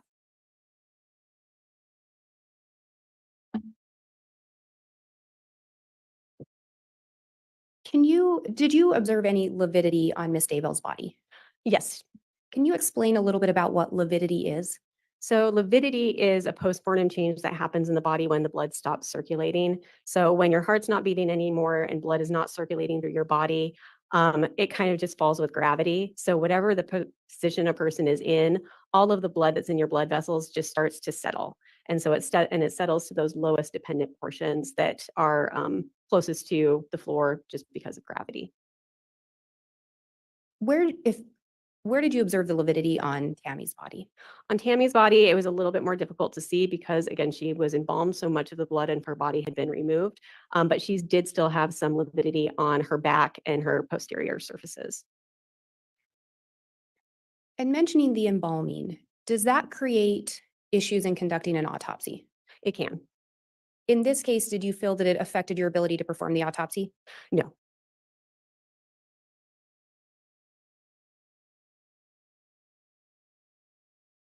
Did it have an impact on your ability to determine the manner of death? No. And have you ever, are you familiar with the coroner systems? Yes. And can you explain a little bit about the difference between a coroner and a medical examiner? Sure. So a medical examiner is a forensic pathologist. So they are physicians who go through medical training and then specialized training in pathology and forensic pathology to do what they do. Coroners are often either elected or appointed to a position where they are in some ways doing the same thing as a medical examiner, but not always with the same level of education. And in your experience, is it fair to say coroners don't even have to have any medical training? In some places, they do not. And you work in Utah, correct? Correct. And is that a medical examiner system? Yes. Are you, as part of that office, tasked with determining whether or not an autopsy should be conducted? Yes. And does that include for unattended deaths? Yes. Can you explain what an unattended death is? So in Utah, an unattended death is an individual who passes away when they are not under the routine care of a physician. So in Utah, we consider attended deaths if you are being treated for a lethal chronic medical condition within a year of you passing away. So if you have not seen a doctor for a year and pass away at home, that would be considered an unattended death, and those would be considered the jurisdiction of our office. When you're determining whether or not to get an autopsy, do you consider additional factors? Yes. Does that include police reports? It can. Can it include witness statements? Yes. Does it include medical records? Yes. In regards to Tammy Daybell, did you in fact look at those types of documents? Some of them before the autopsy and then additional afterwards. And I talked about in terms of requesting an autopsy, do you also look at those in assisting in determining a cause and manner of death? Absolutely. And did you do that in this case? Yes.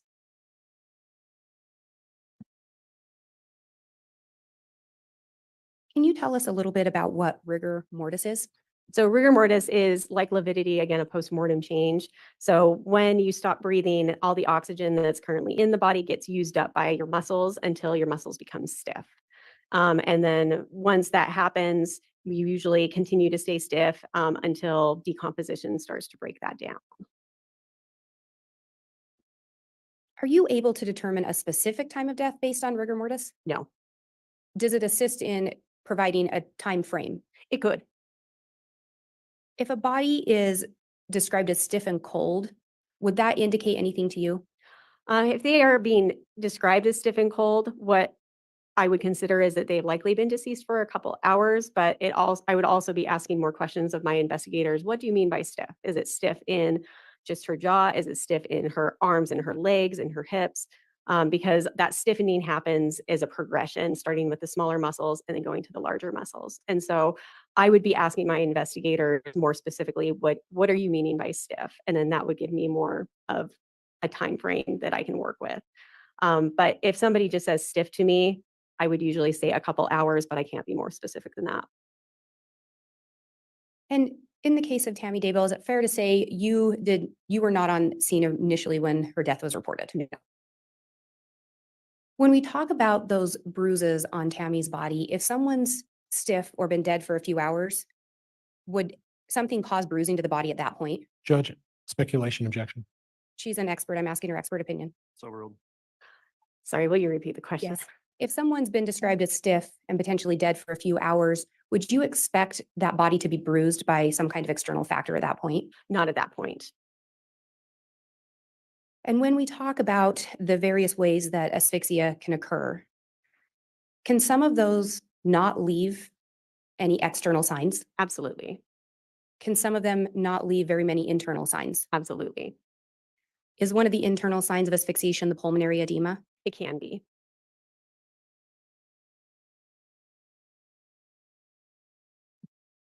And in this case, did you review some medical records associated with Tammy Daybell? I did. Did you see anything in the medical records that would explain her sudden death? No. Do you recall seeing anything in the medical records about seizure activity? No. Do you recall seeing anything about low blood pressure? Nothing that was reported as a diagnosis. I did review her vital signs for multiple medical visits in probably the decade before she passed away. And she had some low normal blood pressure readings, but it was never discussed as a problem with her physician. And would you expect someone that had a prior history of anemia to just suddenly pass away? No. Would you, or in your experience, expect someone using homeopathic medicines or remedies to just suddenly pass away? No. And again, in your prior work at Northwestern, would you have been conducting autopsies that would have been attended deaths? Yes. And those would be deaths where someone was under the care of a doctor? Exactly. And deaths where someone had some kind of a medical issue? Yes.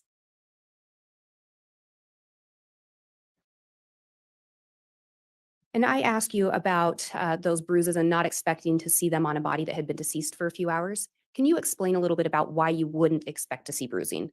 So when a person passes away, blood stops flowing through your vessels.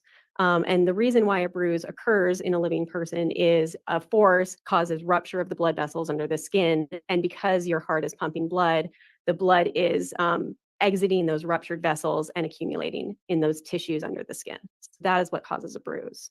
So a person who's deceased, who doesn't have blood pressure, who doesn't have blood circulating through their system, if those blood vessels are ruptured from a trauma after somebody is deceased, there's not going to be a lot of blood that is leaking out into the tissues because there's not blood flowing through those vessels. And so again, the bruises on Tammy in this case, you determined would have occurred sometime around her time of death. True. And you talked about asphyxia kind of essentially getting there by ruling other causes out. Is that fair? Yes. When we talk about the seizures, any indication in Tammy's medical history that made you think that was a plausible explanation or likely cause of her death? No. And there's a number of reasons why I think seizures are an extremely unlikely and unplausible explanation for her death. So most people who have a seizure disorder and who die of their seizure disorder, they are not minor shaking fits. They're not minor seizures that these people are having. They're usually grand mal shaking seizures that are not subtle. And so to not have a history of any type of seizure like that and to suddenly develop it as a 49-year-old woman with no explanation in the brain for a seizure focus just does not make any sense. And then talking a little more about the cardia arrhythmia, did you see anything in Tammy's medical history or with her heart that would lead you to believe that was a likely cause of death or plausible? No, Tammy's heart was completely normal at the time of examination.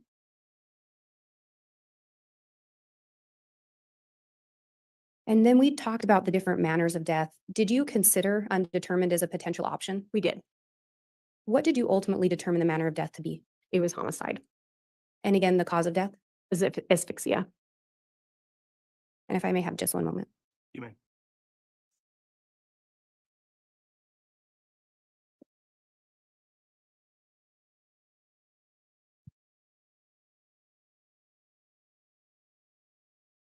I have no further questions, Your Honor. All right, I have a question, Ms. Blake. You had discussed or potentially offered an exhibit 178. Are we not, is that being offered or not? I need to clarify. No, Your Honor, it's already been admitted into the record. I'm just not republishing it. Okay, thank you for the clarification, Ms. Blake.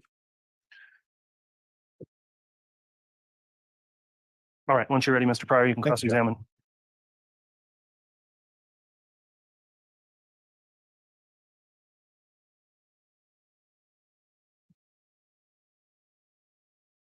Good morning, Dr. Marston. Morning. You mentioned that you're currently working at the Utah Medical Examiner's Office is that Salt Lake City, Utah? Correct. Okay. Do you have a recollection of what day Tammy Daybell was exhumed? I believe it was December 11th, 2019. And your examination took how long that day? I cannot remember off the top of my head, but it was likely 2 to 3 hours. Okay. And you were present for the exhuming of Tammy's body, is that right? Correct. Were you also present at the time when they reburied Tammy as well? No, I was not. And are you aware that whether or not they reburied her the same day that they exhumed her? That was my understanding by the court order that that was required. Okay. And being present, did you see anybody from the family who was present for that process? No. Okay. You mentioned that you were contacted by the Fremont County Police Department regarding this matter. I was not, the office was. Do you have a recollection or knowledge as to when they contacted your office? I don't, I was not involved in that process at the time. You mentioned the subject of suspicious circumstances as to why they exhumed her body. You testified that because of the suspicious circumstances. What suspicious circumstances were you referring to? The ones that we were told was that there were some missing children that had been reported by other family members, and that the decedent's husband had recently remarried a person who was being, who people were saying they were in a relationship with before she had passed away. So there wasn't any suspicion regarding what was surrounding actual going on with Tammy Daybell. It was all of the collateral circumstances about Mr. Daybell being in a relationship with another woman and some other matters that were being investigated. Is that correct? Objection, Your Honor. Counsel's misstating testimony Sustained. and move to strike that question. The question should be stricken, not considered by the jury. So the circumstances that you spoke about were the investigation of the missing children, correct? Correct. And to your knowledge, that had nothing to do with Tammy Daybell. Is that correct? Correct. Okay. The fact that Mr. Daybell and Lori Vallow were in an affair relationship, that didn't reflect any physical signs of any foul play with Tammy Daybell, did it?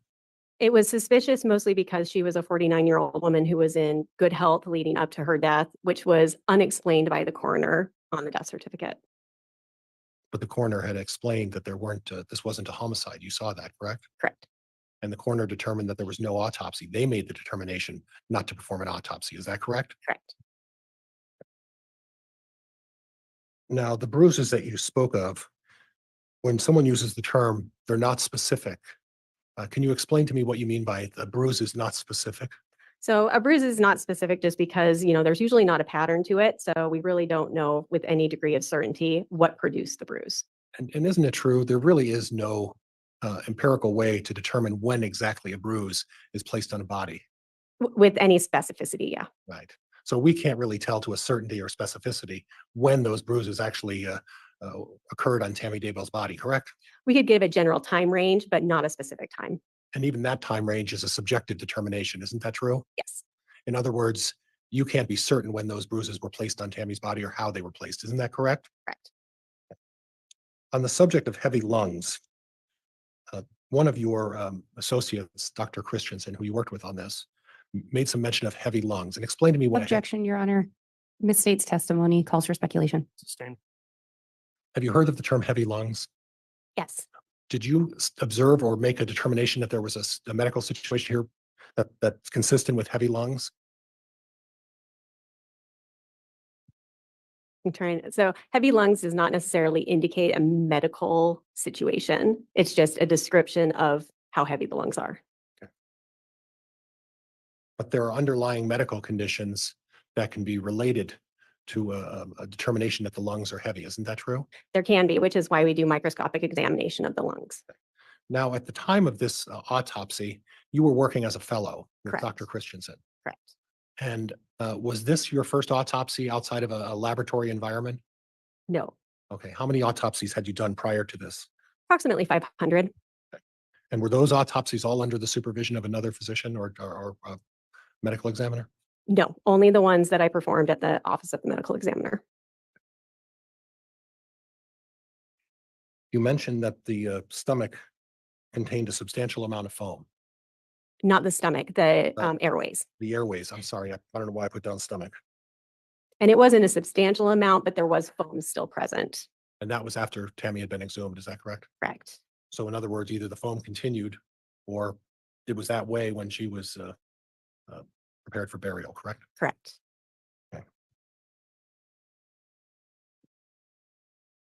You talked about natural causes of death, and you said pulmonary and seizures.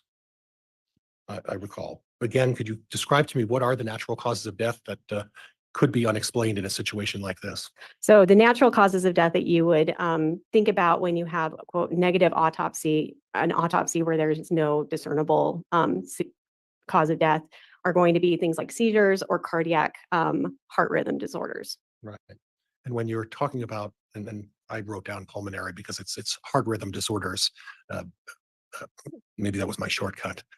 Heart rhythm disorders. When you have a situation where there's no identifiable cause of death, including a completely healthy heart, you can still have cardiac arrhythmias, correct? You can. And you could still have a manner of death that included the heart just stopping its functioning process without any explanation as to the whether there's damage to the heart or not, correct? Correct. So when we talk about foam, and I was about to say the stomach again, but when we talk about foam that was in the airways and the lungs, one of the indications of foam, isn't it true, is that the heart stops and doesn't provide enough oxygen to the body, and the result is a significant amount of foam. Usually it's that the heart isn't functioning appropriately for an extended period of time that's leading to respiratory failure, which is causing accumulation of fluid in the lungs.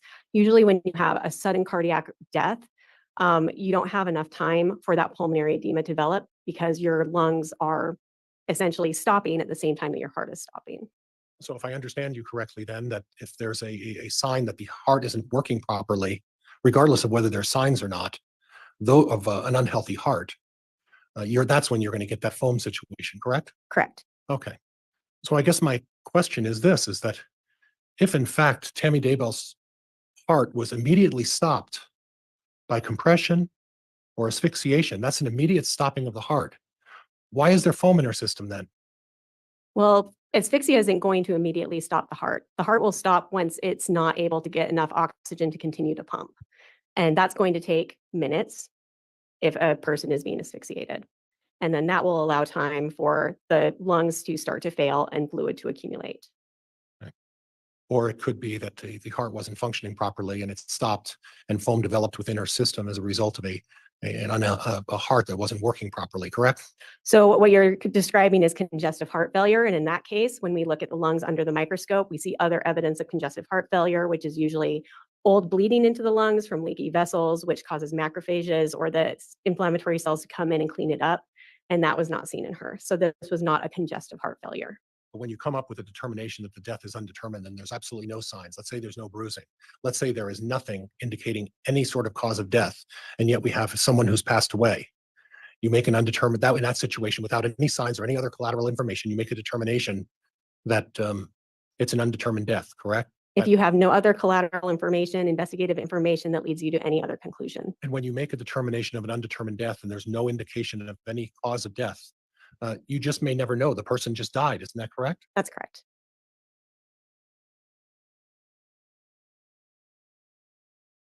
And in a situation where the person just dies, you could have an absolutely healthy heart, correct? You can. You can have an absolutely healthy lung, correct? Correct. You can have absolutely healthy organs in every single manner, and yet the person can still die, correct? Correct. And that's not limited to someone who's 49 years old. That could be an athlete on a basketball court who passes away suddenly without any notice of anything or any sign of any damage or disease, correct? Could be. And that athlete could be a 17-year-old athlete playing in a basketball game and suddenly just passes away and that would be an undetermined death, correct? Not necessarily. It depends on the autopsy. And in that kind of case, especially with a young person like that, that is where we start to think about genetic arrhythmia disorders, and we would do genetic testing.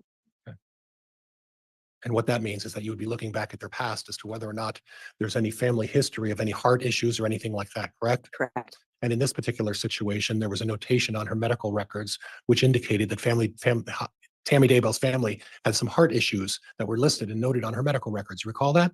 I do. Okay.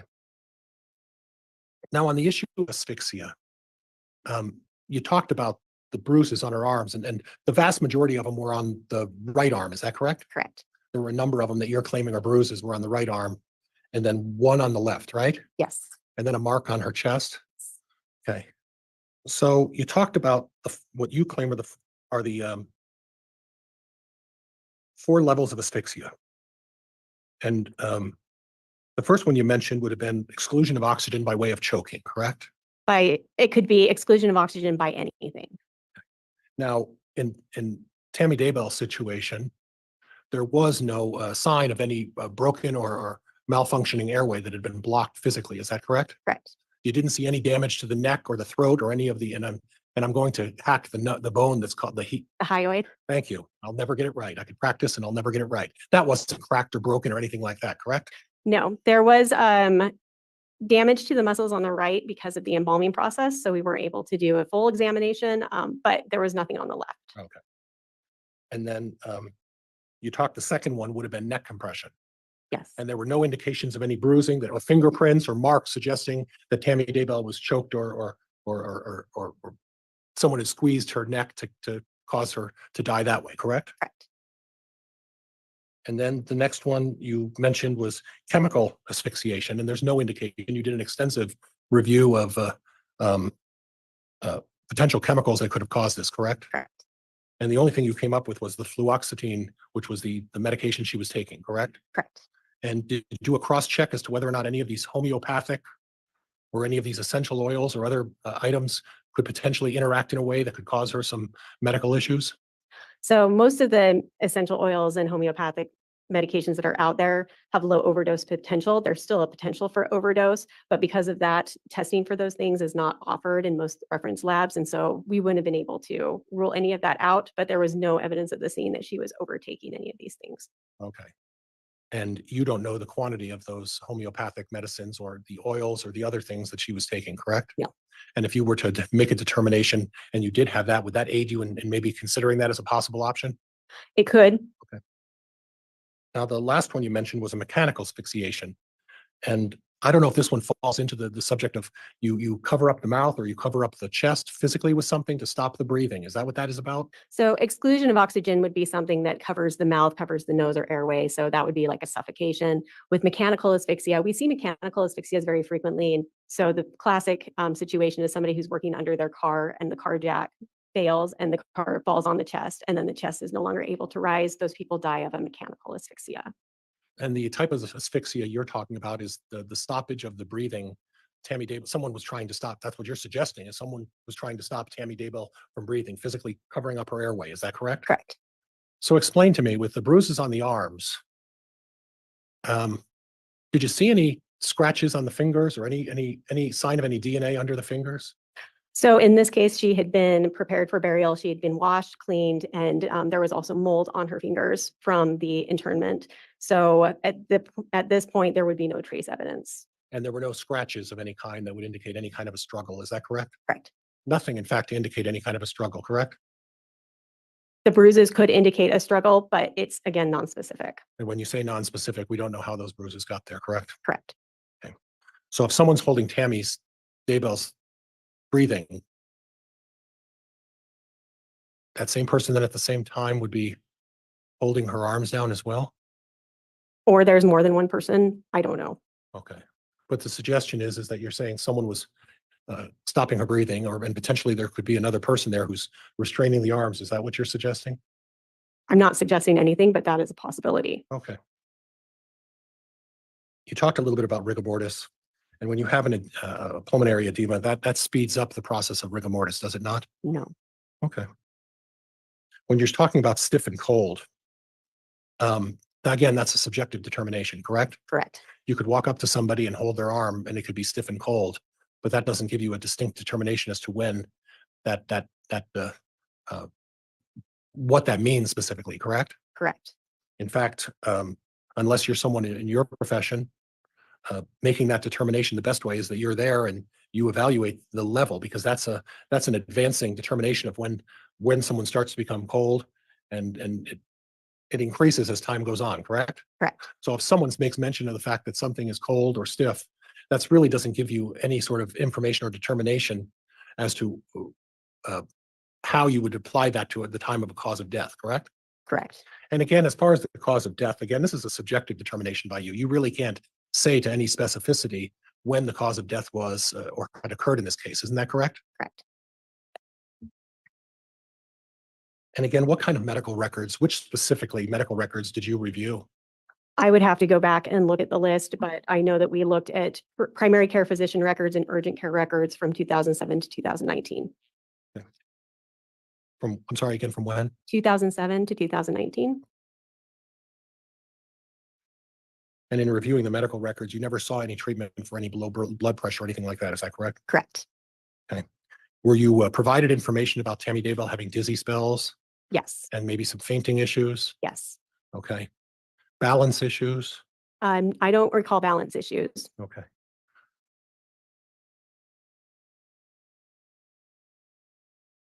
And in terms of the contents of her stomach, you found some, at least what I describe as potatoes or something like potato-like substance in her stomach? Yeah, she had about 3.5 ounces of a pink liquid that looked like had food substances that appeared to be consistent with potatoes and peanuts.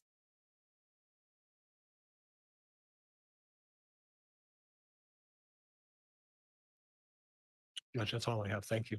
All right.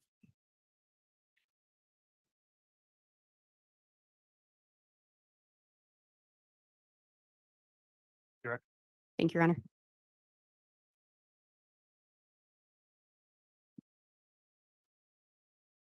Dr. Marsden, you were just asked about the stomach contents. You recall that question? Yes. Do contents in the stomach tell you anything one way or the other if someone's thrown up? No. And you talked about seeing remnants of potatoes and peanuts. Is that what you recall? That's what it appeared to be. Did it appear to be a Big Mac? No. You were asked about learning that Tammy had dizzy spells or fainting spells. Do you recall that question? Yes. Do you recall where that information came from? That information was from the police report, which was obtained from her husband. So the only information regarding dizzy or fainting spells came from Chad Daybell. Correct. Anything in the medical records that indicated dizziness or fainting spells? No.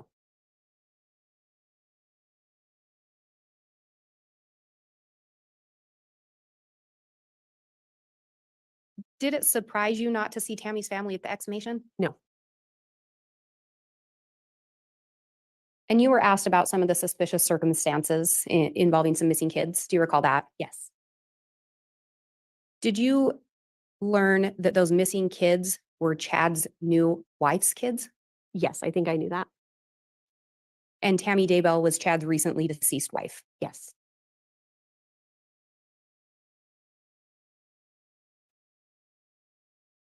With regard to this idea of heavy lungs, did you find any signs of a medical condition which would cause heavy lungs? No. Did you believe that to play into a cause of death in this case? I think that it is the result of the cause of death, but it is not itself the cause of death.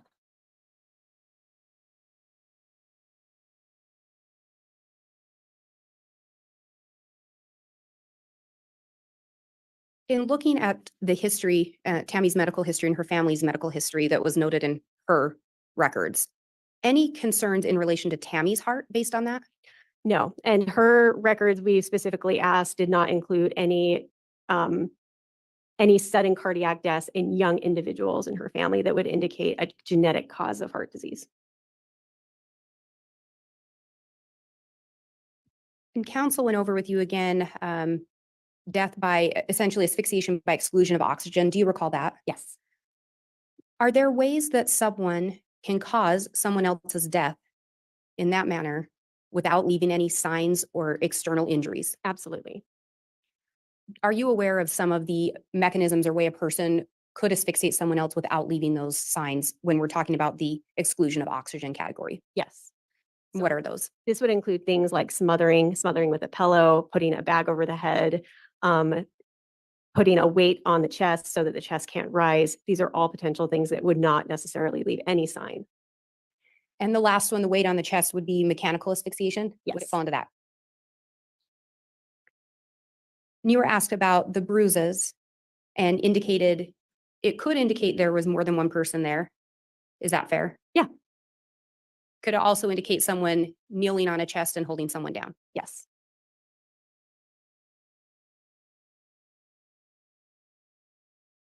In reviewing possible causes of death, what did you determine in relation to a seizure as a possible cause? That it is extremely unlikely and improbable. What did you determine with regard to cardiorhythmia as a cause? The same, extremely unlikely and improbable. And again, ultimately, what did you determine the cause to be? Asphyxia. And what did you determine the manner to be? Homicide. In your experience, or would it be fair to say that dead bodies don't generally roll out of bed? True. I have no further questions. All right, thank you, Ms. Judge, Blake. could I have recross, please? On which issue? On the kneeling issue and the falling out of the bed? I think those are within the scope of the cross. I believe those were covered in cross as well, so I'm not going to allow any recross on that. I don't think the redirect went outside the scope to open a new topic, so I'll deny the request for any recross at this point. That will conclude the testimony then of Dr. Marsden. And with her testimony being concluded, is she going to remain under subpoena No, Your Honor, she can be released. from the defense? I didn't subpoena her, Judge. Okay, so that concludes your testimony. Thank you for appearing this morning. You can be excused. Thank you.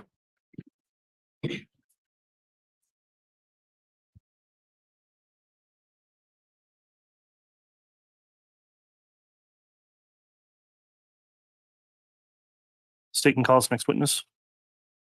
The state will call investigator Ricky Wright.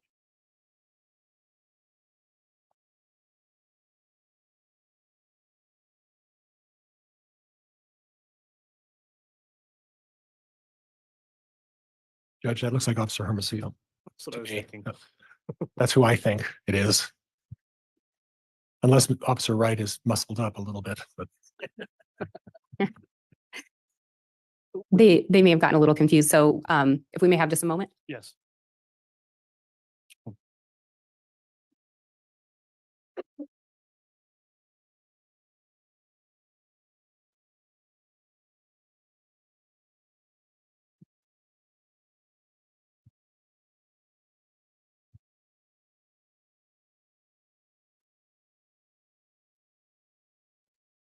Swear or affirm the testimony you're about to give will be the truth, the whole truth, and nothing but the truth, so help you God. Yes.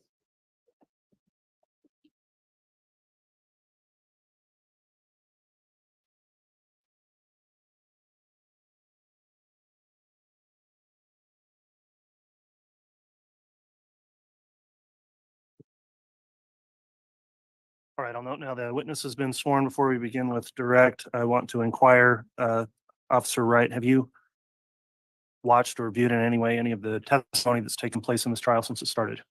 No, I have not. Okay, have you talked to anyone else about testimony they've given at trial? No, I have not. Very well. With that in mind then, Ms. Blake, if you'd like to inquire, you may. Thank you. Would you please state your name and spell it for the record? Yes, Rick Wright, WRIGHD. And where are you currently employed? I am currently employed as a contract special investigator for the FBI in Pocatello. And what position did you hold prior to that? Yes, I was a special agent with the FBI. And for purposes of today, would you prefer investigator or agent? Investigator is fine, or Mr. Wright is fine. And how long were you employed with the FBI? I was a special agent for 24 and a half years. Do you have or did you receive any specialized training in? All right, you guys, I have hit my limit. I'm gonna have to call it a day. I thought that I'd be able to make it through to the morning break on this one, but nah, it's a nah for me. I'm getting stiff in my back. Oh. Yeah, and it's 6 o'clock almost. So, I think we're going to call it a day. And tomorrow should be a full day of Karen Reed. And we'll resume with day 23. When would that be? Thursday? On Thursday? Let's see. Yeah, Thursday should be another half day for Karen Reed. So we can catch up then. But yeah, I've got to call it. I got to call it. So I appreciate you guys joining me and spending the day with me. QB, you feel that? How'd PT go? I hope it went okay. I'm going to get out of here and figure out what's up for dinner. Go hang out with the husband and the kiddos. So, yeah. I will be back in the morning at 9 Eastern. And then we can continue on. Hopefully we'll have some really good testimony tomorrow. I'm waiting for them to call up Colin Albert. Oh, getting the yawns too. All right, you guys, have an amazing rest of your day, and I'll see you back in the morning. All right. I love you all. Bye, guys.